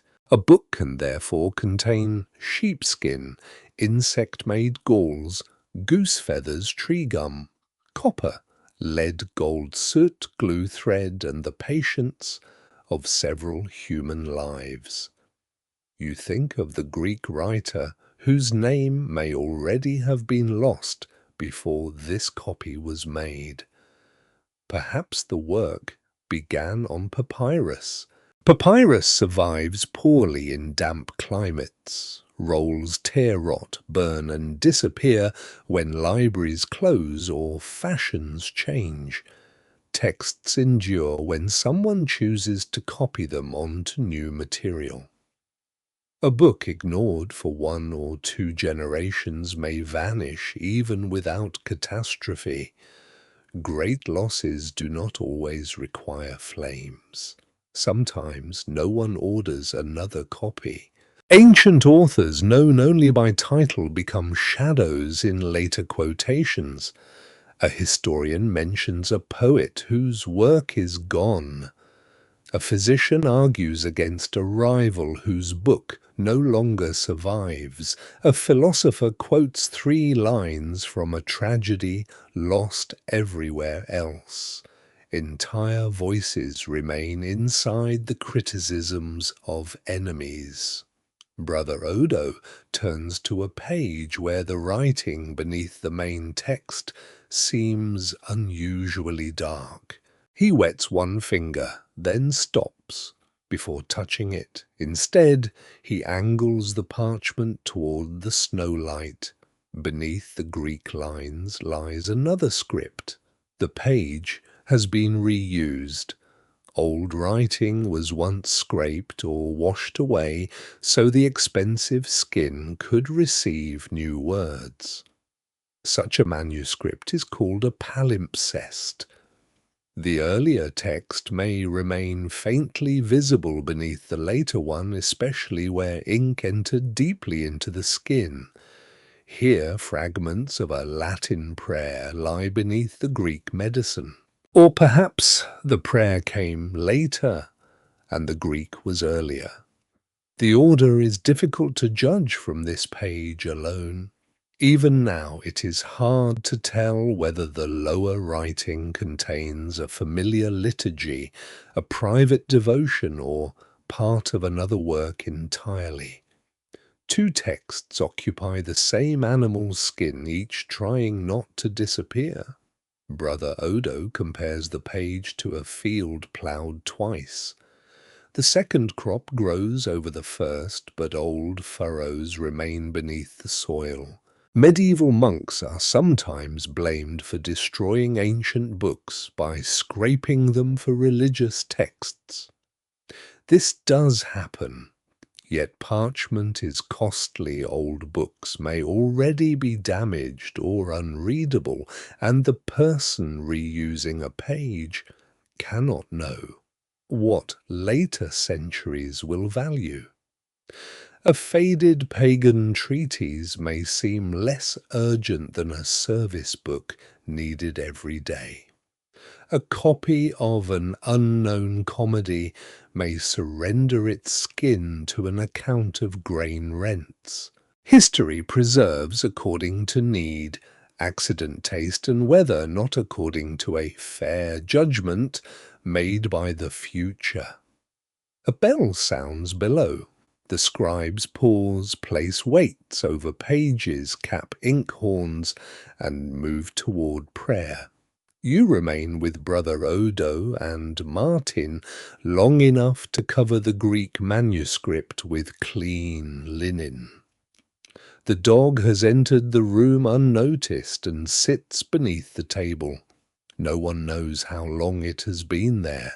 Brother Odo examines its paws, finds them dry, and permits existence to continue.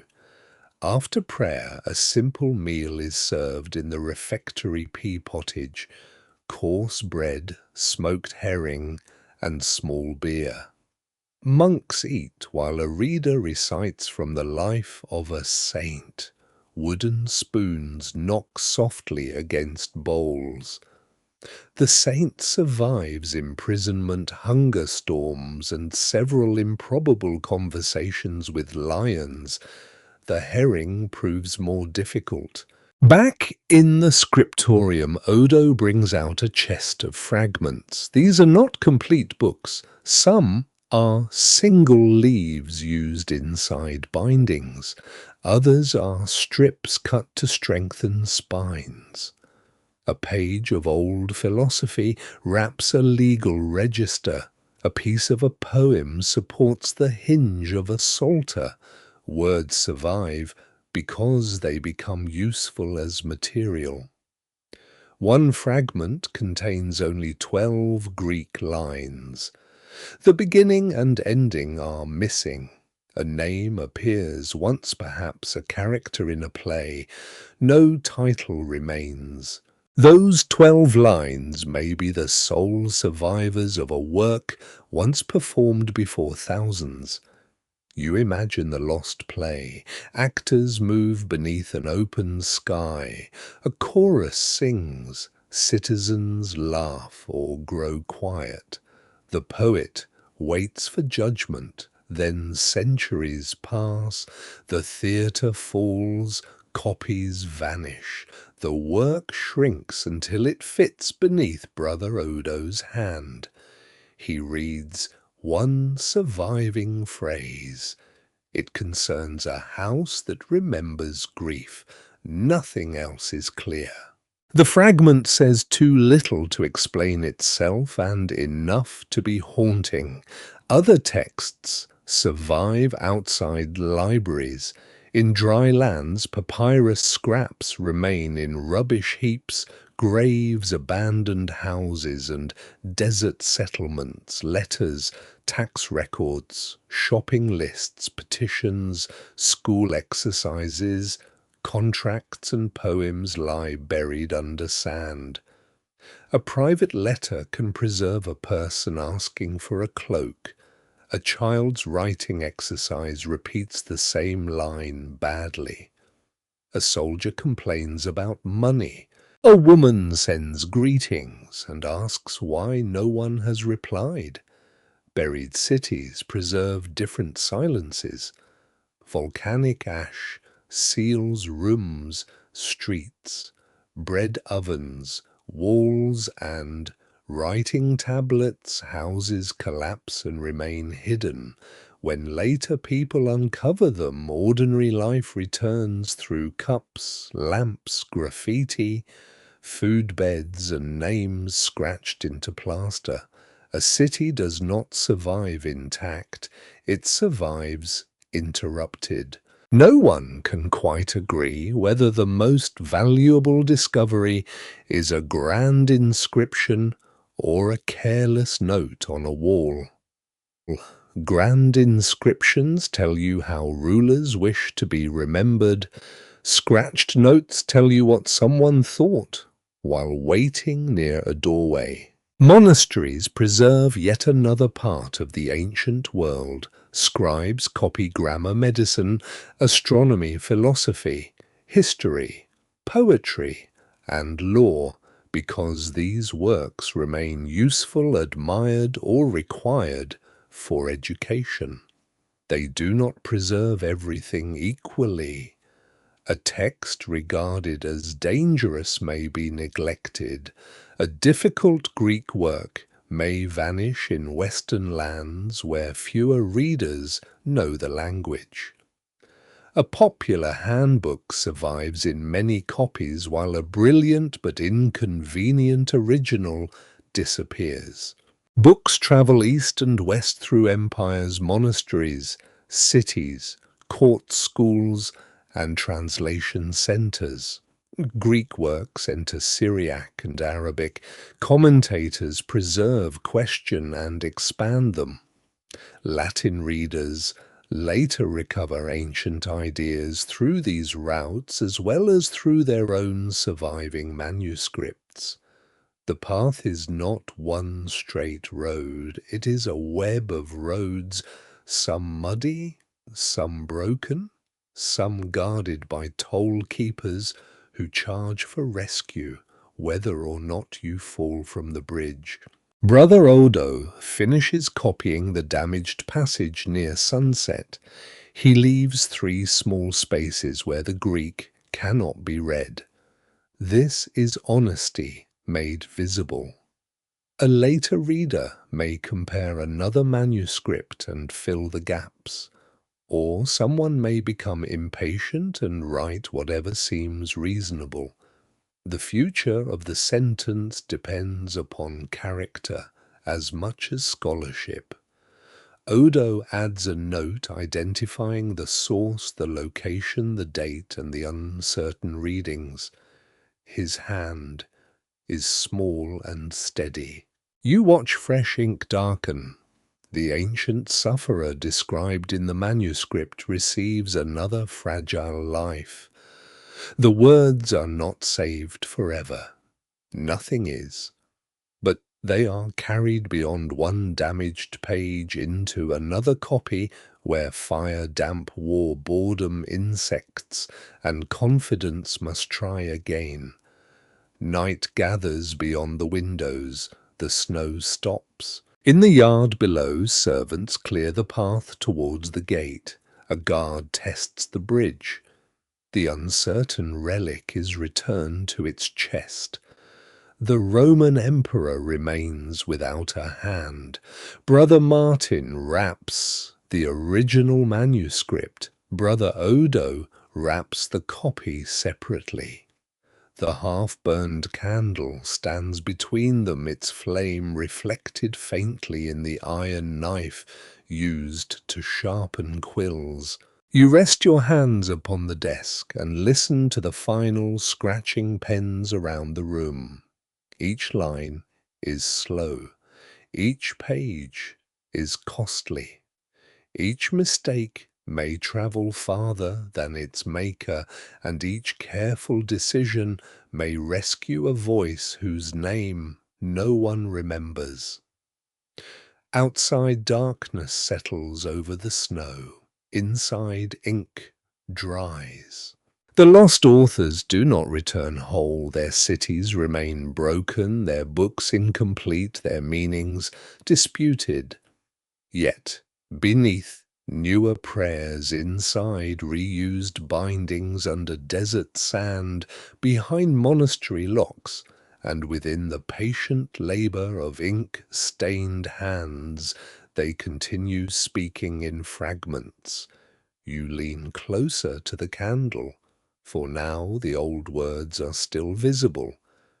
The last quill stops before midnight. Brother Odo lays it across the desk, caps the ink horn, and lifts the weights from the copied page only after the final letters have dried. Around the scriptorium, monks cover manuscripts with linen and close wooden shutters against the snow-bright night. One by one stools scrape back, sandals whisper toward the stair. You remain beside the half-burned candle. The original Greek manuscript lies wrapped beneath Brother Martin's hands. The new copy rests beside it, flatter, cleaner, and honest enough to preserve several empty spaces where no one can yet recover the missing words. Between the two books, looks, the little face in the ancient margin seems almost to watch the room disappear. Brother Odo gives you a fur-lined cloak for the return to the lower guest house. He says the bridge has been judged passable and the road may open after dawn. Brother Martin, however, has decided to leave before sunrise, with 2 priory servants hoping to reach the quiet abbey beyond the ridge before the next weather closes in. You descend through the darkened priory. The dog follows close behind, having apparently concluded that manuscript preservation is best supervised from beneath the table. In the courtyard, snow muffles every step. A stable boy carries hay beneath an arm. A guard lowers a bucket into the well. From the chapel comes the smell of beeswax and cold stone. The red-corded reliquary has been placed upon the altar, the finger-toe or deeply respected uncertainty inside it remains safely hidden. A lay brother gives you bread, smoked fish, and a flask of small ale for the road. He also presses into Brother Martin's hand a packet of dried rosemary, saying it keeps the mind clear during winter travel. Martin accepts it. Monastic learning does not prevent a man from appreciating any herb that smells better than wet wool. You leave while the stars are still visible. The gate opens just wide enough for the 4 travellers and 1 dog. Frost grips the bridge timbers. Below, black water moves beneath a skin of ice. The porter raises his lantern, makes the sign of the cross, and warns that a pale rider has been seen near the older marsh. One servant says the pale rider is a miller, returning late with flour on his cloak. The porter says that is exactly what a pale rider would wish people to believe. No one can quite agree whether the warning is legend boredom or an effort to make the night watch seem more demanding. You thank him anyway and follow the road. The world beyond the walls is quiet. Snow covers the ruts, hedges and field stones. Bare trees rise against the sky. Horse breath drifts ahead of the small cart, carrying the copied pages, the Latin volume, and the uncertain letters concerning grazing rights. Brother Martin walks beside you, with the original manuscript beneath his cloak. Before dawn, the abbey bell reaches across the fields. It is faint at first, then steadier as the road climbs. You have heard bells throughout this journey at the first monastery in rain above smoky guest houses, through market streets, beyond frozen fields, inside misty gatehouses, and beneath the walls of fortified priories. Each one has marked an hour, while the ancient world moved quietly beside you. Now the sound gathers the whole road behind it, black bile in a cold infirmary, sacred serpents gliding through a sleeping hall, philosophers beneath olive trees, poets staring into sleepless darkness, women turning spindle and key behind courtyard walls, enslaved workers beneath workshops, homes, and silver mines, wine mixed in a crater while arguments became songs, cakes left at crossroads, birds turning above armies, athletes rubbing olive oil into dusted skin, Roman readers translating Greek sorrow into Latin order, physicians opening jars of herbs, leeches, honey, and danger. Scribes leaving blank spaces rather than inventing certainty. All of them have tried to understand suffering with the tools available to them. Some tools are careful, some are cruel. Some are strange enough to require a dog, a root, a moon chart, and a physician who refuses to explain the fee. Ancient Greek physicians describe melancholy through humours because balance is the language their world gives them. They observe sleep food, season fear speech, withdrawal, and the heaviness that settles over a person without an obvious wound. They are wrong about black bile as a complete explanation, yet they are not wrong to notice that the body and mind affect one another. The healing sanctuaries turn suffering into pilgrimage. A person leaves home, washes, prays, sleeps, dreams, and receives a story in which recovery becomes possible. The god may not come, the illness may remain, yet ritual gathers fear into steps that can be followed.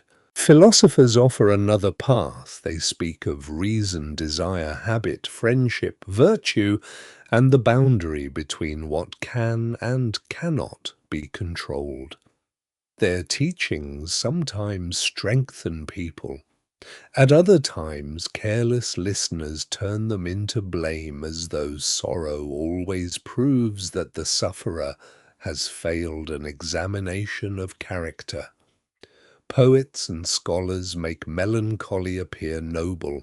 They see that unusual sensitivity can accompany brilliance, but legend easily polishes pain until no one remembers to bring bread to the person producing beautiful words. A troubled mind may create art. It may also produce nothing except the difficult labor of surviving another morning. The Greeks do not possess one explanation because depression is not one simple thing. They see grief, fear, sleeplessness, loss of appetite, exhaustion, agitation, silence, suspicion, bodily illness, and spiritual dread. These experiences overlap, but do not always share one cause.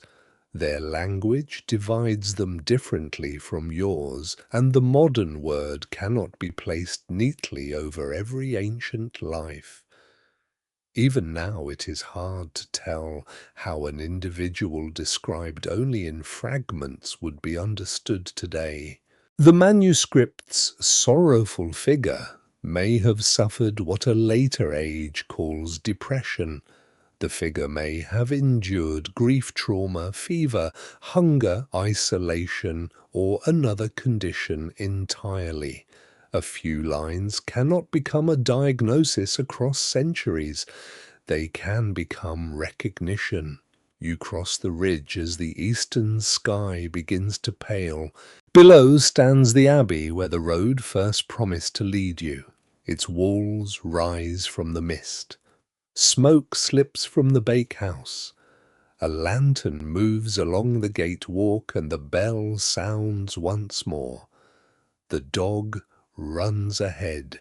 It reaches the closed gate, looks back, and appears offended that architecture has failed to anticipate enthusiasm. A porter opens after Brother Martin calls. Iron grinds against oak.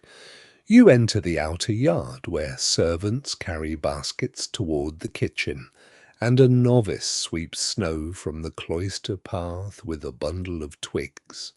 Warm bread smells through the cold air. The manuscript is taken first to the library, where an elderly abbot waits beside a brazier. He unwraps the Greek pages, reads Brother Odo's note, and studies the copied passage. He does not speak for some time. At last, he says the text should be preserved, beside works on medicine and care of the soul. The phrase joins two traditions. Medicine looks toward body diet, sleep season and treatment.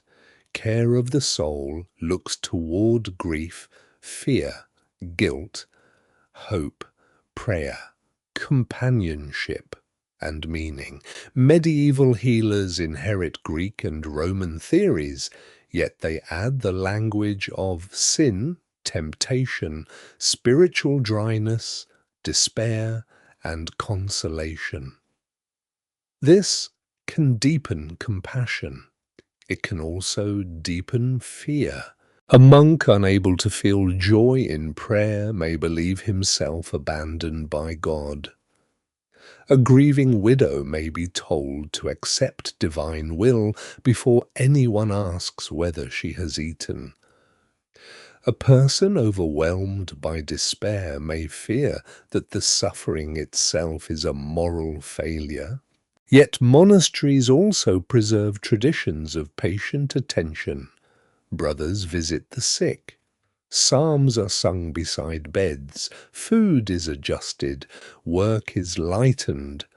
A troubled monk may be removed from solitude, assigned a companion, or sent to labor in gardens, kitchens, orchards, and beehives. The remedies remain uncertain. The impulse to remain beside suffering survives. The abbot touches the little face in the margin. He says a later copyist should preserve it. Brother Odo's careful blank spaces are approved. No one will fill them until another manuscript appears. The abbot has spent enough years among books to know that uncertainty is not an empty failure. Sometimes it is the only truthful thing a page can say. The copied manuscript is placed upon a shelf to dry. The original returns to linen. The journey that began with rain, mud, and a reluctant gait ends with two books resting together inside warm stone walls. They are not complete. They do not solve the ancient question. They simply keep the question from disappearing. You return to the guest house. Fresh rushes cover the floor. A kettle hangs above the hearth. The guest master gives you a bowl of oat pottage with honey, a piece of coarse bread, and a cup of warm ale. The dog receives a bone and carries it to the safest corner, as though founding a treasury. Your boots steam near the fire. Wet wool loosens around your shoulders. Cold leaves your fingers slowly. Above the door hangs another rowan sprig bound with red thread, neither fully approved nor urgently removed. Outside morning begins. Monastery bells call the brothers, stable doors open, a cart wheel squeaks in the yard. The suspicious lay brother counts loaves, pauses and counts them again, because trust is valuable, but bread is measurable. You sit near the hearth and think of the people who first shaped the ancient ideas now resting behind an iron-bound door. A physician watches a sleepless patient. A priest prepares a pilgrim for dreams. A philosopher asks what lies within human control. A woman ties a charm beside a child. A slave lifts water before dawn. A poet writes during a winter night. A scribe copies a sentence he only partly understands. They do not know you will listen centuries later. They are not trying to become symbols. They are moving through ordinary days, searching for explanations that make pain less shapeless. Some fail, some help, most do both. The fire settles lower. The dog rests its head across your boot. Brother Martin sits opposite you, hands wrapped around a wooden cup. His cloak smells of snow smoke and rosemary. Neither of you speaks. There is no final theory to announce beside the hearth. The Greeks could not explain depression because no age can reduce every sorrow to one substance, one god, one error, or one remedy. Later knowledge changes, the map corrects old mistakes and gives names to patterns once confused with bile fate or divine displeasure. Yet the oldest question remains human and simple. What has happened to you? What does the pain feel like? What helps you remain through the night? The bell sounds above the roof. This time you do not follow it. You stay beside the fire. The room grows warmer and the road softens at its edges. The manuscript rests in darkness behind oak and iron. Snow melts from your boots into the rushes. The half-burned candle gives a steady flame. You allow the ancient world to become still. Temple columns fade into mist, olive trees stop moving, symposium lamps dim, the stadium empties. Roman halls grow quiet, infirmary jars settle into shadow, and the final quill lies across the desk. No answer needs to arrive now. No oracle waits for your question. No physician reaches for a lancet. No philosopher asks you to govern the soul before breakfast. You are here wrapped in wool with warmth against hands and a sleeping dog across your feet. Beyond the walls, winter fields rest. The road holds no travellers. Bells move through the air until they seem less like commands and more like waves touching a dark shore. Your breathing slows. The fire lowers into red light. Old fears lose their sharp corners. The names melancholy, black bile, fate, sorrow, despair drift apart like smoke beneath the rafters. You need not choose among them tonight. You have crossed the roads. You have reached the gate. The door is barred, the candle protected from the wind, and the manuscript safe until morning. Let your shoulders loosen beneath the blanket. Let the stone walls hold the weather outside. Let the bells carry time without asking anything from you. Bread rises near the bakehouse fire. Horses breathe in the stable. Snow slips from the roof and the dog dreams. The room becomes dimmer, warmer, farther away. You rest beside the hearth while the ancient search for comfort settles around you. Not solved, not forgotten, only held with care. As the candle shortens and the abbey fades, you let every voice fall silent and sleep.